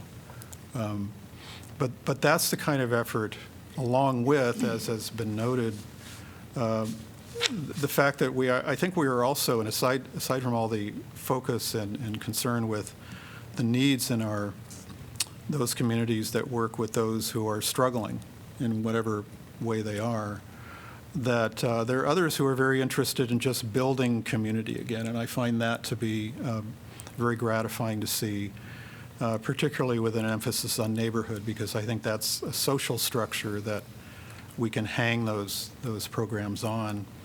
And emphasize, as I've been trying to do recently, the notion of Iowa City as being a child-friendly place, as a way of, that's a metric I'm enjoying using. If we succeed in making the lives of our children and youth more meaningful and safe, I think we will all be experiencing that quality. So my feeling is that I'm not personally committed to the idea of addressing this as a budget item right now. I hope it will translate to that. And I'd like to view it as something, I feel like I want to put a time frame on this, because at least, on a first phase of the work, gives some sense of when we might be able to reach some level of reaching our goals. But I would hope certainly by this time next year, we would have a pretty strong sense of what kinds of, how we address this from a budget standpoint, how we address this in terms of community engagement. But I'm not ready at this point, I think, as others have mentioned, addressing the budget right now. I'd really like to have a better understanding of what the vision is before I look at it as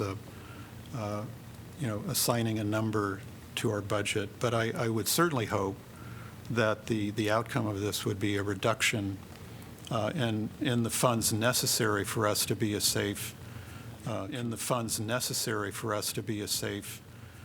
community. Well, thanks to the council for their deliberation on this proposed amendment. I'm going to respectfully ask that we call to question on this motion to amend 1.6 million to general fund reserve. And I'm going to ask for a roll call, please. Elter? No. Burgess? Yes. Dunn? No. Harmson? No. Taylor? No. Teague? No. Thomas? No. Okay, motion fails. Mr. Mayor, could I just ask, given the way the conversation has gone, I'm just going to say motion fails 6-1. oh, I'm sorry. Yeah. We're learning so much about procedure Yes, tonight. no worries. I'm proud of us. I would move to shift $955,336, which would keep us at the fiscal year 2023 budget level. Second. Moved by Burgess, seconded by Dunn. Council discussion. I do just want to note, thank you all, first of all, for having this conversation. The mayor asked me a few weeks ago, what do you hope to get from this exercise? And I said, have the conversation. So here we are, and I'm really, really, really grateful for that. I appreciate very much the desire to have more concrete plans. And I'm also a little terrified of the idea of, okay, we as this council in this moment, don't want to make changes unless we've holistically reviewed everything and come up with a plan. And I think our capacity to do that is limited. So I do just want to note that I think there are some specific things that could emerge very, very quickly that I just want to throw out there so you understand kind of the work that that people are already doing and what we may be able to achieve. If we call back to 2020, you remember how people were asking for cahoots, right? Which was this Eugene, Oregon model of a response out in the community to crisis situations that is not dispatched through 911, but has, some collaboration with the police, which I think was sort of why the name also, cahoots, although it is an acronym.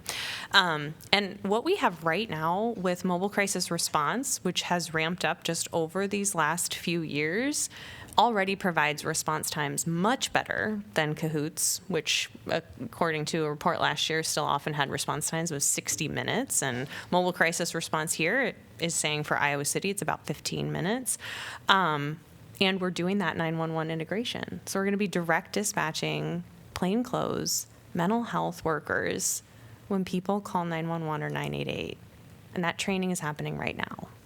So I just think, when we're looking at what could we shift towards in terms of prevention, that actual service, we could say, what will it take in order to have a response level of X number of calls that we know would be, have the coverage to be able to prevent that those go to police and have them go directly to a mobile crisis response. They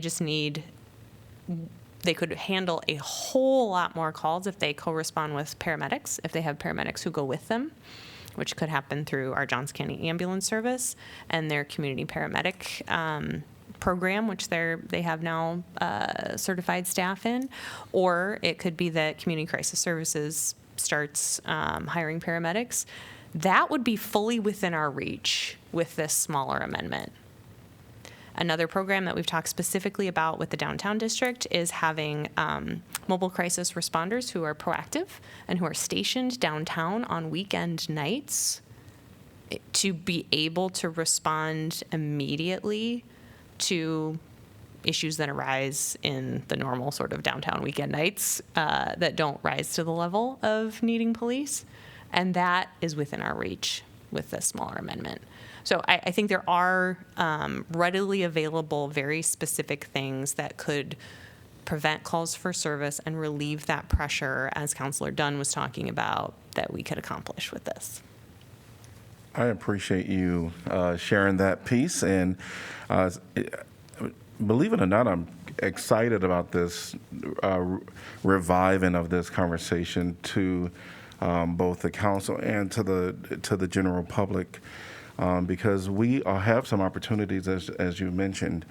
And while I think I still hear that, now we should do this, we still have the opportunity to do this because our city attorney clarified that if we want to move money, and from one position or from one department to another, we can still do that. And I also believe that we're going to have not only the buy-in from our community and from this council, but we've heard from our police chief and our city manager's office that this is something that they want to be a part of, and they want to not have their officers doing things that it can be performed in another way. And so I don't think that this is a vote to not support the idea, but it is certainly a vote that says, hey, it may happen sooner than you think, right? Potentially before the next budget that starts July 1.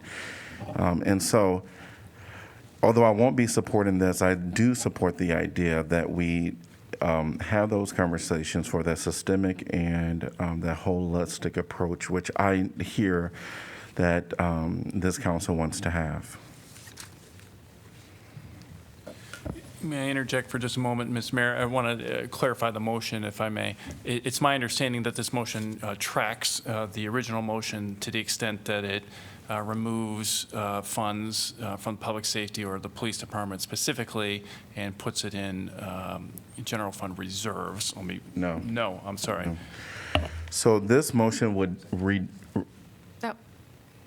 Yes, that was my motion. Okay, that's why I wanted to double check. The other thing that was mentioned was that it was $955,000, but also mentioned that it was freezing the budget. It's my understanding, and I'll look to the city manager to confirm this, that this council approved.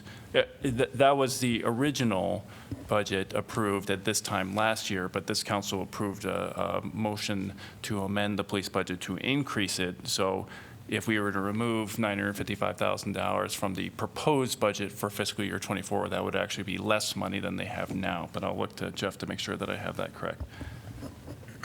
Yes, I believe Councilwoman Burgess's motion is the difference between the original adopted budget of the police department. So what you adopted in March of last year versus today. Correct. Correct. So it does not take into account the amendment that was approved earlier or the earlier fiscal year '23 amendment. I want to make sure that so the current motion on the floor that was out there, I think I heard 953, but it was a 955. 955,336, just to match the FY 2023. Okay, so that is somewhere around what we would be reducing the overall budget by, or even that line item by, would be somewhere in the 645,000, somewhere around there. We will be reducing the police overall budget by somewhere around 645,000. No, I think it's an expenditure reduction of 955,336 over what I have recommended to you tonight. Okay, so the 955.3 is not maintaining the budget. It's taking it to be the same as it was approved by this council in fiscal year 2023. Yep. If we take that amount away. Correct. Got it. Yep. All right. Yep. So the motion on the floor is to reduce that item by 336. So that's what we'll be discussing. So any other comments? I just want to comment a little bit on that, and I love the concreteness of what you described with saying this money could go towards bolstering community mobile crisis. I would want to talk to them. I would want to find out what they think their timeline is, what capacity they need, how much training, what kind of dollar amounts would that. I want all of that, because not too long ago we had in front of us a proposal from the school board that was similar, and they had spent a lot of time and effort thinking it through, and pretty uniformly, and I led the charge and I campaigned on childcare. I'm like, I love that this could happen. And it was not thought out enough for me at that time to approve it. I'm in the same boat here. I want to hear from Mobile Crisis about what their needs are. And with all due respect, I know that you actually have an incredibly tight relationship, a great working relationship, a lot of respect, but I want to hear it from them, not from you. So I'm a no. I did appreciate Councilor Burgess. I had mentioned when I was speaking earlier about needing valid solutions, ones that are realistic and achievable and believable, understandable, and you did present a couple of those, although, as Councilor Alter is saying, we maybe need to hear from those folks, the paramedics, how do they feel they would fit in, and would they be under the police department then? And those mobile crisis folks, as I've said, I know that, especially downtown, and perhaps, there are going to be these folks that are in a sorry, I keep forgetting the microphone, in a crisis situation, and that would be helpful. But again, hearing from them and understanding how they feel if they could play into that. But thank you for that, for actually providing some valid solutions that would be possible. I think it's kind of the same thing. Still the time issue, I mean, these again, more concrete, that's great. I mean, it's really easy to come up with lots of ideas that could work. But, at the end of the day, especially if we're talking about a sum of like $1 million or $1.6 million, I know that sounds like a lot, but we know from our position up here how far that doesn't go. And because of the needs are so big, right? That's not when we, all kinds of, every council meeting, we're doing $1 million here and $2 million there for these kinds of exact services, for social services, which I think is outstanding. Again, just not enough time to not only weigh these are great ideas, but we also don't know what other ideas, could have as valid a thing, or walk out of here. And I got to admit, it's 7 hours into this. I'm not really in a place where I can come up with what those other things could be. Yeah. To be that again. So. But yeah, so I will be voting against this for the same kinds of reasons, with the same kinds of caveat that, again, really fine with going into this process and looking at these kinds of things. And I think you've provided more fodder for where some of the places that conversation can start. So I'm going to go ahead and call to question for us to do a roll call for the motion that it was currently there for an amendment to reduce the police budget by $955,336. Roll call, please. Burgess. Yes. Dunn. Yes. Harmson. No. Taylor. No. Teague. No. Thomas. No. Alter. No. Motion fails 5-2.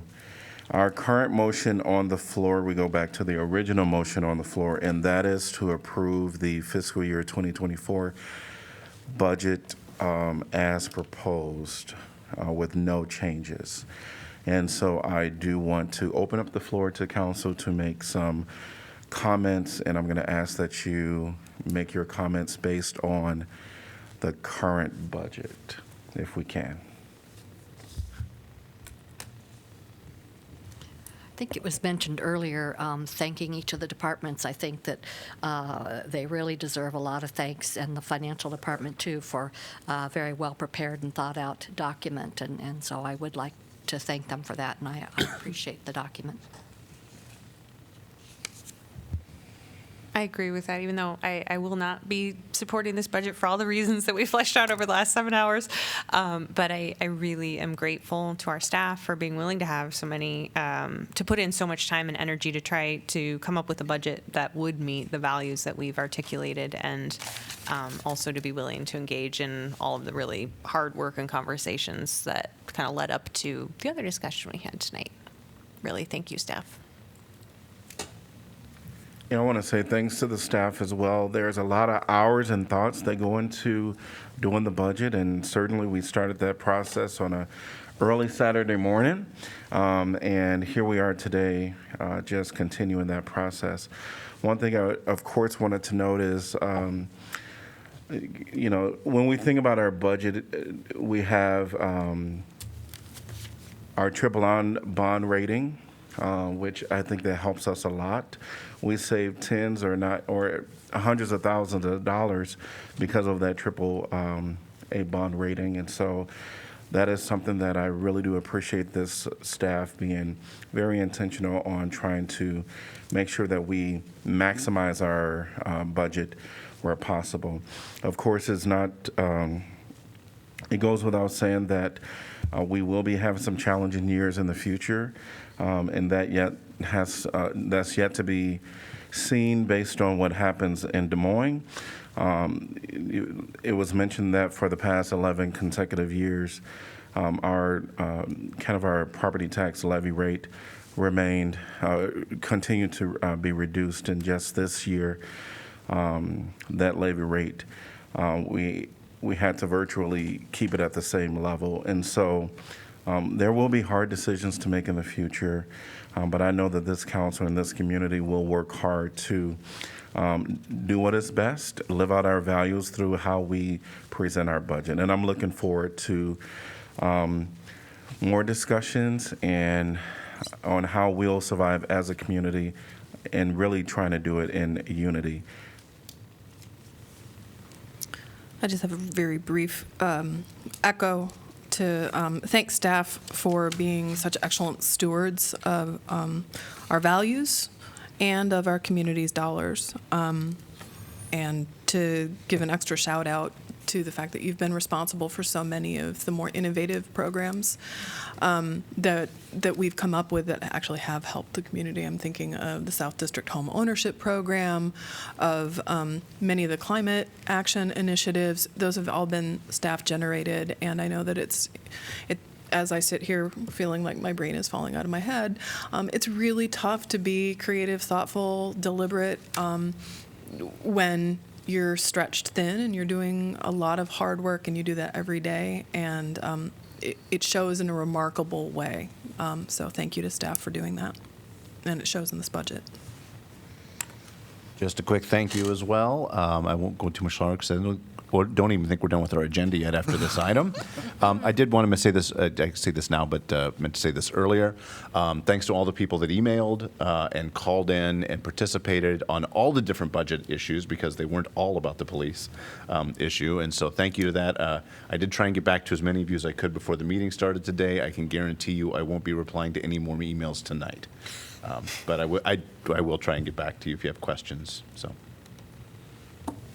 I would just like to echo the same. Brain falling out of head is a great way to describe the feeling, but nonetheless, thanks is certainly due for our staff for working through $200 million worth of budget. So that is no small feat, and your efforts have been commendable, and will not go without appreciation. Thanks. Mayor, can I just offer closing statements? Sure. I promise no more PowerPoints or 40-minute presentations. Just kind of summing up this budget, we may have status quo resources, and we've had status quo resources for a long time. But you're absolutely right. As a council, you should not expect status quo service delivery from staff. You should be pushing us to innovate and to continuing to try to offer the best services that we can. I hope you see that happening. I appreciate the positive comments as we wrap up here. But part of what attracted me to Iowa City many years ago is that drive to continually improve, and it really starts at this table. So I just want to reinforce that as we move past this budget item tonight. Thank you. Thank you. All right. Roll call, please. Dunn? Yes. Harmson? Yes. Taylor? Yes. Teague? Yes. Thomas? Yes. Alter? Yes. Burgess? No. Motion passes 6-1. Could I get a motion to accept correspondence? So moved. Done. Second, Harmson. Moved by Dunn, seconded by Harmson. All in favor say aye. Aye. Any opposed? Motion passes 7-1. Item number 11C is 3-year financial plan and 5-year capital improvement plan. This is a resolution approving the 3-year financial plan for the city of Iowa City and the 5-year capital improvement plan. Could I get a motion to approve? So moved, Harmson. Second, Alter. All right, and we're going to ask our staff, Jeff, just to give us a little update. Yeah, just so the state requirement is that we certify the fiscal year 24 budget with the county. We're not required to certify years beyond that. We do that for planning purposes only. So that 3-year plan, the 5-year CIP, it is just that. It is a plan, and you will have a chance next year to refine that as we move to fiscal year 25. So happy to answer questions, but this is just the plan component.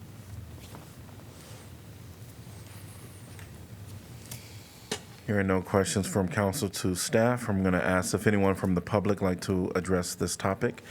If so, please raise your hand. Welcome, Noah. Can you hear me? Yes, and yep, and I see that you're the only one with the hand raised. You'll have 3 minutes. Okay. And Bruce, you're right that you did show the Iowa City values on your last vote. You really amplified the Iowa City phrasing. Iowa City, we see you. This is we're on item number 11C now. It's about the funding the budget. The Iowa City values of we see you, we hear you, but fuck you, we're gonna give more money to the pigs. And yes, Pauline, cops are pigs. We call the white supremacist gang that are cops pigs because they act like pigs. They kill black people like pigs. They kill brown people like pigs. Fuck, they kill everybody like pigs. That's why we call them pigs. And the reason you get upset at people calling pigs pigs is because you love white supremacy so much that you care more about what people call the violent agents of white supremacy over the fact that the people you give $1 million more dollars to are white supremacist pigs.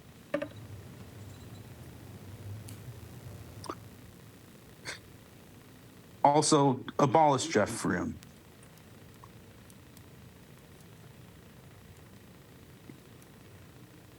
Thank you. Anyone else like to address the 3-year financial plan and 5-year capital improvement plan?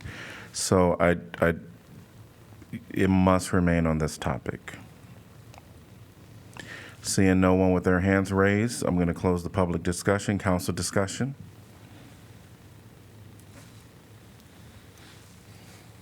Roll call, please. Harmson? Yes. Taylor? Yes. Teague? Yes. Thomas? Yes. Alter? Yes. Burgess? No. Dunn. Yes. Motion passes 6-1. Item number 11D is 2023 water pavement patching. This is a resolution approving project manual and estimate of cost for the construction of the 2023 water pavement patching project, establishing amount of bid, security to accompany each bid, directing city clerk to post notice to bidders, and fixing time and place for receipt of bids. I'm going to open up the public hearing. And do we have staff presenting on this? Good evening. I need to share my screen. It says Mari Van Dyke with the Engineering Division. Welcome, and we're getting you access to share. Bear with us.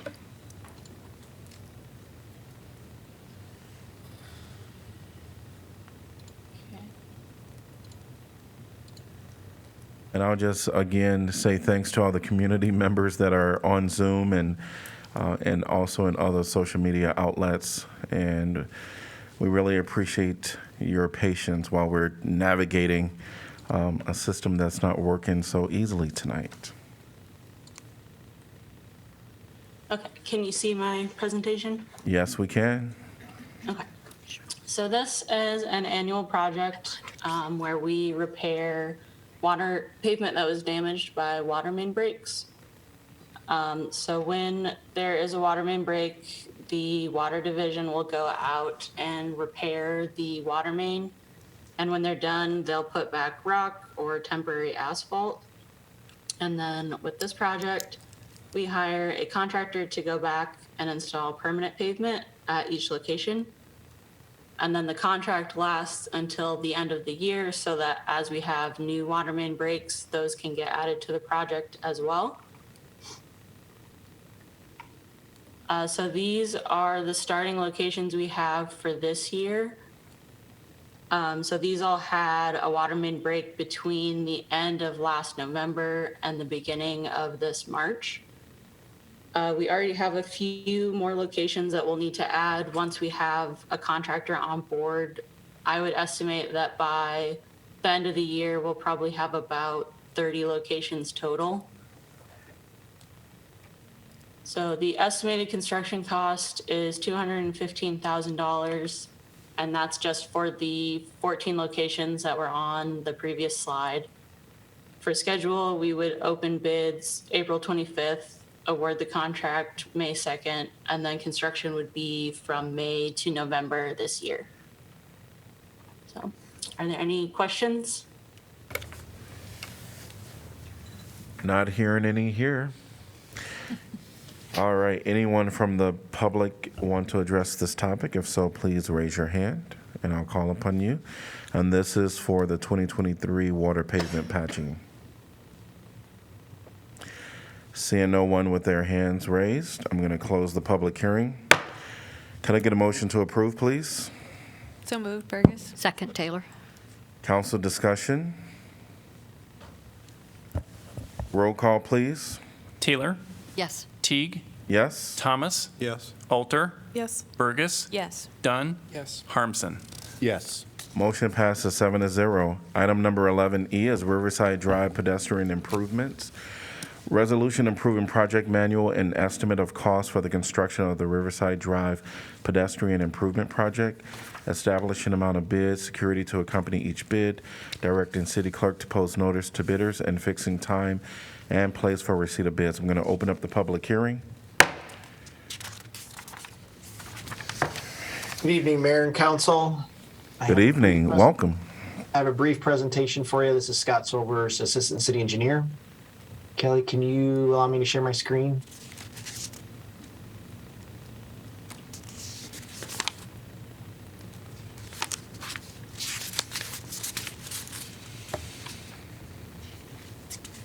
All right, can you see my presentation? Yes. Awesome. Like I said, I just have a brief presentation for you, a brief overview of the Riverside Drive Improvements Project. Starting off, this project is generally located on the west side of Riverside Drive between Benton Street and the Iowa Interstate Railroad Bridge, as shown on the aerial. Some background information on the project. In 2016, the city completed a streetscape master plan for the South Riverside Drive from Highway 1, Highway 6 intersection to Myrtle Avenue. One of the main guiding principles that came from the plan was prioritizing pedestrian circulation within the corridor. From this guiding principle, a number of specific corridor objectives were developed. Among this list was a pedestrian underpass along the west side of Riverside Drive at the Interstate Railroad. With this objective in mind, staff proceeded with a project to install a pedestrian tunnel through the Iowa Interstate Railroad embankment. During design development, Iowa Interstate Railroad determined they were not supportive of the project due to concerns that the tunnel installation may cause track settlement. Given the importance of the sidewalk installation, the city, Iowa DOT, and the Iowa Interstate Railroad collectively developed an alternative design that will eliminate the need for the tunnel by narrowing up Riverside Drive street pavement. This will allow a sidewalk to be installed between the Riverside Drive west curb line and the railroad bridge abutment. A graphic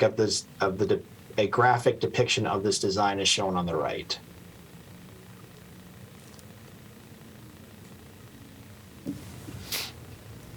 This project generally includes installation of sidewalk on the west side of Riverside Drive under the Iowa Interstate Railroad Bridge, as well as installation of street and pedestrian level lighting and street trees from Benton Street to the Iowa Interstate Railroad. The project also includes upgrades to the Riverside Drive storm sewer and sanitary sewer systems between the Iowa Interstate Railroad and Myrtle Avenue as necessary to support the Riverfront West development. The aforementioned storm sewer and sanitary sewer upgrades will be reimbursed by the Riverfront West developer Skinnell Properties. It is also important to note the sidewalk from the railroad to Myrtle Avenue will be constructed as a part of the Riverfront West development. In review of the city's strategic plan, the impact area that this project falls within is mobility, as it expands our complete street network as well as grows and prioritizes bike and pedestrian accommodations. The proposed sidewalk extension essentially eliminates a barrier that is preventing non-vehicle modes of travel from utilizing the corridor on the west side of Riverside Drive. The estimated construction cost of the project is $520,000. The schedule, we're hosting the public hearing tonight, April 4th, 2023. We have a bid letting scheduled for April 25th of 2023, We're going to bring this project back to you for award at the May 2nd meeting, and then construction would be from June through December of this year. That concludes my presentation. I'd be happy to answer any questions any of you may have.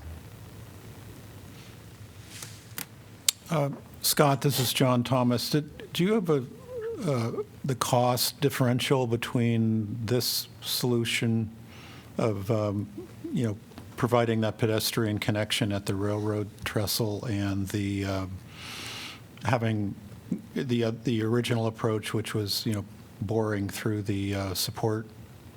Yeah, I don't have an exact number handy right at the moment, but I know this is considerably cheaper. Of the construction costs, that of the $520,000, 160 of it, roughly 170, is going to be reimbursed for the storm sewer and sanitary sewer improvements. So you're, well below, like in the $300,000, upper $300,000 range. I believe the pedestrian tunnel was, like almost $1 million. So it's a pretty significant savings. Thank you. Scott, this is Pauline. I just have a question. It's a little hard to visualize here about how that walkway is going to actually be on Riverside Drive then? Is that the idea? And how does that affect the street line? Are you going to redesign that street line around that bridge area? Or how exactly is that going to happen? Yep. So essentially, we're narrowing up the street. Narrowing it, right. Lanes underneath the railroad bridge will be 11-foot lanes instead of, I think they're 12 or greater in that location. And so that gives us enough space to be able to fit a sidewalk in between the bridge pier and the back of curb line of the street. Okay. Thank you.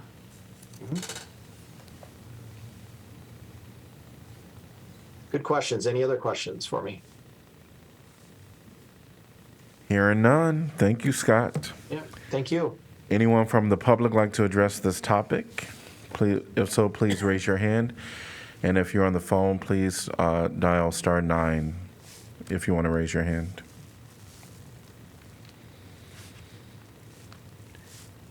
Seeing no one, I'm going to close the public hearing.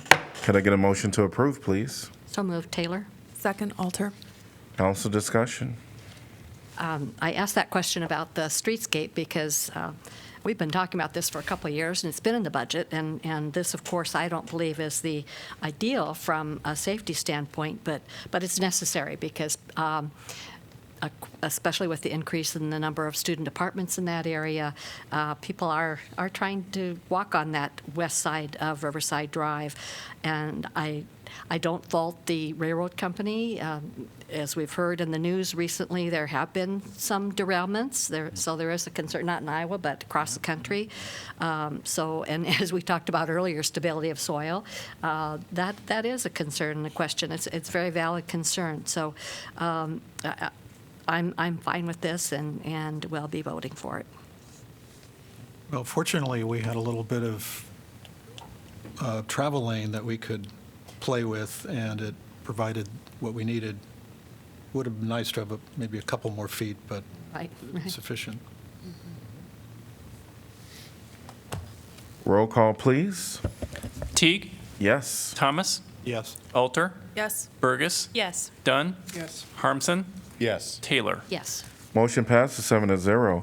Item number 11F, fiscal year 2023 racial equity and social justice grant allocations. This is a resolution adopting the racial equity and social justice grant allocations for fiscal year 2023. Could I get a motion to approve, please? So moved, Alter. Second, Taylor.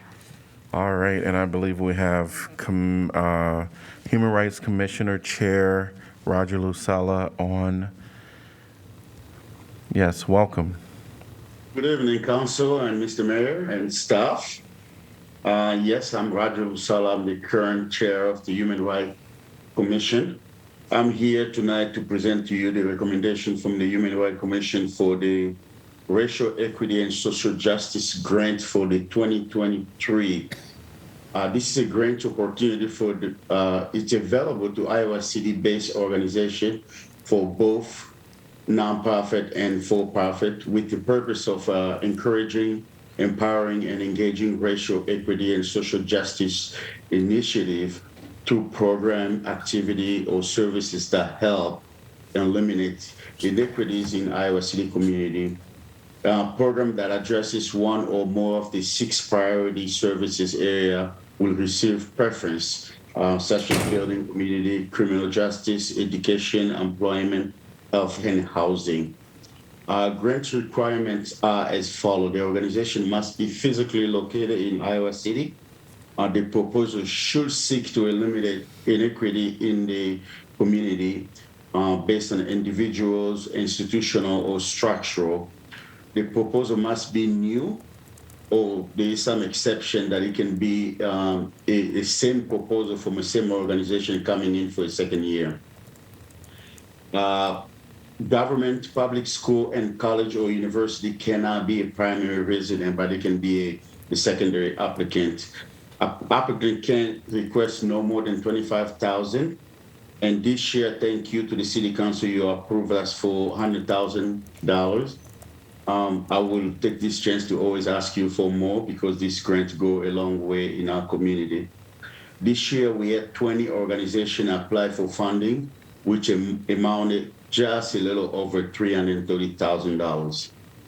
The applications were available from Thursday, December 1st through Friday, January 6th. Applicants were received from December 1st to January 6th. 20 submissions were received. Based on the 20 applicants that we got, we came up with the following recommendation. I want to bring up to your attention that only 5 commissioners were able to process this grant because of some conflict that we had with the remaining commissioners. The following organizations are the organization that we selected and recommending to you.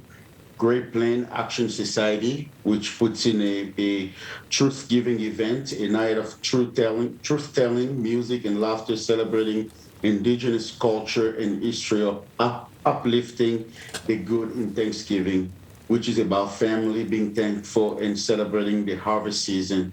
It's also a celebration of indigenous culture and history. We had I had a chance to attend one of those celebrations last year, and it was a great event. They got recommended for $6,000. The second organization, it's Right House of Fashion. Right House of Fashion will put together a social justice, racial equity fashion experience called the Big Dream Fashion Festival. The Big Dream Fashion Festival will offer an entertaining, family-friendly, fun, and diverse community experience. The festival will be an opportunity to foster healthy and relationship in a diverse community and promote overall community solidarity.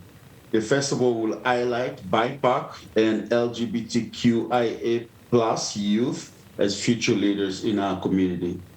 They were recommended for a full funding of $25,000.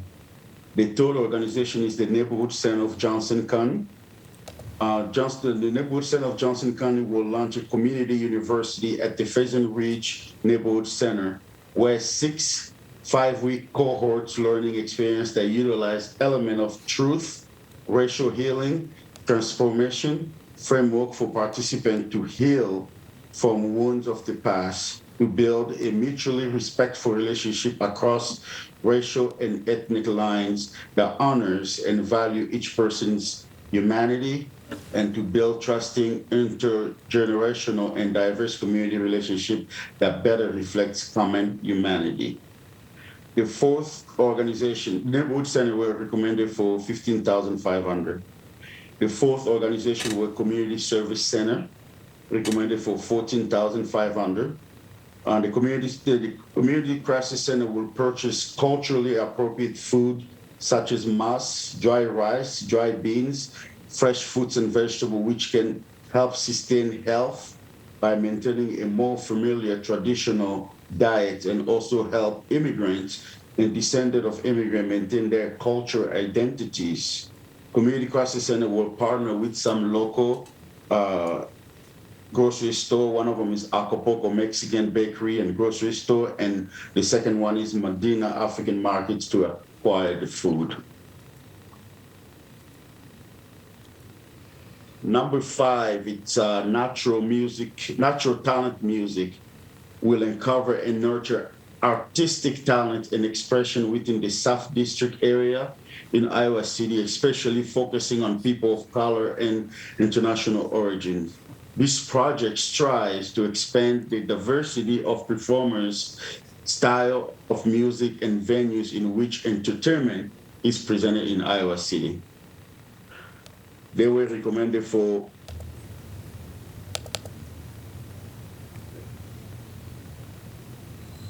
$14,500. Number 6 is Al Iman Center of Iowa. The 1,000 Book Nook project aims to offer an alternative narrative for children in our community. This children mini library at Alma Center will serve our young children 5 to 14 years of age throughout the year at no cost to them.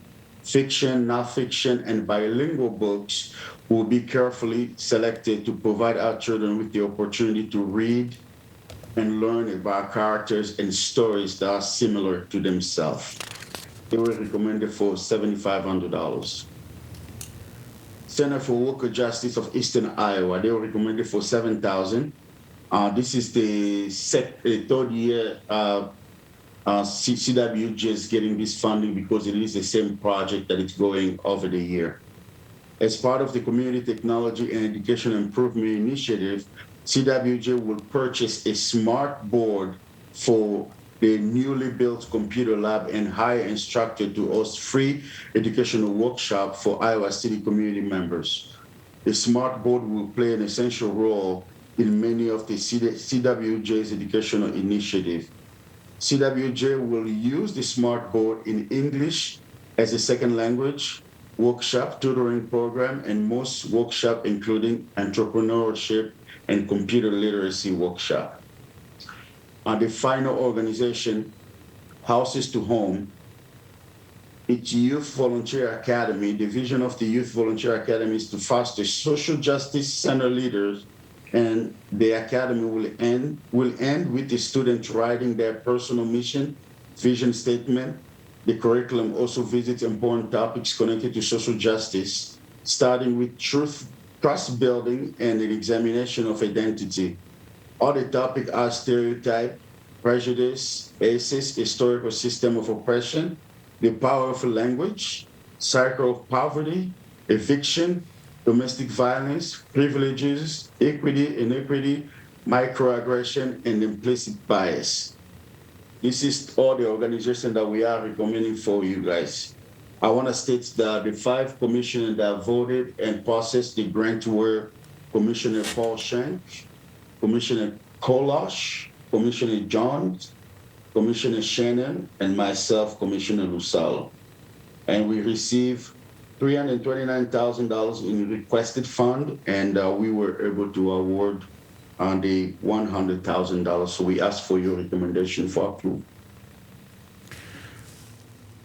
Thank you so much. Are there any questions for Commissioner Lusalo?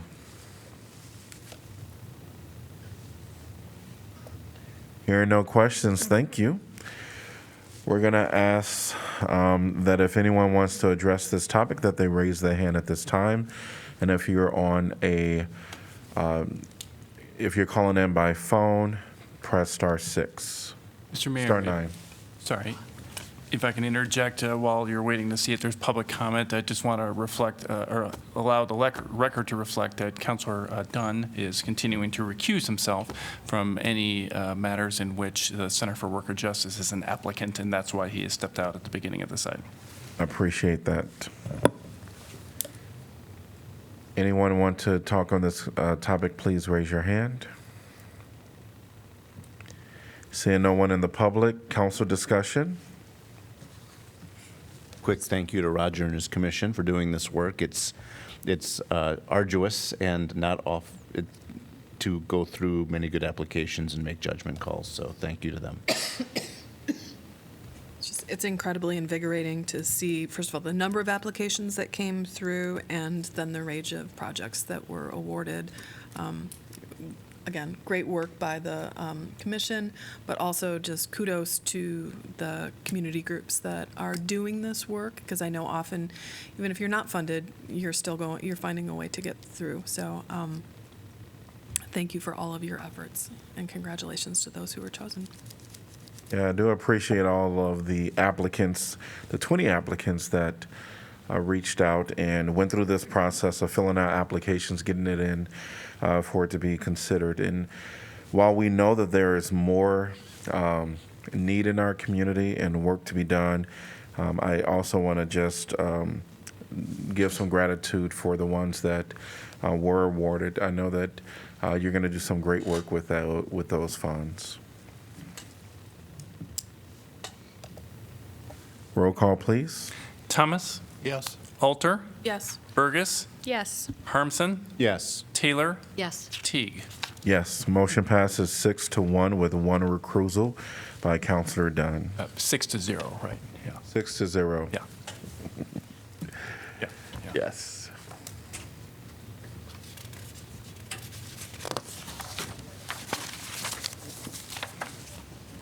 And we're waiting for Councilor Dunn to return.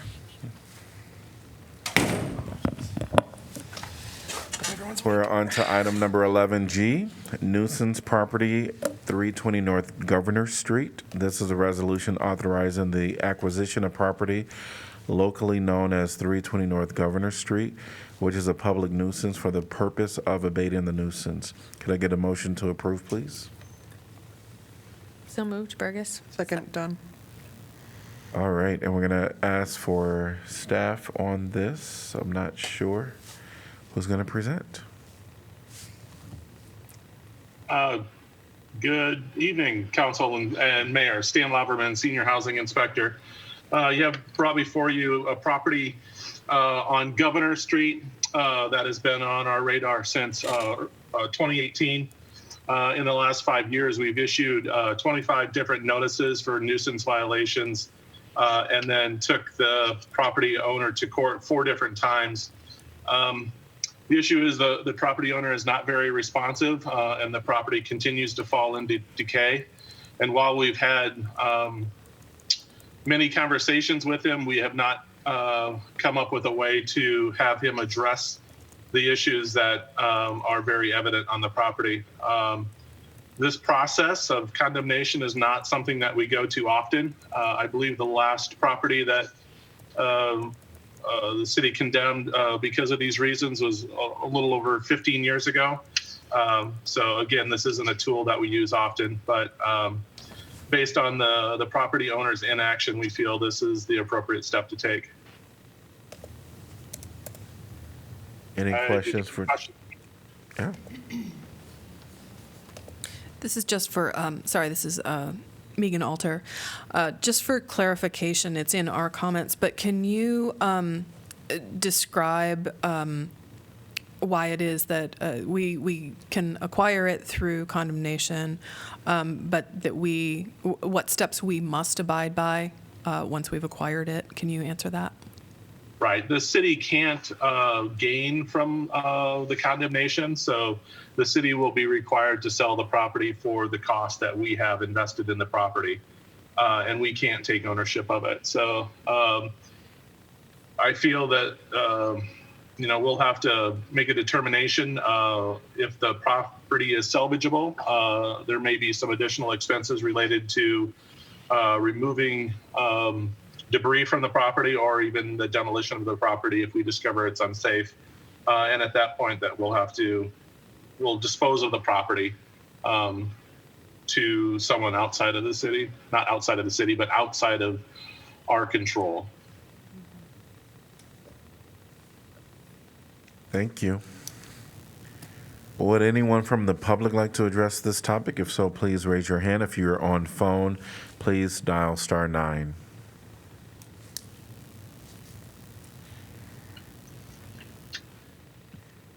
Seeing no one, council discussion.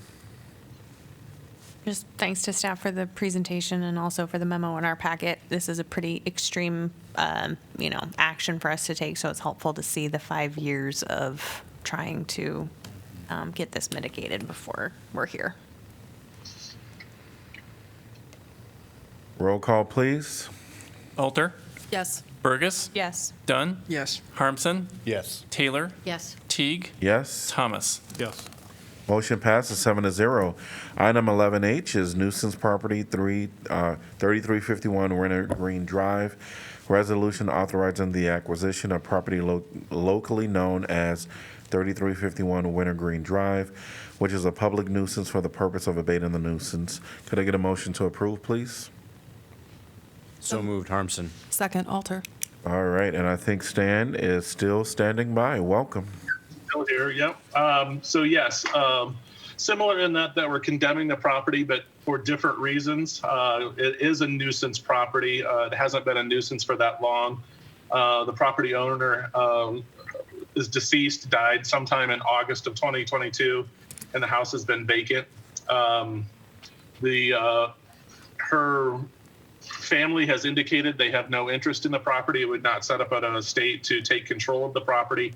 It has some unique property ownerships with coming from the land is in a land trust and the house is owned by her and there's a mortgage on the property. The city is in a unique position to move forward quickly to resolve this, and it's in our best interest to resolve this quickly. There's some hoarding issues involved and there's a severe pest infestation. So if we can resolve this quicker through this action, it will allow us to hopefully preserve this property for rehabilitation and for sale. Any questions for Stan? Seeing none, thank you, Stan. And anyone from the public like to address this topic? If so, please raise your hand. If you're on by phone, press *9. Seeing no one with their hand raised, council discussion. Roll call, please. Burgess, Yes. Dunn, Yes. Harmson, Yes. Taylor, Yes. Teague, Yes. Thomas, Yes. Alter. Yes. Motion passes 7-0. Item number 12 are announcements of vacancies previous. And 12A is going to be Senior Center Commission, 1 vacancy to fill an unexpired term upon appointment. Applications must be received by 5 p.m. Tuesday, April 25th, 2023. Parks and Recreation Commission, 1 vacancy to fill an unexpired term. Applications must be received by 5 p.m. Tuesday, April 11th, 2023. Historic Preservation Commission, East College Street, 1 vacancy to fill an unexpired term. Historic Preservation Commission, Jefferson Street, 1 vacancy to fill a 3-year term. Historic Preservation Commission, Woodlawn Avenue, 1 vacancy to fill an unexpired term. Vacancies will remain open until filled. Item number 13 is City Council information. Since it was some time ago since we talked about this, and I mentioned it in council information earlier, just wanted to remind folks, because it does deserve a reminder, of the accessibility focused listening post tomorrow from 4 till 5:30, the Iowa City Library, Public Room A. Hope to see you there. I just want to give a shout out to Midwest One Bank because they are holding a kids art open house on Thursday from 5:30 to 7, I believe, where there's different art selection or artwork that's been done by kids throughout the school district, and they held a contest, and then the winners have their art framed, or in other cases actually are going to be included in a calendar. But it's a really cool event, and it's neat to see the kids work. And they actually then are also showing it. They leave it up in the downtown Midwest One Bank for a couple of months so people can watch it. But that's on Thursday. I attended the Refugees Alliance meeting for the mayor and then later the mayor pro tem on the 27th of March. The meeting was mostly centered around the presentation of the idea of communities in Johnson County working together to host, a comprehensive immigrant welcome week, immigrant and refugee welcome week. It was a fantastic meeting that had a lot of members of our staff present, as well as representatives of a number of other municipalities in the area. And I think it would be great if we were to participate in that. There was discussions about holding during that week one large event on some day to celebrate the diversity in all of our communities, and then kind of interspersing different events all throughout the week in different communities, so that we could have either people who wanted to travel around, get to the communities and see our various diversity of immigrant communities in different towns, as well as give people who have transportation difficulties access to something that's much more closer to home in the relevant communities. So excellent meeting. I would highly recommend that we get involved and we have our staff continue to engage. But yeah, that's just about the report. Thank you to the mayor and Mayor Pro Tem for allowing me to attend. Thank you.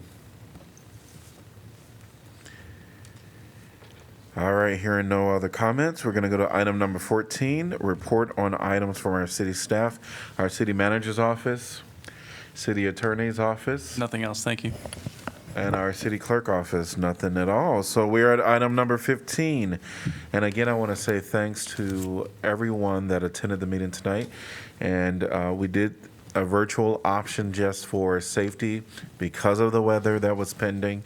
And we had technical difficulties, so thanks for bearing with us through that process. And now we are at a motion to adjourn. Could I get one, please? So moved, Harmson. Second, Taylor. All right. Moved by Harmson, and I think I heard Councilor Burgess seconded before you. All right. All in favor say aye. Aye. Any opposed? We are adjourned.